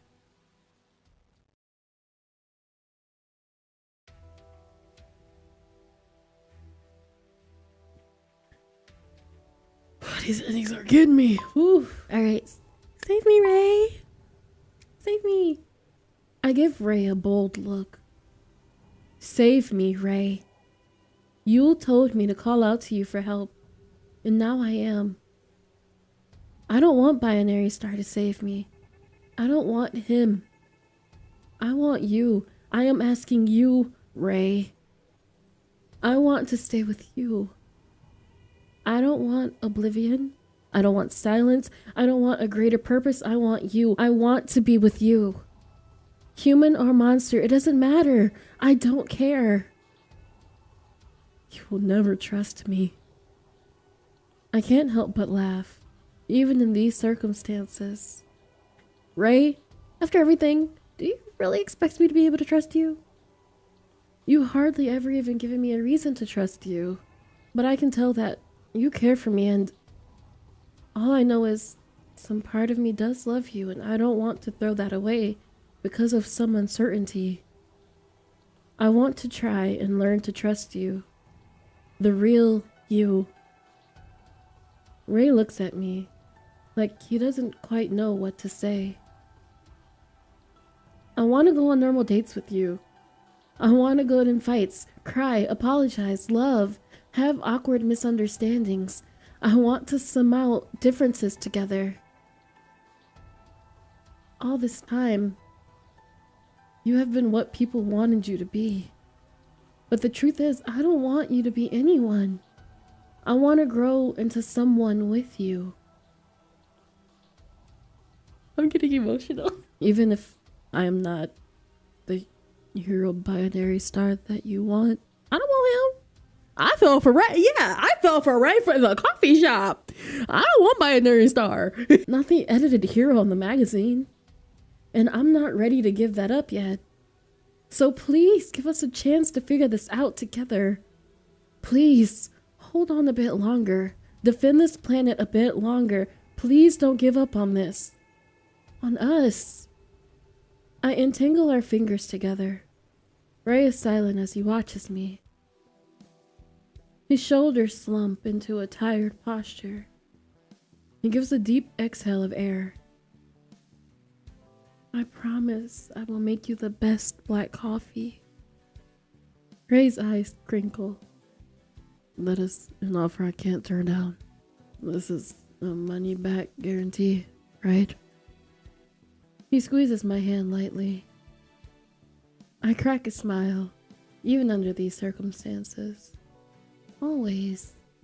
In an instant, Ray places a sweet kiss on my lips. He lifts me up easily in his arms. Ray! I gasp in shock. What? He looks down at me with a coy smirk. I'm really craving some exclusive Sleepy's black coffee right now, aren't you? His face is so close to mine, I can't help but look away. And he chuckles. Wrap your arms around my neck and hold on tight. I do as I'm told for the first time in forever. In an instant, we are in the air flying. The night sky is beautiful and the cold air makes me shiver. Is my apartment still burning down? What about the other people in my building? Are they okay? Ray holds me a bit tighter, draping his iconic cape over my back. Ray is still an enigma to me. Some part of me thinks I will never quite understand him. But for the first time, we have some semblance of understanding between us. And it makes me want to learn more about who Ray is. I want to discover the bad, the good, the deep, dark shadows that are cast from his luminosity. I close my eyes, squeezing Ray tighter, hoping, praying to anyone for the future that is kind. That's why I didn't call Binary Star, because I don't want him. I don't want him. I wanted Ray. I don't want Binary Star. I want Ray. Alright, so this time, Binary Star, help me. I knew things were going bad fast. I yell out his name with all the force that I can manage. Binary Star, help me! Less than a moment later, a gust of fresh air bursts past me from the balcony. I look up, and the shining hero stands before me. I don't want this. He reaches out his hand towards me, smiling kindly. He is radiant even amongst the smoke and flame. Despite the destruction around me, I feel no semblance of fear. I'm here to save you, Sleepy. Without hesitation, I grab his hand. Pulling myself up, I throw myself into his arms, hugging him with the remainder of the strength of my body. He freezes, surprised by my action. Binary Star clears his throat and shifts his gaze to the side in a feeble attempt to hide how red his face is. I'm mad. Cause I don't want Binary Star, I want Ray. Give me my cynical, crazy Ray. After a few seconds of patting my head awkwardly, he shifts back. He squats lower, settling his forearm under my bum. Binary Star easily lifts me up, securing my back to his other hand. He steps out onto the balcony, looking at me with a coy smile. Hold on tight. Suddenly we are flying through the starry sky, his iconic red cape trailing behind. The night air is brisk as he flies past skyscrapers and stars. Soon enough, he settles me down onto a high-up balcony in the middle of downtown. You can see the whole city from here. That's kind of the point of why they placed me here. I don't want him. He opens up the door and beckons me inside. He's gonna keep me here forever. My jaw drops. Daddy got money. Is this your apartment? Kinda, but yes. He smirks. How'd you like it? This is where you'll be living from now on. I burnt down your apartment just so you'd move in. What? Unless you want to go back to your apartment, which I wouldn't personally recommend in its current state. He walks up to me, looking down at me with a serious expression. Plus, here I can keep you safe. I know where you are. I guess that makes sense. I promise not to impede. I'll be out of here right when I get a new apartment. An indecipherable look passes across Ray's expression, and I could almost swear I heard him chuckle. He turns away, walking into the apartment. We will see about that. What'd you say? He turns around, smiling his signature radiant smile. Nothing. Come on, let me show you around your new home, star. I couldn't help but to follow him. He led me as if a gravitational pull kept us together. Part of me knew that something didn't feel entirely right. But then I was already too enthralled by the hero. The way he shined. I couldn't help but to orbit around him.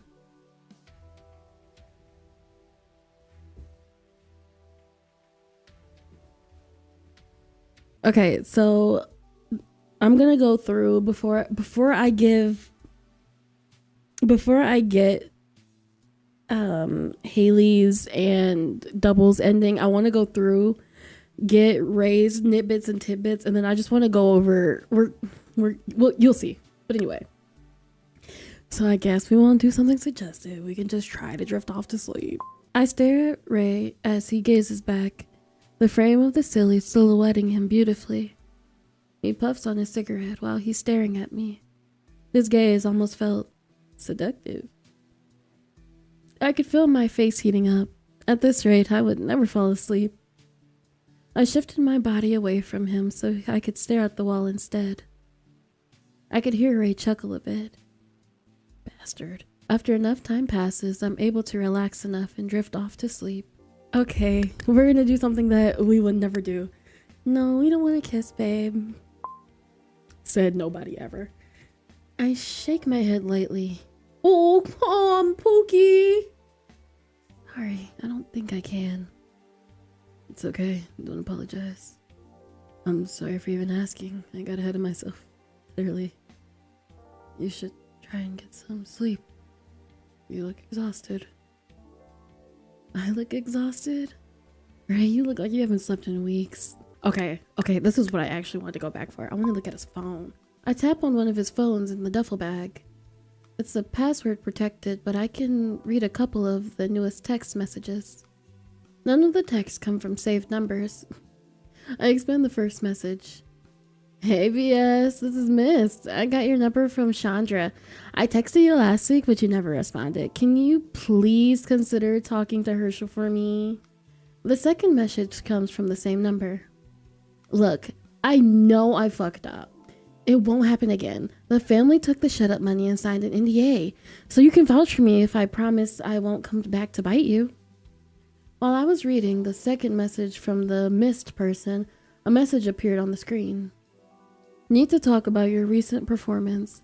I have been informed of actions inappropriate by the standards of the NAHA. 7 a.m. tomorrow EST, Herschel. While I'm trying to close out, I accidentally hit the reply button on the message from Herschel. Oh no! I should have just closed that out immediately. But the part of me wanted to see what would happen if I respond. Oh, D. Okay, hold on. No, I shouldn't respond. Respond yes, respond no. Respond with something flirty. Oh, we being chaotic. I snickered to myself, typing up a response. I'll show you some real inappropriate actions by the standards of the NAHA. Wink. Our response comes almost immediately. If that is a threat, we will not respond lightly. Herschel. My attempt at flirtation has flown far over Herschel's head and into dangerous territory. I've become determined. And I won't respond lightly to that sexy little body of yours, Herschel. Ray is gonna kill us. Right on the spot. Right on the spot. Right on the spot. I covered my mouth to keep myself from laughing out loud. as the typing indicator begins and stops multiple times. Herschel is like, Herschel must be really confused. Finally, a text comes through. Did you drink drain cleaner? Take a gunshot to the head. Sober up. 8 a.m. tomorrow. Herschel. Herschel was certified no fun at all. I put Ray's phone away. Right, you have to. It was funny. I'm going through my phone, huh? You are a nosy little thing.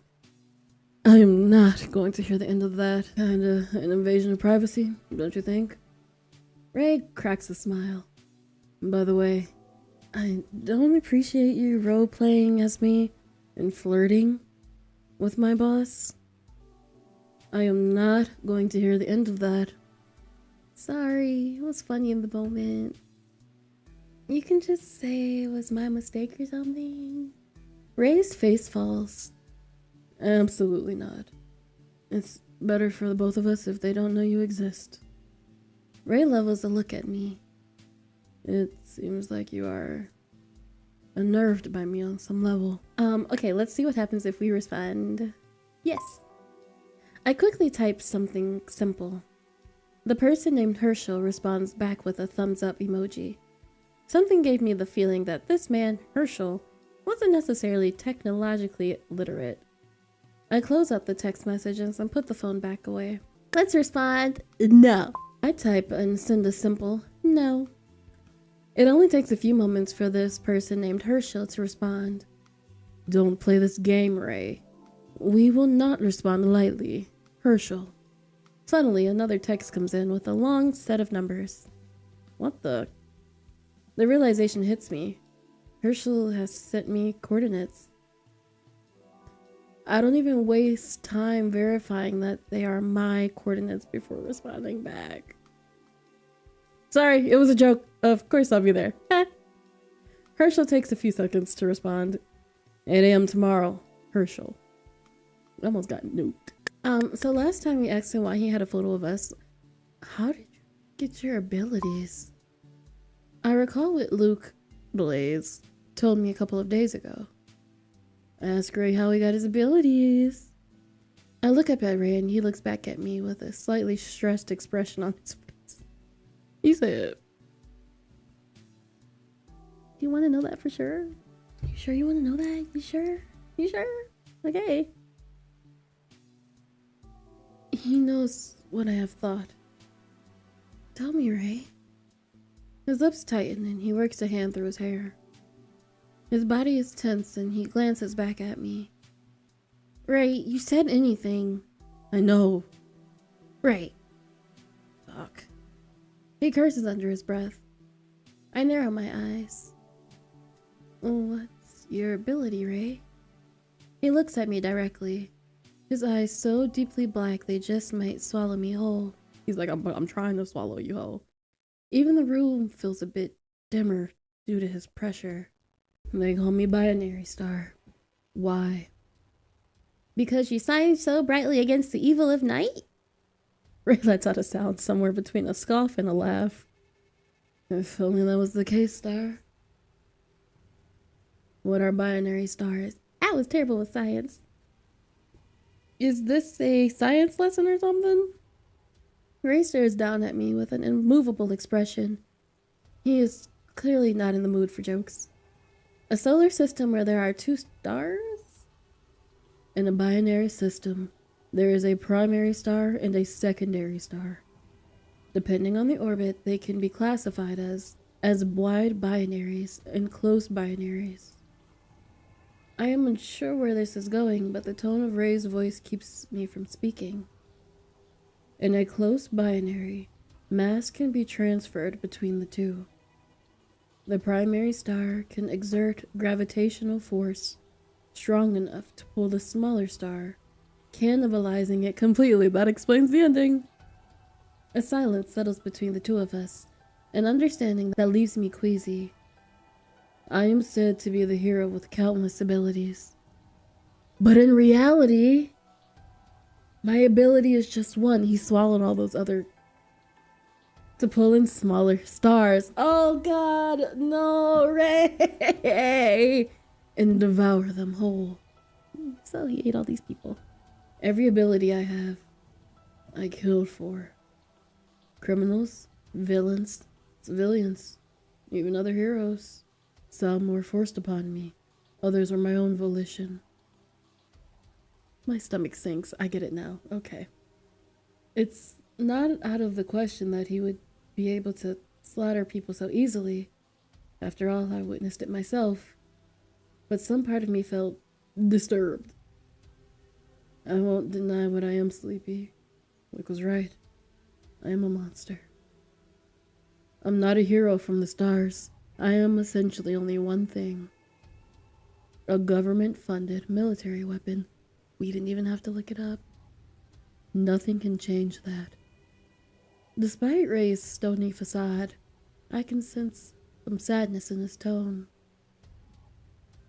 I may be a monster, but I promise I will keep you safe if you let me. I'm not sure how to respond. Part of me knows thank you is not an appropriate response for this situation. Ray can sense the conflicting expressions that drift across my face. I know that was a lot. I'll let you rest. Ray gathers his stuff and leaves my apartment.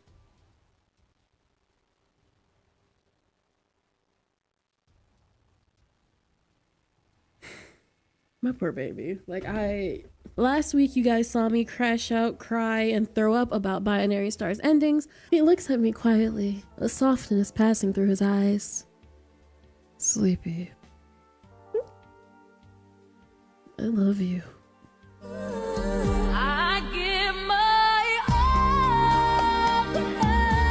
If you are gone, the world will crumble. And I mean literally, I'll destroy it. I shine with Ray. Brilliance thread amongst matter and being. I fade. I am reborn.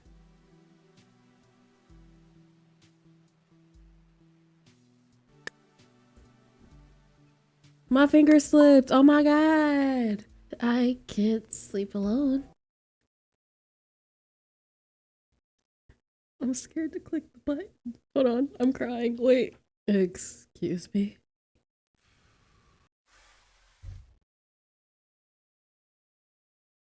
Take me to the king. Take me to the king. This week, we are going to get double in Haley's endings, and if it's not too long, we'll get the after stories. Okay, so we're gonna start with the love of my life, Haley. More exciting than a minimum wage cafe employee. I can't even imagine. Hal cracks a smile, tossing their napkin at me playfully. I snatch it out of the air. You're such a little shit, you know that. Wow, Hal, language. I think in the onboarding videos, they referred to this as a toxic workplace environment. Calm Haley down so the customers don't hear. Haley. I touch their arm, grabbing their attention. They pause, noticing me look around the cafe as the customers who were peering curiously. Yeah, you're right. I'll shut up now. Haley sighs, pushing their hair over their shoulder. I'm right though. Back when I was a teen, people still protested heroes. They grumble while walking away. Okay, Gandhi, we know the world was different back in your day. Haley shoots a glare in my direction. Funny. That's really funny. Haley shoots a glare in my direction, but is unable to keep a completely straight face. They laugh while continuing their walk to the storage room. I'm gonna go sort out some inventory in the back, if my old person back can hang in there. Maybe I'll have to ask for some help from the younglings with more energy. I point to the register. Yeah, I don't mind helping out, as long as you're cool with the till being run by a certain employee with sticky fingers and a fascination for hero collectibles. Never mind, I feel years younger. Haley walks off in their wide stride. Although their boots have heels, I can never seem to hear the click against the hard floor. Haley? I'm just curious. I just want to say goodbye. Hey, thanks for helping. Oh. This poor child, he cannot get a break. This poor old man, he's not a child, he's grown. The sound of a large explosion is heard in the distance. The ground shakes with the force of the blow. Ray sighs, frustration seeping from his tone. God damn it. Poor thing. Ray's phone buzzes once more and he picks it up. Just two. Fine. On my way. You owe me. After hanging up, Ray turns to me. Looks like I gotta clock in some overtime. Sorry to hear that. I hope you don't have to work too hard. I don't know. Might work so late that I'll have to pick up some of my favorite coffee tomorrow morning. I don't work tomorrow. Ray takes on a teasing tone. Wow. Assuming I only come to Cafe Waiting Crescent for you? Pretty bold of you. Calling it good is an awful stretch of the imagination. He laughs genuinely. Okay, fair enough. An attractive barista is a nice bonus to a pretty average black coffee. Ray looks towards the large black pluming staining of the sky. I should probably get going though. Thanks for your help, Ray. Anything for my favorite barista. He walks off, giving a short wave goodbye. Well, Blaze, I am not interested. We told him to fuck off last time. We'll be kind of nice. Whatever you're trying to do, I'm not interested. Luke, I am just trying to work my job. I have to clock out as of, I glanced at the clock 10 minutes ago. Okay, so go clock out and we can head out together. That's not happening. It's not happening. Sorry. You don't want to leave with me? Oh, don't worry, darling. I'll take you to dinner first. Oh, okay. He eyes me up and down. You look starving. The fuck? Absolutely not. Luke looks visibly irritated that I don't want to go out with you. Fine. You just lost the chance that every civilian wants. Get out my face. What about Ray? What about him? Hal rubs the back of their neck, looking away. It's, I guess a feeling. Like, kinda a bad one. Something doesn't feel genuine with him. Okay. Well, thanks for letting me know. Maybe just keep an eye out for anything that is off. I haven't seen anything weird yet. Him slowly walking in for that one, he said, "What's weird?" Nah, Mr. Star definitely has some skeletons in his closet. He definitely has. Yeah, I mean, every human has some skeletons in their closet, so I can't be surprised if binary is any different. Yeah, I just wonder how many skeletons, you know? Haley bites their lip in thought. I just don't think heroes can be moral. And that is pretty dangerous when you have the powers that heroes do. You think too much, House. Heroes are just like you and me. Haley levels a glance at Miles. I really doubt that. What'd you say? Nothing, Miles. When you put it like that, it's hard not to feel a little weary. I just hope there aren't too many skeletons. Yeah, same. You just gotta watch out for yourself first and foremost. Okay, so this is us leaving. We're deciding to leave the cafe because double trouble boil and bubble came back for us. Some part of me knew that leaving Haley was going to be one of the hardest things I have to do. Oh. Despite our short time together, Haley and I have become increasingly close. When I first got hired, I was scared to form any friendships. Like a stray backed into the corner, I stayed away and hissed at anyone that came too close. But Haley gave me space. They supported me with words of encouragement. They let me lean on them until I was able to grow a backbone of my own. I have changed a lot thanks to Haley's patience and kindness. I'm sure Double was even able to sense a change in me, considering how on edge he is. I can't risk Double doing something to Haley, so I can't stay. I decided to put the use of my backbone that Haley gave me. They helped me and protected me at my lowest, so now I will protect them. But even so, it's heart-wrenching to lose someone who just understood on the level that Haley does. And I won't fool myself to say I don't feel anything for them either. I walk into the cafe Waning Crescent for what is likely the last time. Their expression stings me to the core. I didn't want to leave them either, but I hardly had a choice in any of this. Frankly, since meeting Double, I hardly had a choice in anything. I glanced down at the envelope, holding it up. I'm sorry to do this. I'm just going to really miss you. I thought maybe we had something. Haley suddenly becomes flustered, their face lighting a light pink. They face away.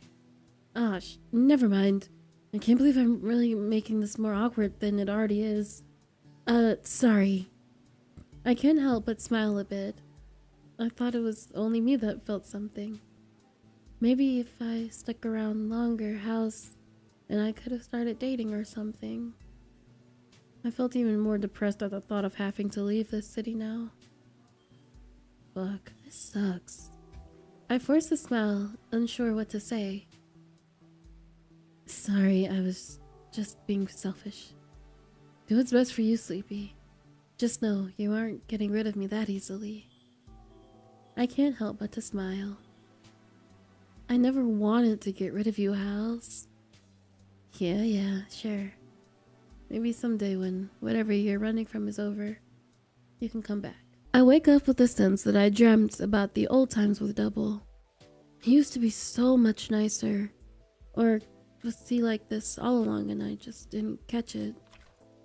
I get up and inspect the fridge. It was pretty empty, so I settle on eating some leftovers. Throughout the day, I shift between watching TV programs, playing on my phone, and reading some articles. I try to get in some good reading just to pass the time, but I can feel my attention not able to stick to anything.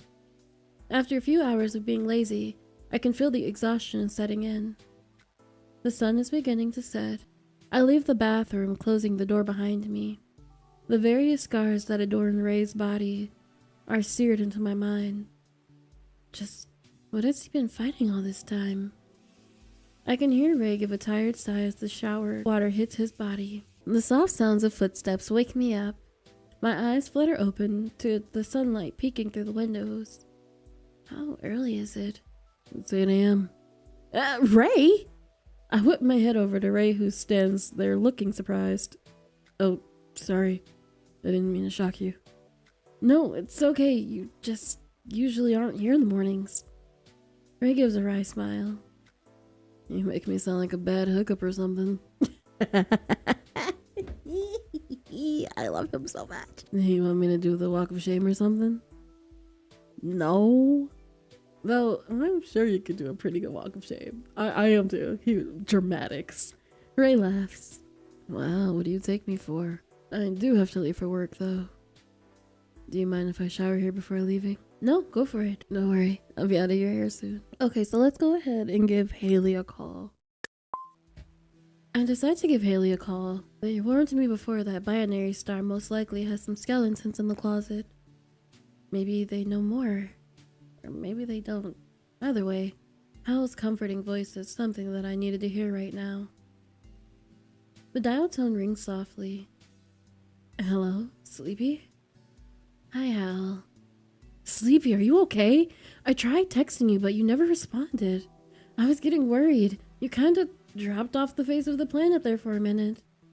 I'm okay. You sure? You don't sound okay. I bite my lip. Everything in me wants to run crying for Hal, but I can't be selfish. Hal essentially just lost their whole business to the chaos of the West District. The last thing I want to do is heft more stress onto them. Yeah, I guess I just missed you is all. I can hear Hal suck in air suddenly. Hal? Yeah. Yeah, me too. Are you okay? I hear a familiar voice in the background. Is it Miles? Yeah, it is.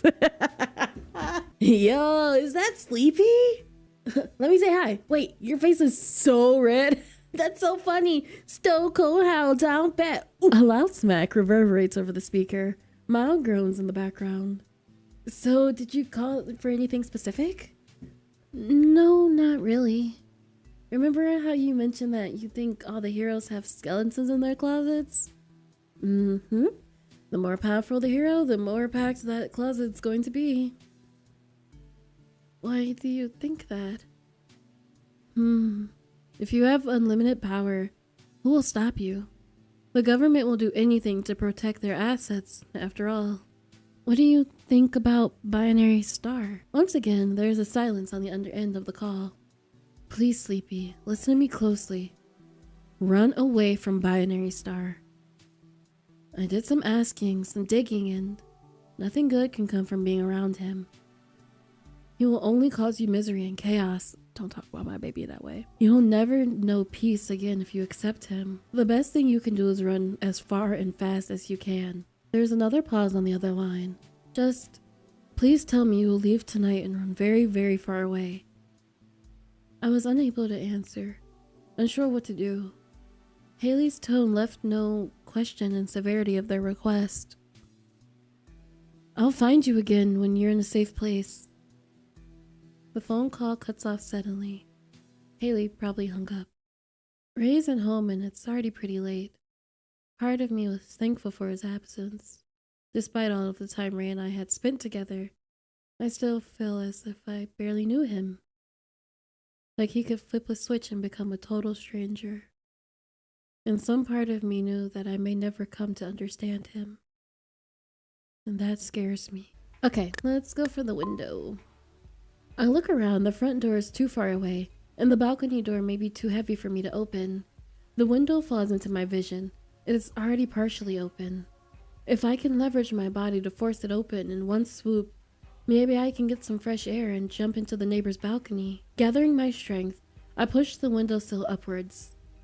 The momentum of the push causes me to fall backwards onto the hard floor. I curse myself, frustration growing. Chirp, chirp, squeak. I look up and see a bat at the window. My heart drops. I need to shoot away from the fire immediately. I try to leap up, but I slip back onto the hard ground. The bat begins to morph and change shape. Is Haley a shapeshifter? Am I hallucinating? I rub my eyes and the morphing of the bat continues. The bat begins to take a more human shape, fur shedding into skin, wings into arms. Am I dead?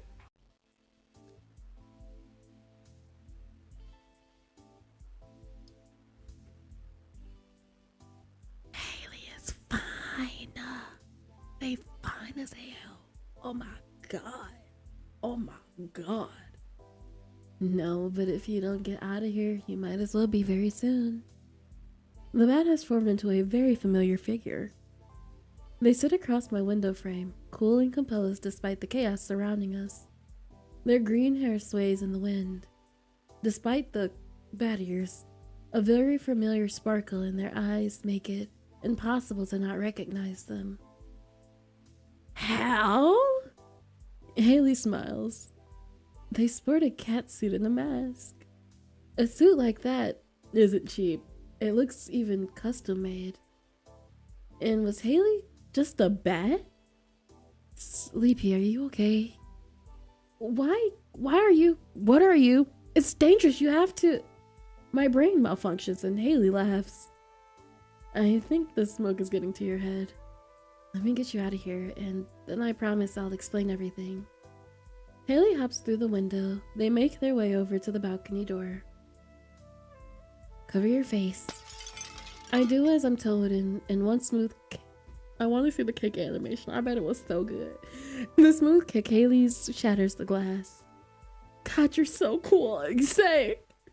Okay, now I know your brain has lost too much oxygen. Haley plucks me off the ground and stands me to my feet. Haley begins to morph again. Soon, a large Siberian tiger is in my apartment. My face pales. Get on my back. The tiger talks in Haley's voice. I'm going to get you out of here. The tiger is Haley. I approach it cautiously. Oh my god, hurry up. The tiger, Haley, scoops me up with their head onto their back. They walk into the balcony and back up to the very edge. Hang on as tight as you can, okay? I wrap my arms around Haley and shut my eyes, putting my full faith into Hal. Haley takes off into a sprint. Soon the air hits my face and we land again. I look up and see that we are in the neighbor's balcony. One more time, hang on, okay? There's another sprint and then leap. A loud metal sound resonates as we land onto the fire escape. Haley doesn't stop moving. They continue as they sprint down the stairs, never-breaking stride. Then they hit soil. Their gait only speeds up. I look up and even the night sky is a blur. Keep holding on until I tell you to stop, okay? I can hear Haley huff below me. I can't help but think of how soft their fur feels under my face. After some time, Haley finally slows to a stopping pace onto the ground. Oh my god, what are you doing? Haley roars furiously at a certain Miles, who is standing outside beside the car. Miles. And just like that, I started living my new life with Miles and Haley in a new city. Apparently, Haley has been living a double life as an infamous villain in this whole time. Well, villain isn't necessarily the correct term. Cat burglar is probably more appropriate. When I used to be a villain, Haley's alias was plastered over all the magazines. Shrouded villain Chimera strikes again. Oh, that's cool. But Hal never hurt anyone. Always worked alone. The only reason they were labeled a villain was due to the fact that they were taking from the rich and powerful. And they were damn good at it. So good, in fact, that Miles' dad hunted Haley down to offer an incredible amount of money for Haley to take on Miles as their villain apprentice. Oh, and did I mention that apparently Miles comes from a long infamous line of villainy heritage? Oh my god, Miles. His dad, brothers, uncle, and he loves his dad, brothers, uncles, aunts, mothers, grandmothers, grandfathers, great-grandfathers, and so on are some of the most well-known villains of all time. Oh my goodness. Miles, of course, would rather be a hero, but good luck to anyone who tries to convince his father of that. So now, Miles, Haley, and I roll together. Sharing a small apartment, we sleep in the day and lurk in the night. We take what is ours, we funnel the money into offshore accounts, preparing to flee whenever he finds us. Because according to Haley, it's not a matter of how, it's a matter of when. Having Haley at my side, I feel like I could take on anything. I would take on anything at the chance for a future where I can keep smiling and laughing with them. With Haley at my side, things are happier, peaceful even. I find my stride again. I don't know how much I needed them. They look at me. A familiar smile adorns their beautiful face. Falling asleep by Hal's side is a piece of heaven that I'm willing to fight for, to preserve. Be it hero or villains. Come what may, I'm ready. Oh, I love that one. Having binary star in my small apartment, honestly, it scares me. Back when I was a part of the night crew, some of my criminal compatriots would come back to the base absolutely terrified. They would shake as if withstanding an Arctic freeze. They would be unable to speak, their eyes hollowed and distant. And the next day, they would be gone. I wouldn't dare ask double what happened to them. His white knuckles said more than his voice ever could. Now, I think I understood. The sickening sounds wouldn't stop coming back to me. It made my stomach flip and my legs shake. But despite my numbing fear, I had to know. Who are you, binary star? The sun continues to set, a brilliant red closing in on nighttime. Alright, let's call Mr. Crazy. His face appears in my mind. I hate him with a burning passion, but I can't ignore that he is my best bet on information at this moment. I unblock his number and then press the dial button. The phone rings and rings, but ultimately Double does not answer. I sigh and stretch out. Suddenly my phone is vibrating. I pick up the call. irritating. And what do I owe this pleasure, Sleepy? His voice is as smug as usual. I can practically see the mocking grin across his face. Double. Don't act so cold. You're the one that called me. Well, you're the one that tried to cut my fucking fingers off. I still might if you keep pushing. I ignore him, determined to stick to my goal at hand. I have a question. That right? Yeah. I remember back when we worked together, you had some run-ins with Binary Star, right? Double? I'll answer your question if you answer mine first. Okay. What color underwear are you wearing right now, Sleepy? Double laughs. What a piece of shit. I should have known he was just going to mess with me. I am not answering that. So let me get this right. His voice becomes dangerously low. You called me to get some info on another guy, and you assume I'm just gonna play nice? Double lets out a harsh laugh. You are truly more of an idiot than I could have imagined. I resist the urge to throw my phone across the room. The line is silent. Guess I should hang up then. Black, white. What makes you think I'm wearing any? Double honestly scares the shit out of me. But I'll be damned if I'd sit here and let him intimidate me. I decide to throw him off of his balance. And what makes you think I'm even wearing any? Double is at a loss for words. Speechless, Double? I remember the last time I left you speechless. Fuck, Sleepy. He mumbles under his breath. Some part of me liked that I still had some hold over him. I would be like, got that gorilla great. Unfortunately for me, he's always quick to recover. I don't believe you. What? I said, I don't believe you. I can hear the smirk in his tone. Send me a picture. You are not my boyfriend. You don't get boyfriend privileges. You don't get privileges. Are you serious? I am not doing that. Aw. All bark and no bite per usual, huh? I guess you don't need me to answer your question then. I immediately get up and strip off my top and pants. I'll show you some bite, bastard. After posing for a flawless ass shot paired with a tasteful middle finger, yes, yes. I send over the photo. I love that. Very nice. Almost exactly like I remember. Pretty whore. Double. So, what did you want to know again? He said, yeah, but I'm like, she still got that ass. Right, Binary Star. Double gives a short, spiteful laugh. You were so lucky you were my partner. You have no idea what I sheltered you from. And still don't. The others would come back completely traumatized from seeing their friends being ripped apart by the heroes while you knew none of the better. None of the heroes ever gave a shit about any of us. And that guy? He's the worst of all. He's fine. There was nothing human about those red eyes. No empathy, no guilt, just destruction without mercy. That's you! In our world, they say if you see a red flash, you're already dead. The iconic red eyes of hero Binary Star being plastered on every TV show. Every magazine has to be some kind of irony. Is that what you wanted to hear about your new boyfriend? The child from the stars? Is he really that bad? Double is quiet.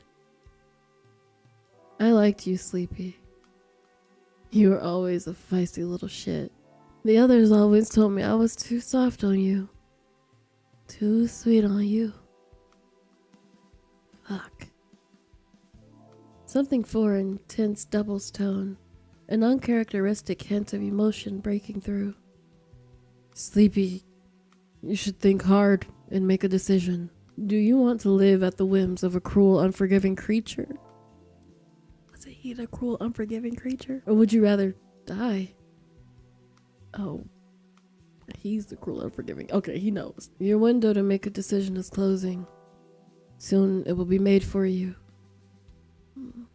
Even if you cry and beg, I can't come save you this time, Sleepy. Binary Star is so far removed from humanity, he might as well be from the stars. He's a creature without weaknesses. Well, I guess now he has one. And God knows he's gonna keep that bitch on a short leash. Fuck off. Double just laughs. Good luck, bitch. You're gonna need it. I'll keep your nice little picture as a parting gift. I can't stand him, but I get why she fell for him. I get why we fell for him. After the phone goes silent, did Double just really hang up on me? Still a scumbag after all this time. I try to push his words out of my head. Do you want to live at the whims of a cruel, unforgiving creature, or would you rather die? Binary. No, Ray. Surely he can't be that bad. He's been nothing but kind to me. Double has told me cruel lies in the past. He is definitely just trying to psych me out. I make a desperate crawl dash for the front door. Adrenaline shields me from the pain searing through my palms. I crawl towards the front door. It's open. I can escape. I thanked whatever gods may have been watching over me. Crawling out into the hallway, I was able to get some fresh air. With adrenaline kicked in, I was up on my feet and running in no time. I sprint down the stairs and out of the front door. My lungs burned as if they were caught on fire as well. Making my way to the street, I can't help but to find the silence. Odd. A fire this big and there was no emergency vehicles? I needed to find someone to call for help before the fire spreads, putting anyone else in danger. As I reached the alley to the main street, the adrenaline was wearing off, and my legs shook, threatening to give out. I leaned up against the wall, gasping for air. I could only hear the sound of my blood rushing and my heart pounding wildly. Suddenly, a hand covered my face, and I felt a feeling that was all too familiar. My body felt the rush through time and space before collapsing into reality again. Ooh, he has like a time shifting. Ooh, that's interesting. I look up, already knowing who I would find when the hand was moved from my face. It's with that nasty look. I glanced around, trying to figure out where exactly Double landed us. Don't worry, I didn't face you too far. Just far enough that we don't have to worry about any interruptions. Don't touch me, get away from me. I back up, stumbling and catching myself over some garbage. When Binary Star finds you, he's going to... do what exactly? Bring me to justice? Double cackles. It is cold and humorless. Grow a brain, honey. You should be thanking me. You are lucky I got to you first, Sleepy. Who knew what he would have done? I continue to catch my breath, glaring up at him. Binary Star would have saved me. He tilts his head. Double's eyes crinkle. Are you sure about that? You really can't be this ignorant, Sleepy. He told you, didn't he? About his abilities, or rather, ability. I look at Double. My silence speaks volumes. Then think. Use your fucking brain. Before you went to sleep, did you leave anything plugged in? When you woke up in your apartment already covered in flames, did you smell any gas, any gasoline? My eyes widen at what Double is insinuating. Yeah, that's what I assumed. I assumed this much. How are you able to sleep through your apartment catching on fire, Sleepy? There's no way. You must have done this. Double cackles loudly. Do you hear yourself? Think, Sleepy. Who bothered you at the cafe? No. Yes. Binary Star took out the trash. And if I didn't come to collect you, guess who would have been next? No, that doesn't make sense. Why would you want to kill me? Who knows what the cycle is thinking? I really shouldn't have saved you. But the thought of anyone else torturing you alive didn't sit right with me. So let's go back to old times. New city, new us? Don't worry, Sleepy. I may not have been a hero, but I'll keep you reasonably safe and sound. Double laughs as if it's the funniest thing in the world. My face pales. Oh, true to Double's word, we started a new life in a new city. Although it was a new life, it felt reminiscent to old times. This time, Double wasn't keeping any secrets. I witnessed everything, for better or for worse. I would see Binary Star's face on the screen, on magazines, on big advertisements, peering down at me as if I were an ant. I could almost see the madness swimming behind the wide, iconic smile. I look over at Double.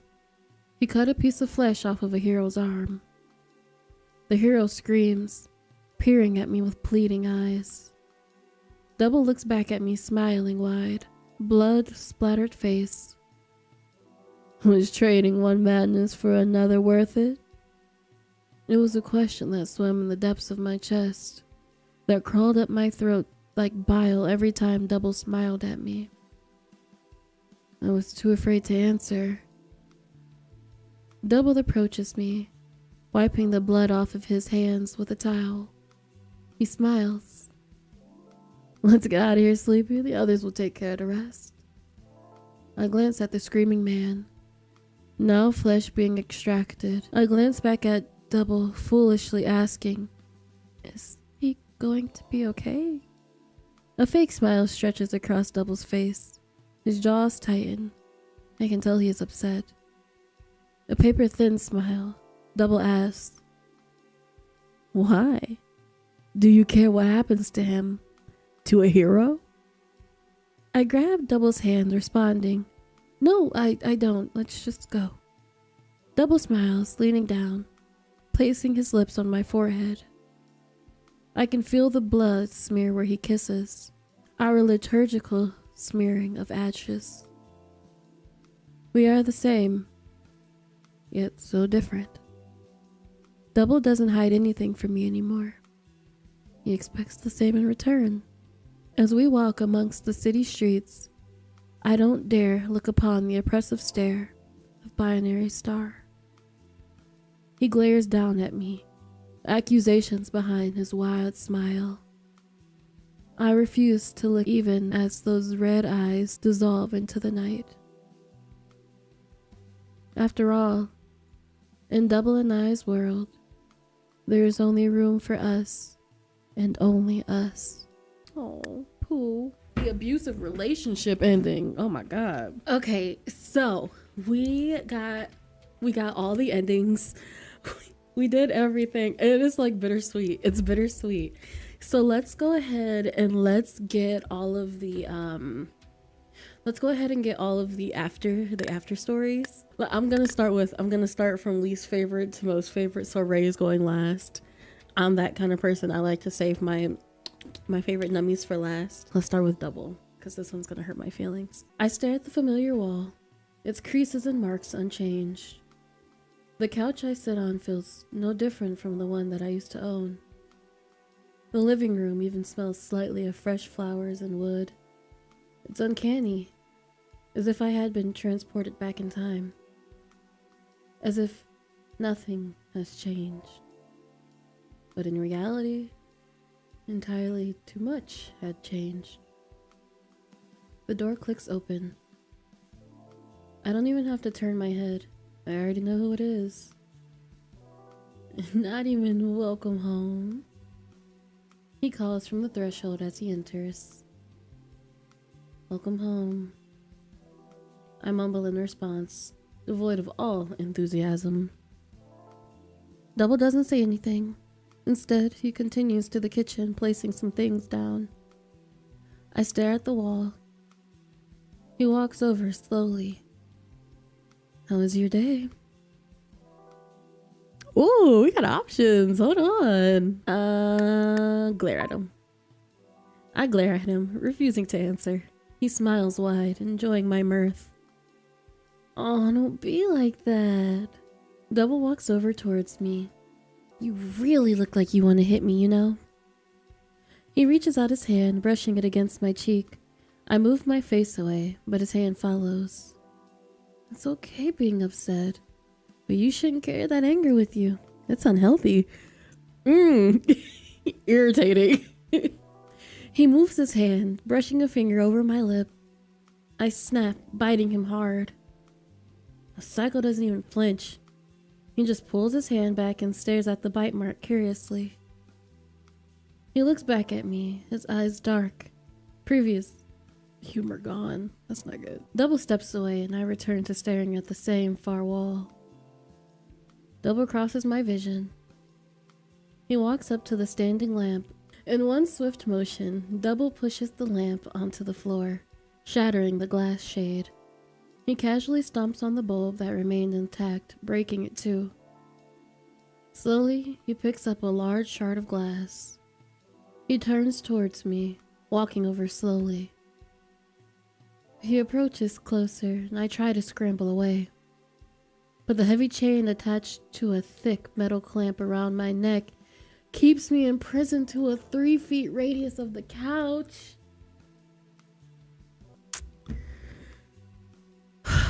Ciao. I scramble onto the hard floor by the far corner of the couch. I try to move further away, but Double brings his heavy boot down onto the chain. Come here. He bends down, picking up the chain in his other hand. I said, come here. He yanks the chain. I fall forward, palms catching the floor right by his foot. That pose looks good on you, sweetie. You should prostrate yourself more often. He laughs to himself, short and harsh. Look at me. I look upwards. Seems like you forgot how to be the lovely partner that you used to be. I look up at him and the glass shard in his hand. My eyes shake and jump between the glass shard and his face. I will my eyes to not water. Oh, look at you. I just can't stay mad at you. Do you remember how to be my lover? Or do you need me to remind you of your dedication? We're already going down the route, so remind me, bitch. I give Double a hard look. Remind me, bitch. I spit out with as much vitriol as I can manage. He smiles wide, crazed and excited. I was hoping you would say so. He nudges me with his foot. Sit up, have some dignity. I do as I'm told. He crouches down in front of me, holding the shard of glass up. So, my love, where do you want your new tattoo? I will my eyes not to widen, my body not to shake. He's serious. I like how Double's after is just abusive husband. Like, not even just like verbally abuse, like just every kind of abuse. Ciao. I shift my body weight and show my side. Double's eyebrows shoot upward in a rare show of genuine expression. He looks back up at me and I smirk at him. This spot. He taps the glass shard against my hip, trailing it down roughly, and it catches on the fabric. Is where animals get branded, darling. Did you know that? Are you trying to appease me? Tease me? Or does it just come naturally to you? Unfortunately, I don't quite agree with your choice of location. His eyes brush across my body. I think... He brings a finger to the tip of my nose and trails it downwards. He stops his finger where it reaches just under my collarbone. Here's perfect. He brings his hand up to cup my chin. Now, honey, you can bite me this time. In fact, you will probably need it. But be careful not to squirm too much. You don't want any mistakes, right? Double raises his hand up to my mouth, and I latch onto it. I'd rather give some pain back to him, even if it is of his own decision. Wasting not a second longer, he presses the glass into my flesh. I scream, biting down into his hand at the breaking of my skin. He smiles at me as he carves in with a steady hand. I continue to scream, muffled by his hands that remains firmly held between my teeth. He carves slowly with diligence. The seconds linger as if they were hours. I can feel his carving, my split flesh, the warm blood rolling down my chest. My body breaks out into sweat and tears roll down my cheek. Some hit the open wound, making it sting harshly. After what feels like an eternity, Double finally sighs and backs up. He drops the piece of glass to the ground and holds my shaking shoulders. Look at you. You are ephemeral. So lovely. He places kisses onto my face and I am too in shock to even move away. Double gets up. He moves away, soon returning with disinfectant supplies. He cleans and bandages up my wounds, taking time to wipe away my tears and whisper reassurances. He didn't even tell me my safe word. Double scoops me up from the floor, setting me on the couch in his lap. He holds me tight, breathing in my scent. I missed you all day, honey. You're gonna ruin the nickname honey for me. Couldn't wait to get back home and see you. I couldn't get myself to speak. What movie do you want to see this weekend for our date? Let's stop by that bookstore after. I stay silent. In the before times, Double and I used to go out for a date every weekend. He would treat me to a movie and a coffee, ice cream, books, various knickknacks. Anything I looked at for a second too long became mine, even if I didn't particularly want it. Eventually, his behavior became so problematic that it was more stressful to be outside with him than it was to be behind closed doors. It's okay. Double moves his head back and looks at me with dead eyes. I don't like this one. Excuse me? Yeah, I can't wait. He smiles, hugging me again. His hugs felt suffocating. I needed to get away from him. Double. I look up at him. He stares down at me, looking slightly happy that I called him by his name. Can I make us dinner tonight? He looks at me, stares at me, scanning my intentions. I want to make us something nice. After staring at me for a bit longer, he smiles. Sure. He pulls me closer by the chain, so our noses are almost touching. I can feel his breath dust over my face. He takes his time as he reaches into his pocket, grabbing the key to the heavy lock that binds my neck. I squirm, attempting to relieve my back of the tension caused by the awkward position. Double smirks a little. He brings the key to my neck. The heavy lock falls to the wayside, along with the metal clasp. Double smiles as if he did me a favor. Go get him, tiger. I stand up, stretching my wobbly legs and make my way slowly over to the kitchen. Some part of me feels enraged at how weak my legs have grown after weeks of not enough use. I lean onto the countertop as I hear Double pick up his phone. I spot his outer jacket draped over the bar chair. I wobble over to the jacket, praying to God that it had a spare key in one of the pockets. I rifle through quickly. All of the pockets felt empty aside from one. My hand brushes against a hard object and a pointy object. I pull out the objects. One is a small key that looks exactly like the key that Double used on my collar. I don't have any pockets, so I tuck it into the waist of my pants as snugly as I can manage. I pull out the second object. It is a small, deep black velvet box. My heart pounds and my hands sweat as I open the box slowly. If it's a ring. Double, leave me alone. Leave me alone. My fears surface as I eye the gorgeous ring. You know, I think I would rather take my chances with Ray. No, I would rather take my chances with Binary Star. I think I would rather take my chances with Binary Star because What in the... Okay. The ring shines in the kitchen light. I hear the couch creak as Double gets up. I quickly shove the ring back into the jacket pocket. My heart is pounding. Everything is quiet.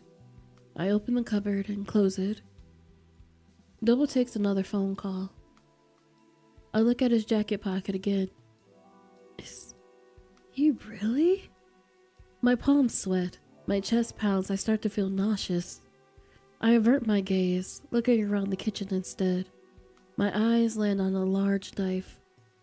I then glance back at the tan, irritating jacket, the disgusting lump lurking in the pocket. I feel indignant or regret? Indignant. I feel indignant. My hand tightens around the knife. I smile in the reflection, my resolve thickening. How are things going? Double calls to me from the other room. I smile, heart beating 1,000 miles an hour. Great! I'm making you the perfect dish. I walked towards the edge of the kitchen, pressing myself against the wall. Come have a taste, honey. He should know we ain't. Okay. I smile at my reflection in the knife. If I can't have my freedom, I might as well take what I can from him. I can hear his footsteps approaching. I grip the knife, stealing my resolve. You want me, Double? You are gonna get me. Ooh. Ooh. Ooh. That was... Oh, my goodness. Alright, so doubles, let's go through really quick. Let's go through. So this time, we're gonna ignore him. I refuse to look at him. I continue to stare at the wall with resolve, as if he doesn't even exist. You are being pretty fucking rude, you know? I clench my jaw and strengthen my resolve. A minute of silence passes. Double crosses my vision. Let's apologize even though we don't want to apologize. I look down. I'm sorry. Aw, I couldn't quite hear you, honey. Speak up. I said I'm sorry. I half shout, eyes welling with tears. Double crouches down in front of me. He places his hand on my chin, angling my face up towards him. Look at you, poor thing. Already crying and I haven't even punished you yet. Double, please. Please don't hurt me. I'll be a good partner, I promise. I promise. Double smiles, but there is no kindness to it. Honey, you know I can't trust you anymore. I won't punish you, but we will have to leave you chained for another few weeks. No, please. I want to go outside. I don't want to be here. Double's face falls, and his hand around my jaw tightens dangerously. What do you mean you don't want to be here? This is your home. Our home. Double looks furious, his grip tightening on my jaw by the second. That's not what I meant. His dark eyes narrow as he waits for my explanation. I just want some new decorations. I'm bored of the same stuff and it's old. My desperate lie spills out. I hold my breath, hoping that my lie will ease his temperamental anger. He smiles, letting go of my chin. Why didn't you say so? I always told you that you needed to throw out all this old garbage and update it some. Looks like you're finally coming around, huh? Double looked genuinely happy and I silently thank whatever God exists out there. Double scoops me up from the floor, setting me on the couch in his lap. I feel regret. Maybe some of this really is my fault. Maybe I shouldn't have left Double. Maybe it really did hurt him. Maybe.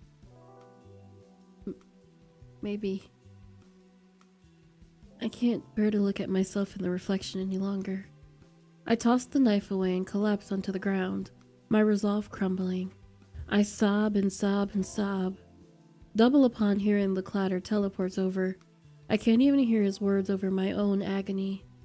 I sob and scream and sob and scream until my voice disappears, until my throat feels like sandpaper, until I can taste blood. But no matter how much I cry, No matter how much I scream, no one will save me. No one can save me. It's only Double and I. Exactly like you wanted all along. I don't like that one. We need Haley. Haley, please, just ease the sadness. We're gonna bounce back and forth because Doubles is gonna be rough, Haley's is gonna be probably nice, and then non-binary stars is gonna be a little rough, and then Ray is probably gonna be nice. Okay, the three of us ride through the early night, the warm summer wind brushing against us in the cheap convertible. We finally make it to our destination, a road far in the middle of nowhere, twisting, turning, beautifully manicured gardens leading up to a mansion, our next target. We leave the van. Hal and I scout the outside of the ostentatious house. After a round of scouting, we meet back up. Hal has found our way in. Next, Hal works to disarm the security system. I scout the exit route while Miles keeps watch out front. That's a terrible idea to let Miles do that. Everything is going pretty well to plan so far. A gig like this is basically like a rinse and repeat for our little group. Hal soon finds me, leading me to a back entrance. Look, this door has no camera, no security system either. Can you believe it? Don't trust that. Haley shakes their head in disbelief, pointing to a plastic device screwed into the wall beside the door. The camera up there is fake. It doesn't have wires or batteries. What? Really? Why would they do that? Haley gives a dry laugh. How do you think his mistress enters without alerting his wife? And for that reason, the camera inside are also easily turned off. Wow, jackpot, I guess. Haley mumbles in agreement while easily unlocking a nondescript back door. Can you grab Miles? By the time I returned with Miles in tow, Haley had already dismantled the indoor cameras. We enter in the mansion, the marble floors clicking under Haley's boots. Hal turns to us. So everyone remember the plan, right? There is some silence and then Miles leans over to me whispering, a plan? I love Miles. Miles, do you seriously have to forget every time? Miles pushes up his sweatshirt sleeves and holds up his arms. I wrote it here, but it kinda got washed off in the shower. Haley face palms with a groan. You know what though? I'm Miles, because I'm like, hey, what is the plan? I remember us talking about it. I really do. We said that you was gonna dismantle some stuff, and then we was gonna break in, and then after that, my brain just didn't register the rest. Oh, thank God for that. You could just wear a shirt that says, I'm going to rob this house instead if you wanted. Oh, was that part of the plan? No! I love him. I can almost see the migraine surfacing on Haley's forehead. Miles, first, move the car to the back exit route. Then, you watch the cameras on your phone. If you give us a heads up the second you see someone coming, it'll give us a 5 minutes heads up, which should be more than enough to get out of here in time. Miles nods, giving a thumbs up. Haley turns to me about to ask if I know my assignment, but I give them a small nod. Alright, let's get going. This is a quick in and out. We break and I immediately head to the location upstairs. Soon I find the master bedroom and start digging in any drawers I can find. I place aside any item that looks like it may be worth something, making sure to throw some clothes around as I go so the scene appears as if the robbery was done quickly. But I know exactly what I'm looking for.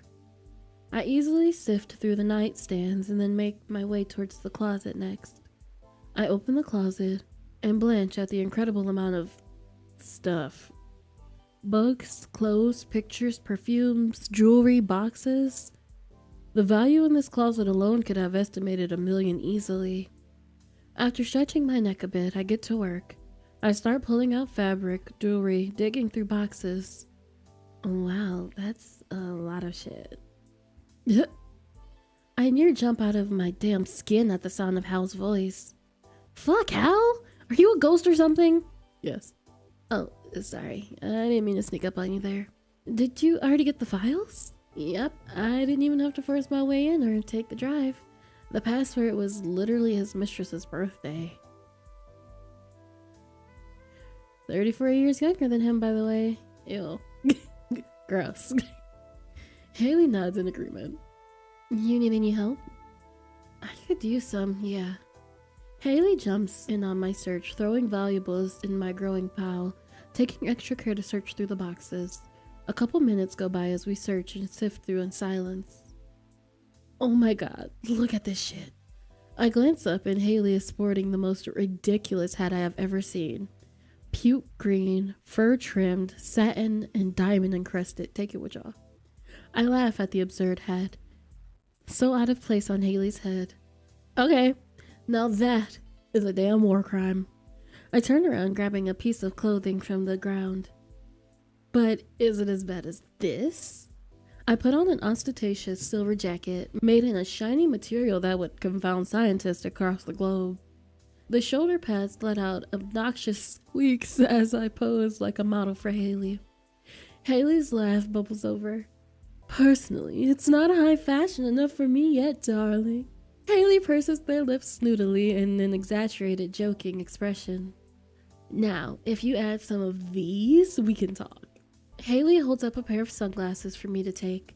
They resemble a single, black bar that reach dangerous horizontal lengths. Oh no. I take the sunglasses, putting them on. I feel like I could walk the runway in these. I strut around and attempt to do a fashion spin, but the glasses get caught on the corner of the wall and they snap in two. Oh no, with half still on my face. We keel over in laughter. Oh, are you guys having fun without me? Miles appears in the doorway. Miles! Whoa, sick fits. I gotta get styled too. Miles scours the pile of clothing and lands on a harsh pink and green bodycon dress.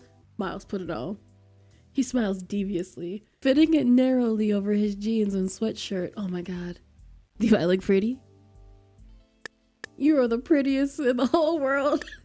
Yeah, but not as pretty as Hal. Let's be disgusting. Yeah, but not as pretty as Hal. Aw, you always take Hal's side, he pouts. Skill issue. Miles moseys over to a pile of discarded clothing. He rifles through it and starts to dress himself in random things. Okay, what about now? Haley and I look up at Miles. His arms are covered in Rolexes up to his elbow, and he sports the most obnoxious pair of sunglasses. Haley and I break out in laughter. The three of us continue trying on clothing and joking, soon dancing and singing, wearing ridiculous coats and scarves, dresses, boots.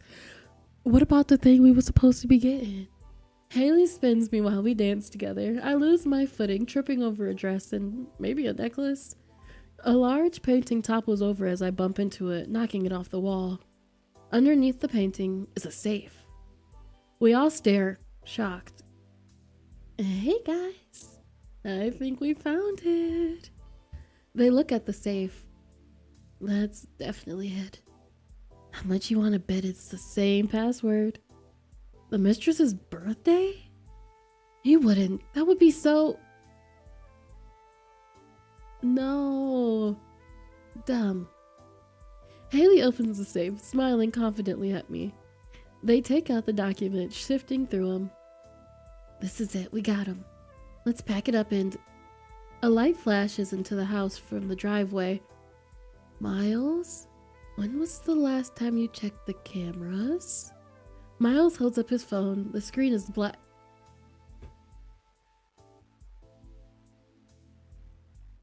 Miles. Oh yeah, my phone kinda died.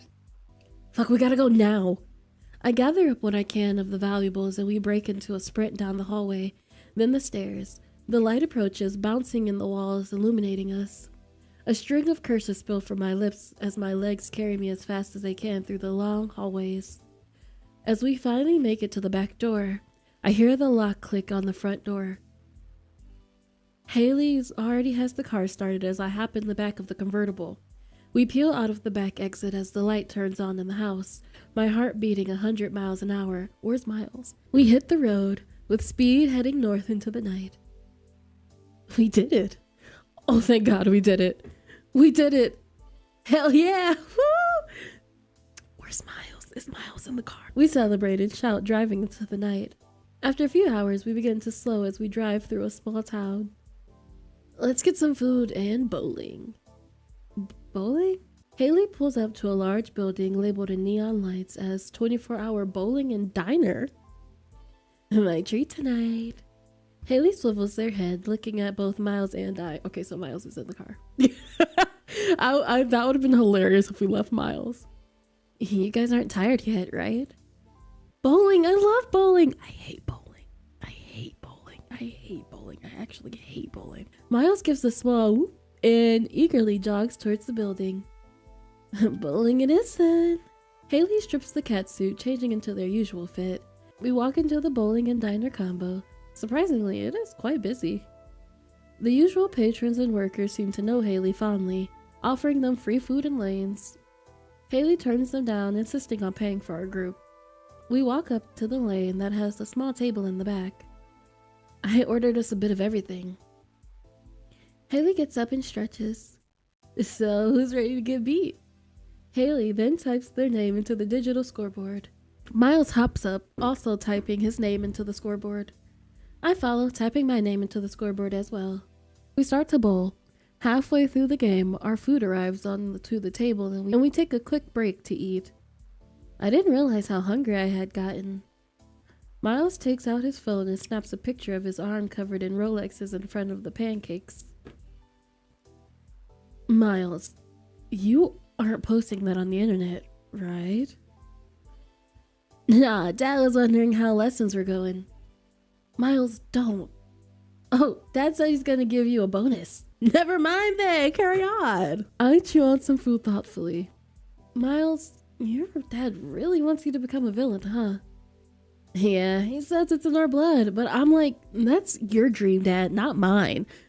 The old man says I'm a disgrace to the family, but he doesn't get it. Villains just aren't cool. I want to help people. Miles' usual cheery demeanor shrinks, and he hunches over, staring thoughtfully at the pancake in front of him. A sympathetic look moves across Hal's face. Don't worry about it too much, Miles. Maybe if we work hard, we can show him that it's not realistic for you to be a villain. Hal smiles. Yeah, but let's not think about that for now. We got some bowling to do. Miles instantly cheers up, shooting forward from his seat to the lane. Despite how much they tend to bicker, Haley does seem to know how to cheer Miles up. He walks over and grabs the bowling ball, hurling it down the lane with a surprising amount of precision. Miles scores a strike and Haley and I cheer for him. He looks so proud of himself. He's a good boy. I look at Haley and I can tell they are genuinely enjoying themselves. Close to 4 a.m. in a diner that features both pancakes and bowling. Something close to peace travels over me and I can't help but to smile too. In this moment, life felt so beautiful. It felt so perfect. And I won't tell Miles that it was actually my turn that he threw that strike on. Eventually, we finished our game and our food. Miles was unexpectedly proficient at bowling. Is that like his power is like he's just very good at, he's just like luck, is that his thing? We leave the diner behind us as we drive out into the day. The sunrise greets us as the road paves our way forward to our next adventure. Part of me never wants this beautiful moment to change. That made up for double. That made up for double. I'm okay. That made up for double. Okay, you are the prettiest Miles in the whole world. Miles takes on a cutesy pose and a southern accent. Oh, shucks. Y'all make me feel like $1,000,000. I walk over and put on some all too large sunglasses onto Miles's face. Now you are pretty and mysterious. Do you think I could seduce a widowed old man into these? Seduce? Not sure. Rob a bank though? Definitely. Miles looks off into the distance, deep in thought. Kind of the same thing if you think about it. That one was good. I feel better. I feel better. All right, let's move on to my mans. You're not my mans, but this is my mans, but we're gonna do you first. I'm scared. Cause he's crazy. Double is the, oh, he's crazy. Non-binary stars, oh, he's crazy. he's crazy. It's the difference. You gotta listen to the inflection, to the tone. The aroma of oil and garlic fill Binary Star's kitchen. We don't even call him anymore. I sit there, staring at him from the dining room table. He catches my gaze and gives me one of his iconic smiles. We don't want this. It is shallow, able to be swept away by a change in tide. Be a dear and set the table? Ray asks, his eyes shifting back to the pan in his hands. His calm yet confident voice carries over the soft music that hums in the background. I get up and grab 2 plates from his cupboard. He watches me pass by, but dares not reach out towards me. Despite living together, we haven't had much intimacy yet. Things were nice and rosy for a while, but the longer he is Binary Star, the less I have seen Ray. Ray! Between Binary Star and Ray, to tell you the truth, I'm not sure if I understand either. I understand Ray with everything inside of me. That is my man! Half the time, I'm not even sure who I'm talking to anymore. Things started to get tense when he couldn't find Double. After a few weeks, Binary Star decided it would have been better if he stopped trying. His search extended too far and it was too dangerous to be away from me so long. So instead, he watches over me in his skyscraper apartment.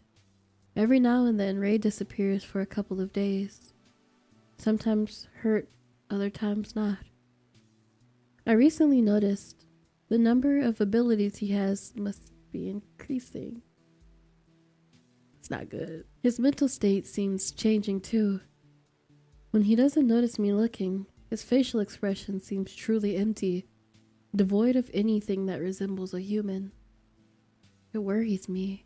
I'm so excited to do Ray. I don't even know how to ask if he's okay. It made me realize I knew Binary Star even less than I thought I did. I set the table nicely, putting wine glasses out along with water glasses. When Ray plates the food, I place it on the table too. I sit down in my seat in the way that it has become all too normal. With a light pop, Ray opens a wine bottle, bringing it to the table. Would you like some? No, because I don't trust Binary Star. I'm okay, I think. He smiles. Probably for the best. What's that supposed to mean? I didn't mean it as an insult. Only that alcohol doesn't have the health properties people say that it does. I nod lightly. He smiles again. We start to eat. Silence rests over the soft music. Music Ray somehow knew that I liked. Is it alright? I nod. It's very good. Great. I learned this recipe to cook for you specifically. I was hoping you would enjoy it. I look up, a shallow, bright smile adorning his expression. We fall back into silence, only accompanied by the light clattering of utensils. Soon enough, the dinner is over and Ray takes my plate. I get up from my seat, wine glass and water glass in hand. Ray, he turns around at the sound of my voice. I really need to go outside. His face immediately falls, shedding the mask he so often wears. I can't stay all cooped up like this. Ray places the plates in the sink with a sigh. He washes his hands and dries them off. Every elongated second makes me more nervous. Ray finally approaches me. As he walks over, there is a loud explosion. The ground shakes and lights flicker. I stumble, dropping the crystal wine glass, which shatters onto the ground. The flickering light reflects off the hundreds of glass shards, illuminating me like the stars. Don't move. Ray is over me in a split second. He leans down gently, scooping me up into his arms and lifting me up without an ounce effort. Ray holds me in his arms as he saunters over to the window. You know, I was about to say, at least he ain't shoving glass into our clavicle. No, this is a different type of abusive relationship. My star, look. I look up at him. He stares off into the tall window, one of the many that lines his apartment. I follow his gaze, my eyes landing on a dark cloud that begins to cover the other side of the city. They're back? The aliens begin to stalk across the city, destroying, decimating as they please. Yes. It's unsafe for you out there. Ray. The heroes aren't equipped to protect the city any longer from those things. He smiles at me and then turns back to the window. But the aliens, they are smart. They won't bother us, so the whole city will be ours.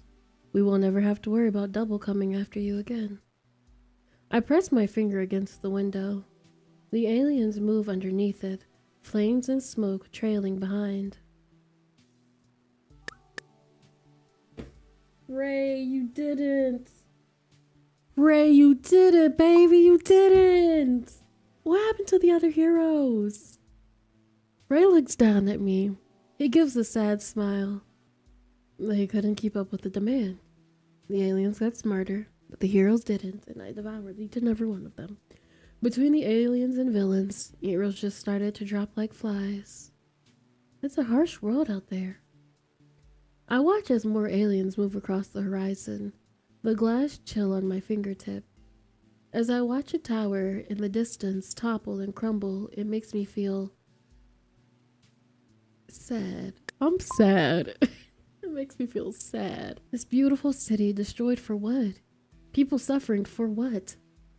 If nobody understands the intentions of these aliens, how can we even begin to process the loss, to mourn for each other?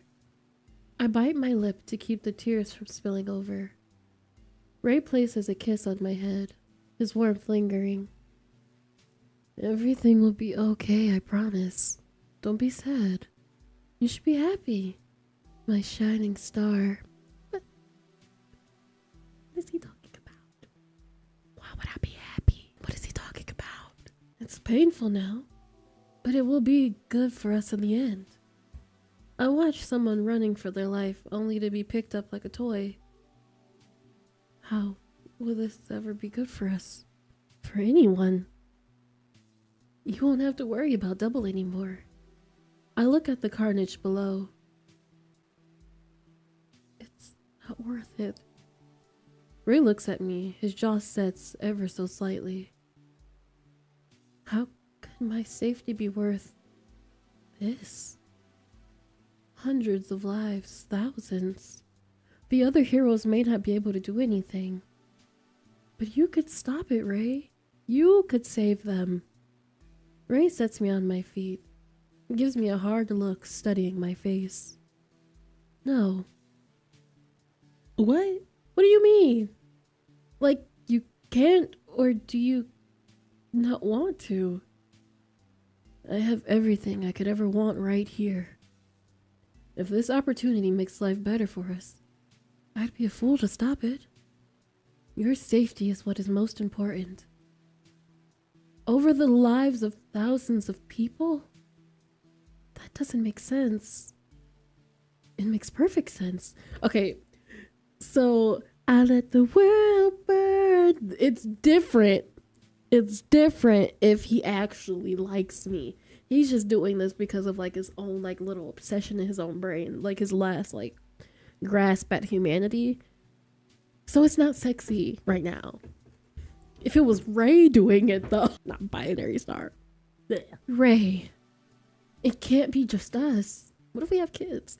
Ray frowns. The expression felt real. It felt honest. He leans in. I take a step back, but my back is pressed against the cold glass. Star, it is just us. It's always been just us. Oh no, he's just double. He's just double. He's just double. Ray, please.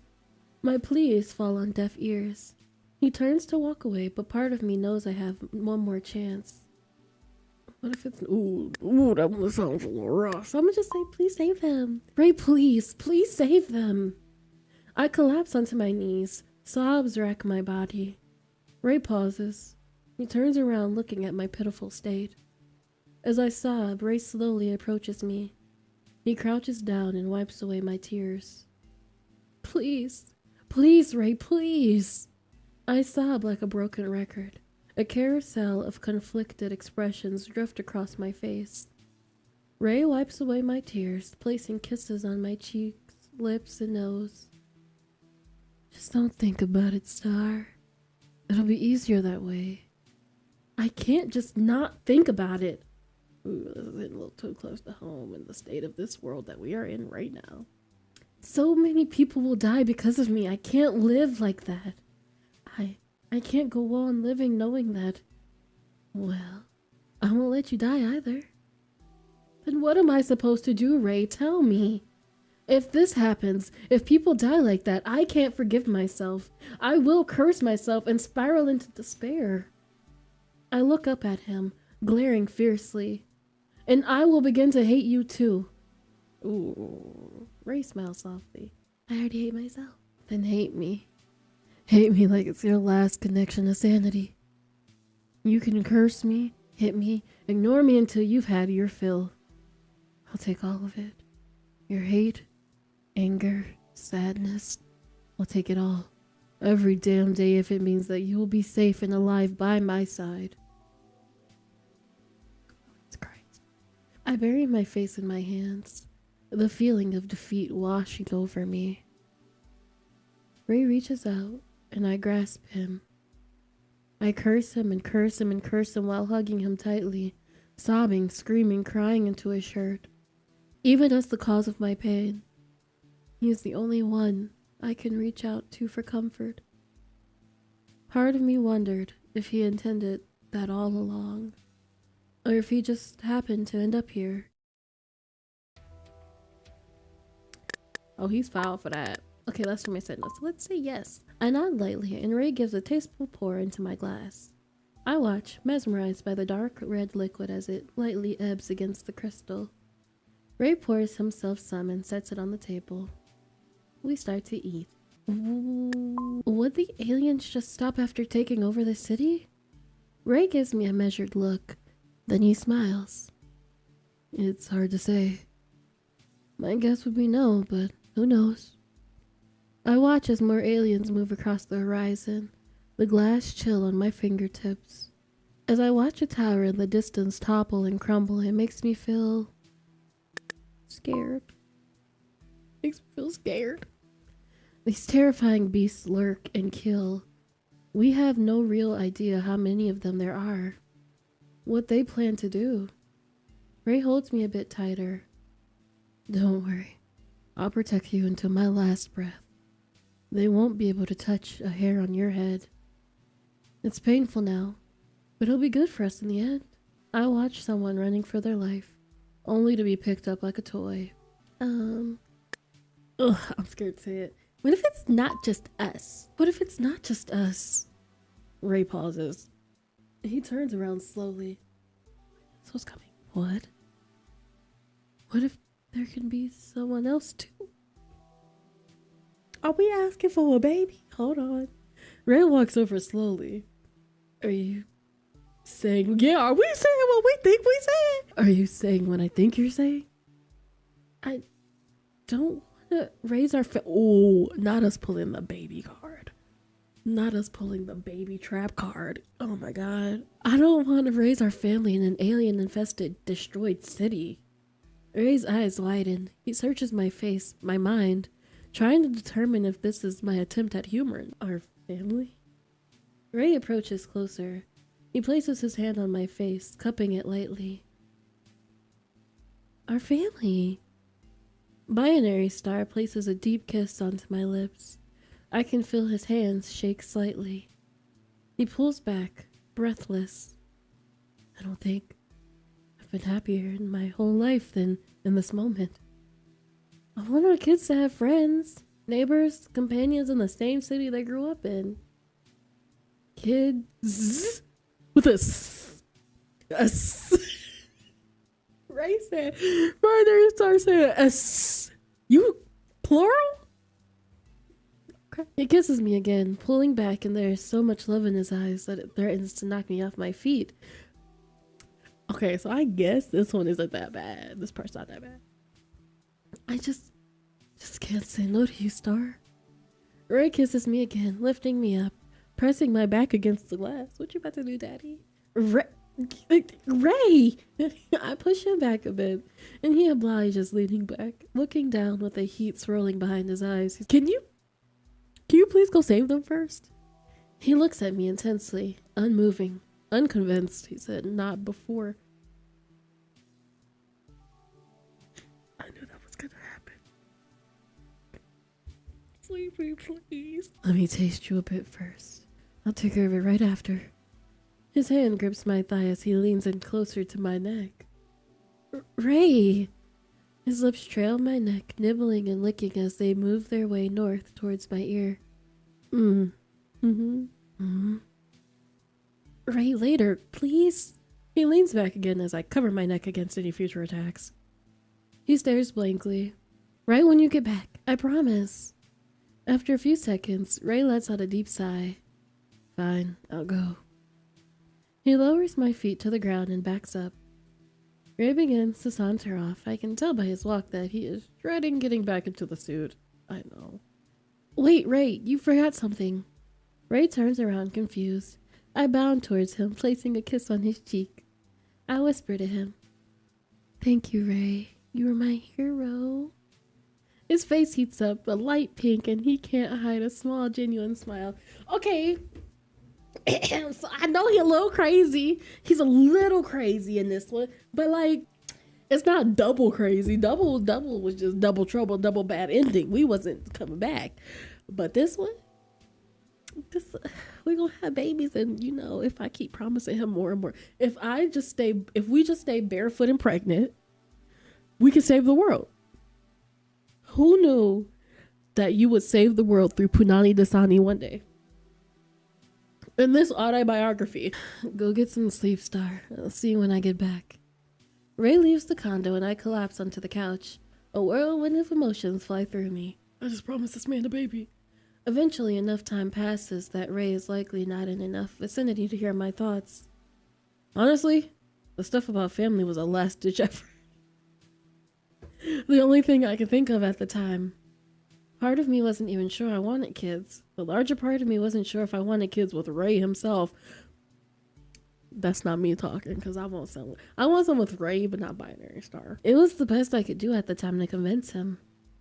And I thank my lucky stars that it worked. I guaranteed a future, not only for myself, but for the rest of the city's citizens. I likely guaranteed a future for Ray himself as well. Something deep inside of Ray is deeply wrong, misformed and ever growing. I can't ignore something like that any longer. I need to keep him moving, motivated, because some part of me can't shake the feeling that the minute binary star stops moving is the minute everything else does too. Just keep popping out babies. Babe, I'm pregnant again. He's like, I just killed the CEO. We can take his house. Ray! Okay. All right. You cannot hold me liable for how I'm about to act, okay? I just need us all to know you cannot hold me liable for how I'm about to act. I'm fine. The sunlight shines through the large window. I turn in the bed, my hands brushing against an unfamiliar emptiness beside me. It's still partially warm. He must have recently gotten up. I stretch and rise out of bed, greeting the new day with a tired body. My feet travel over the heated ground as I move through the spacious condo. The sound of coffee being brewed echoes in the air. I make my way to the kitchen. As I round the corner, I see Ray leaning against the counter, looking over a stack of papers. Good morning, I yawn. He looks up, slightly surprised, placing the stack onto the table as he makes his way over to me. Oh, good morning, Star. How'd you sleep? He places a kiss on the top of my head. I slept so good. I slept so good, Daddy. I think I slept pretty well. Ray smiles softly, straightening out my bunched up shirt. You sure look like you slept pretty well. Oh, I pull a face when Ray laughs. Don't pout, Star. You look cute.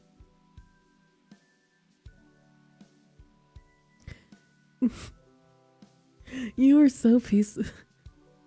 I love him. You were so peaceful while asleep. I tried my best not to wake you when I got up.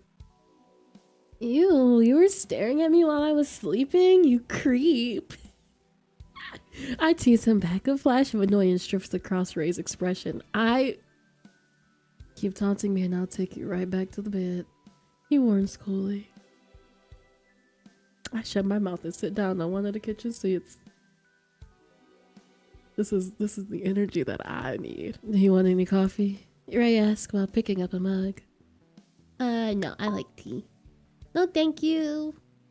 Ray pours himself a cup and starts to sip. Or for me, I guess. Knock yourself out, old man. A look of shock hits Ray's face. He starts to cough. Oh man, excuse me? He places the coffee cup down. I am not an old man. This is what I needed. This is what I needed. You drink coffee like one? What? What does that mean? Ray looks genuinely confused. I can't help but to laugh. Ray approaches and my laugh is soon cut short as he looms above where I sit. My star, are you really messing with me at 8?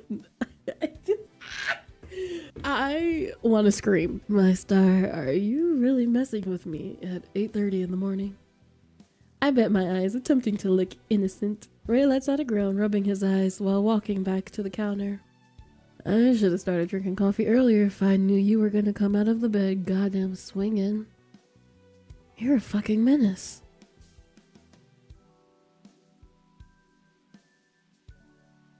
I glance at the papers that he was looking through. His eyes follow my own and he walks over, picking them up. Ray gives a tired smile and places them on the sleek counter in front of me.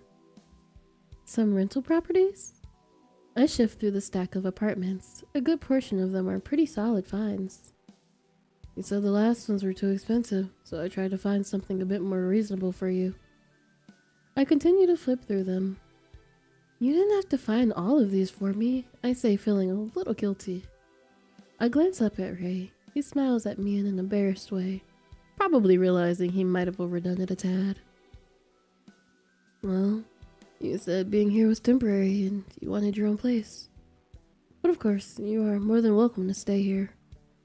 In fact, I would love you too. I look at Ray. He seems genuine. I do care about him and I like being around him. But our relationship, or whatever this is, it didn't really start out on the best footing. And I can't just live with him. I need to rebuild trust with him first. Okay, that's fair. That's fair. Think with your brain and not your ovaries, everybody. You can take it slow. Take all the time needed to rebuild it. Ray. Oh, sorry. He cringes. We previously set boundaries where Ray would not read my mind, but after a lifetime of old habit, a new habit can be hard to build. We are learning. It's okay. Ray smiles, seeming genuinely relieved. I dog-eared the ones that I thought looked good. I started flipping through, looking at a lot of the bookmarked ones. Something similar seemed to carry throughout all of them. Are all of these within a 3-block vicinity from here? Ray gives a little smirk, sipping his coffee. I'll take it. I'll take it. I still want you close to me, sir. Sue me. I'm okay with that. Ray gives me an indecipherable look. You should be happy I'm even letting you go. Exactly. Like, I'm not. Exactly. That's why I'm like, I'll take it. Let me be 3 blocks away. I can take that. A second passes before he smiles. Kidding. No, you're not. He was not kidding. He was not kidding. So, what are your plans for today? I think for a moment, but decide on not responding to his former statement. Probably job hunting, visiting some of these rentals. This one looks pretty good, I say, pulling a paper from the stack. Ray sips his coffee, looking thoughtfully. Sounds nice. Maybe I'll join.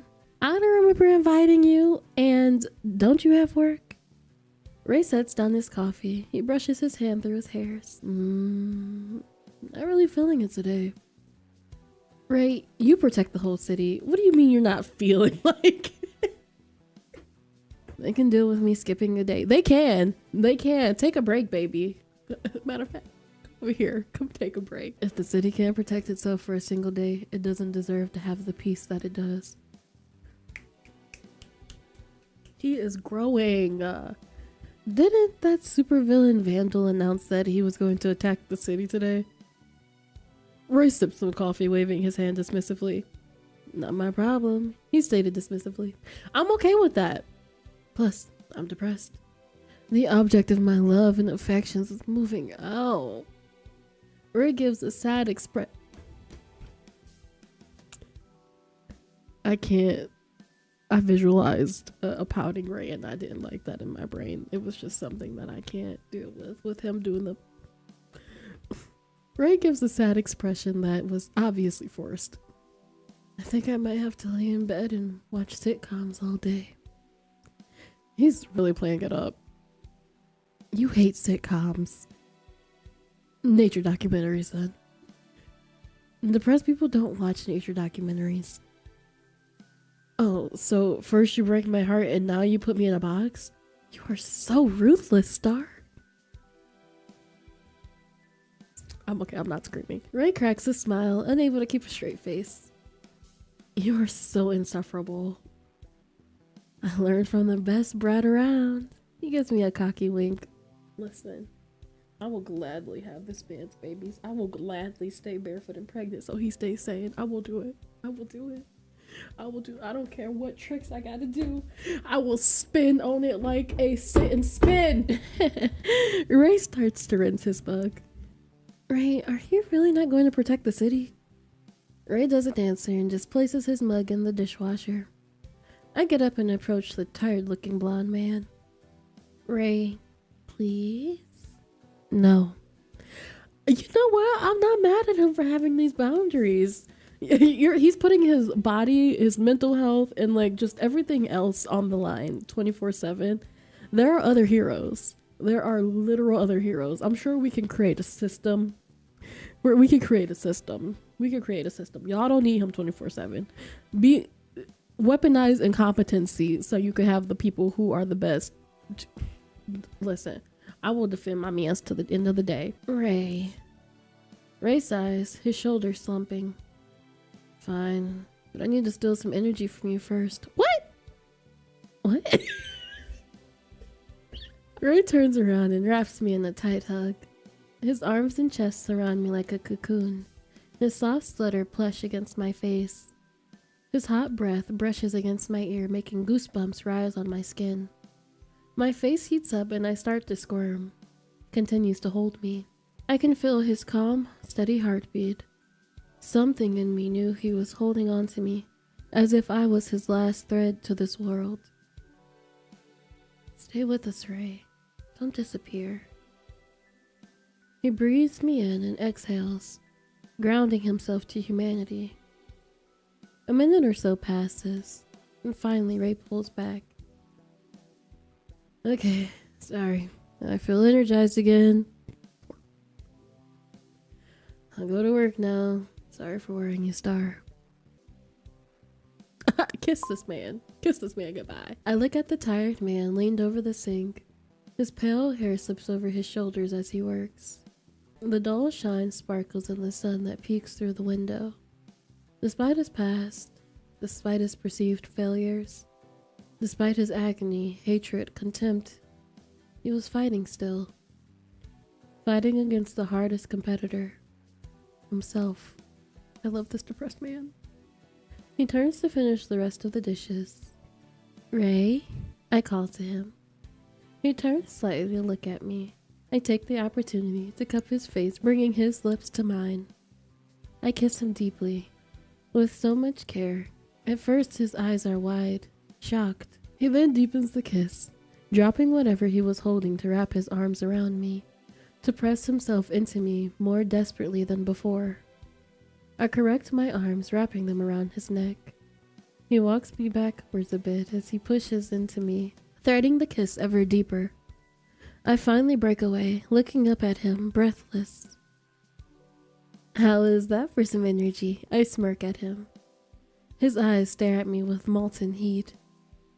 I'm going to be late to work, he states matter of fact before picking me up with ease. He carries me out of the kitchen and towards the bedroom. Ray looks at me with so much love in his eyes. I'm not sure either of us thought we would end up here. Loved and being loved and loved. The future may not be the smoothest of roads. Between us, there's a lot damaged, a lot broken. There's a chance that we can't repair it, that two broken people only serve to shatter each other more, to pull each other apart. But right now is this single moment in time.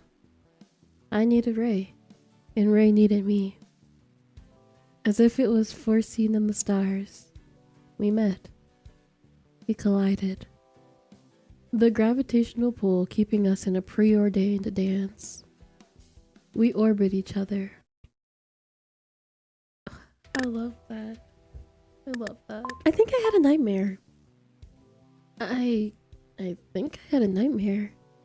Ray's face looks concerned. His voice comes out gentle, slow. Do you want to talk about it? I shake my head lightly. I'm not sure it didn't make sense, even if I tried. Ray smiles sympathetically. He walks closer. I used to have nightmares pretty often as a kid. What helped you get rid of them? He smiles softly. Well, I don't think I ever really got rid of them.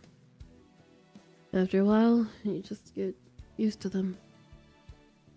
They eventually just stop being scary. He brushes down some of my bed head. I know, probably not what you wanted to hear, huh? No, but some part of me had a feeling that was the case. It is. I think I just gotta work through them. Ray places a kiss on my cheek. You can always talk to me about them if you want to. You know that, right?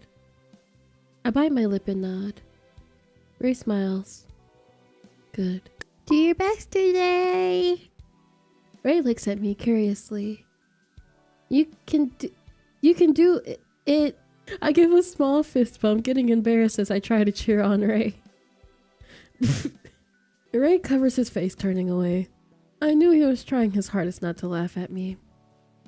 Oh my god, Ray, you're so rude. I pout, crossing my arms, looking at him through knitted eyebrows.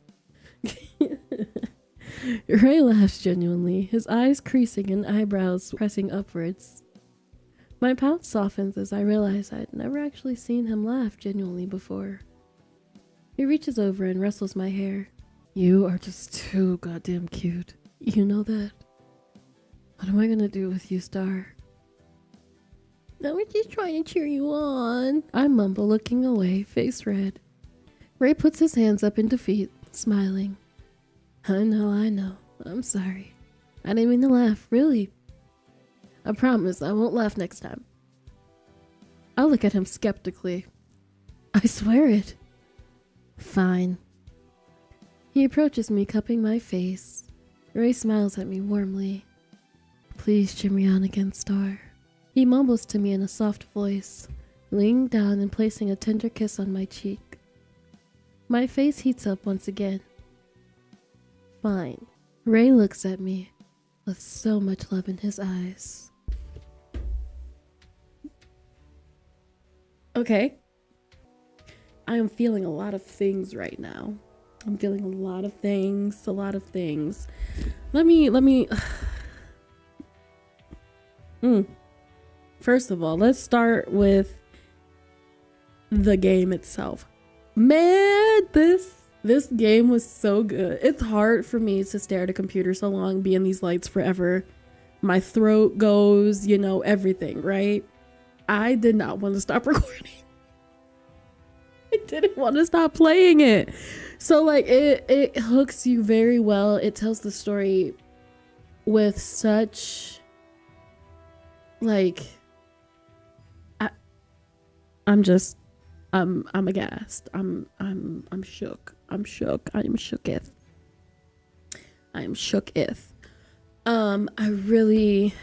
I love this game. I think this might be my favorite. Game so far on the channel. Favor is close second. Favor is close second. But it's the same creator, so Concrete Parasite comes for my throat. There were so many parts during his endings that I got like emotional. Like I had to stop and I was like shedding tears because that is a life that is not good. Like he was a government experiment. He was a government experiment, born and raised, had his humanity stripped from him, and then was told to protect humanity. Like what? The psychological damage. And this could be my Pisces, I can fix him. This could be my literal, like, I can fix him, but like I can fix him. Like when he was like, call binary star. I didn't want to call binary star. I wanted to call Ray, you know? So like this was such a good game. This was such a good, I cannot stress enough, you should play this on your own. I have the link in the description as always. The game is free. It is free. So you go through, play it, experience it for yourself, because it's the difference between seeing someone else play and like doing it on your own. Because I did watch a spar play it like years ago, but now that I'm playing it myself, like I'm just like, I'm so happy I did. I'm so happy I did, because I am in love with Ray. I love him as a character. I love the depth to his character. I love that he's just a good character. He's really good. He's really good. He's really good. He reminds me of Homelander from Editor Sleepy knows. Editor Sleepy, throw him up. But he reminds me of Homelander, but like I feel like I can tolerate Ray more than I can Homelander. Homelander was a little much. But also we didn't get to see his hero like business side. We got to see Ray. But I loved everything about this. The art, the writing, the pacing was actually really good. It was so good. His power being a binary star sucking in the smaller stars. That was okay. All right. I can gush about this game all day. It was a journey. I'm happy that, first of all, just stay away from double. Double trouble, boil and bubble.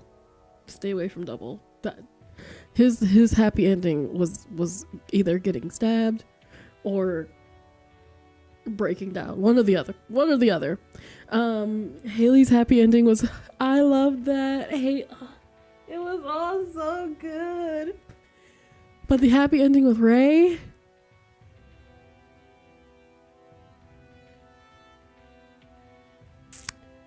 y'all, I love this game. I don't think I have loved a game this hard in ever. I loved it. I will play this again. I highly recommend that you play it. The link is always in the description. Make sure you play it. Support the creator if you can. Go ahead and give it a nice ranking. They are still working on Favor, of course. I'm very excited. They just know how to write characters I love. They already know how to write characters I love. So make sure you go ahead and give it a nice little ranking and comment on the video. Let them know that maybe you watched my video or you watched Jaspar or Lion or Yinny or whoever. Degenerate. Like, just let Concrete Parasite know that this is the top tier game. Top tier. I thoroughly enjoy watching how these characters grow, how they break, the humanity that they put in them. It was just chef's kiss. I am obsessed. I'm obsessed with Ray. He's my type. That's my type. And that is the end of our binary star hero adventures. So sad that it's over. I'm so sad it's over. It's over. Cry, smile because it happened. I'm crying. Forget that. I was just kidding. Apparently there was a secret surprise after I finished like recording everything, and Esfar told me about it. The day has been slow. Not many people coming or going.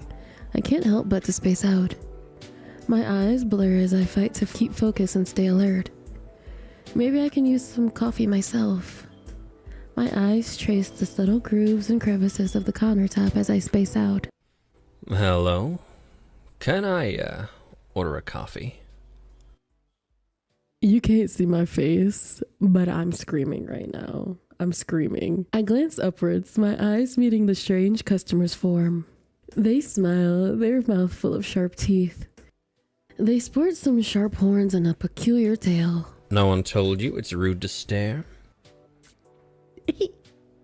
Oh, sorry. I'm just teasing. You can keep looking. I don't mind. You need to get out of my face. I clear my throat and shift on my feet. Uncomfortable.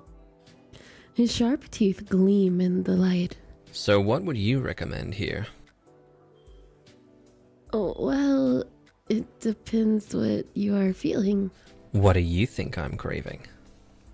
I'll give you one guess. My hand in marriage? Oh, yeah? What do I get if I guess right? The customer looks amused. He leans in. Whatever you want. I laugh at the bold proclamation. You will give me whatever I want? Yes. But the question you should be asking is, what will I take if you lose? Regardless, we're getting married. Take my hand in marriage. I knot my eyebrows. Their tone seemed friendly, but something screamed in me that danger slithered under the surface. Well then, what will you take? They just smile. You like surprises, don't you? Not that kind. I'm not sure. The customer leans back. Give it a go. Doesn't Z have a sweet tooth? I think he has a sweet tooth. Let's give him caramel. They laugh. Don't be rude. Oh, human. I'd drink it if you made it. Stop. But not right now. Well, I guess I lost then. And I win. Rest in peace, guys. It was good knowing you. I had a good run as a YouTuber for now. And I wish you all the best. I feel like you somehow rigged this. They smile innocently. Oh dear. Oh me, oh my. What a sore loser. The customer openly mocks me, cackling loudly. You are such an asshole. You love that about me, though. I do. I do. You love me. What? No, I don't. I don't even know you. Yes, you do. No, I don't. My head begins to reel. My surroundings feel wrong. You didn't even ask yet. The customer leans on the counter, looking down at me. I back up a bit, frazzled by the sudden closeness. Ask what? I start to feel dizzy. What I get to take now. We should stop playing around. No, you lost. So now you pay the price. Z. The customer, Z, leans in close. With your sleep. My jaw drops. What? I'm taking your sleep from you. You can't do that. My name is literally Sleepy Bug. Z leans in closer. They whisper to me. Wake up. It's time to wake up, sweetheart. Join me. Wake up.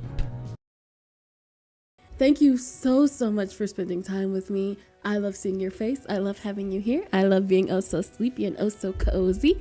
And remember that day by day, moment by moment, we are blossoming like a flower of lavender, calm, collected, and fragrant. And I will see you in the next one.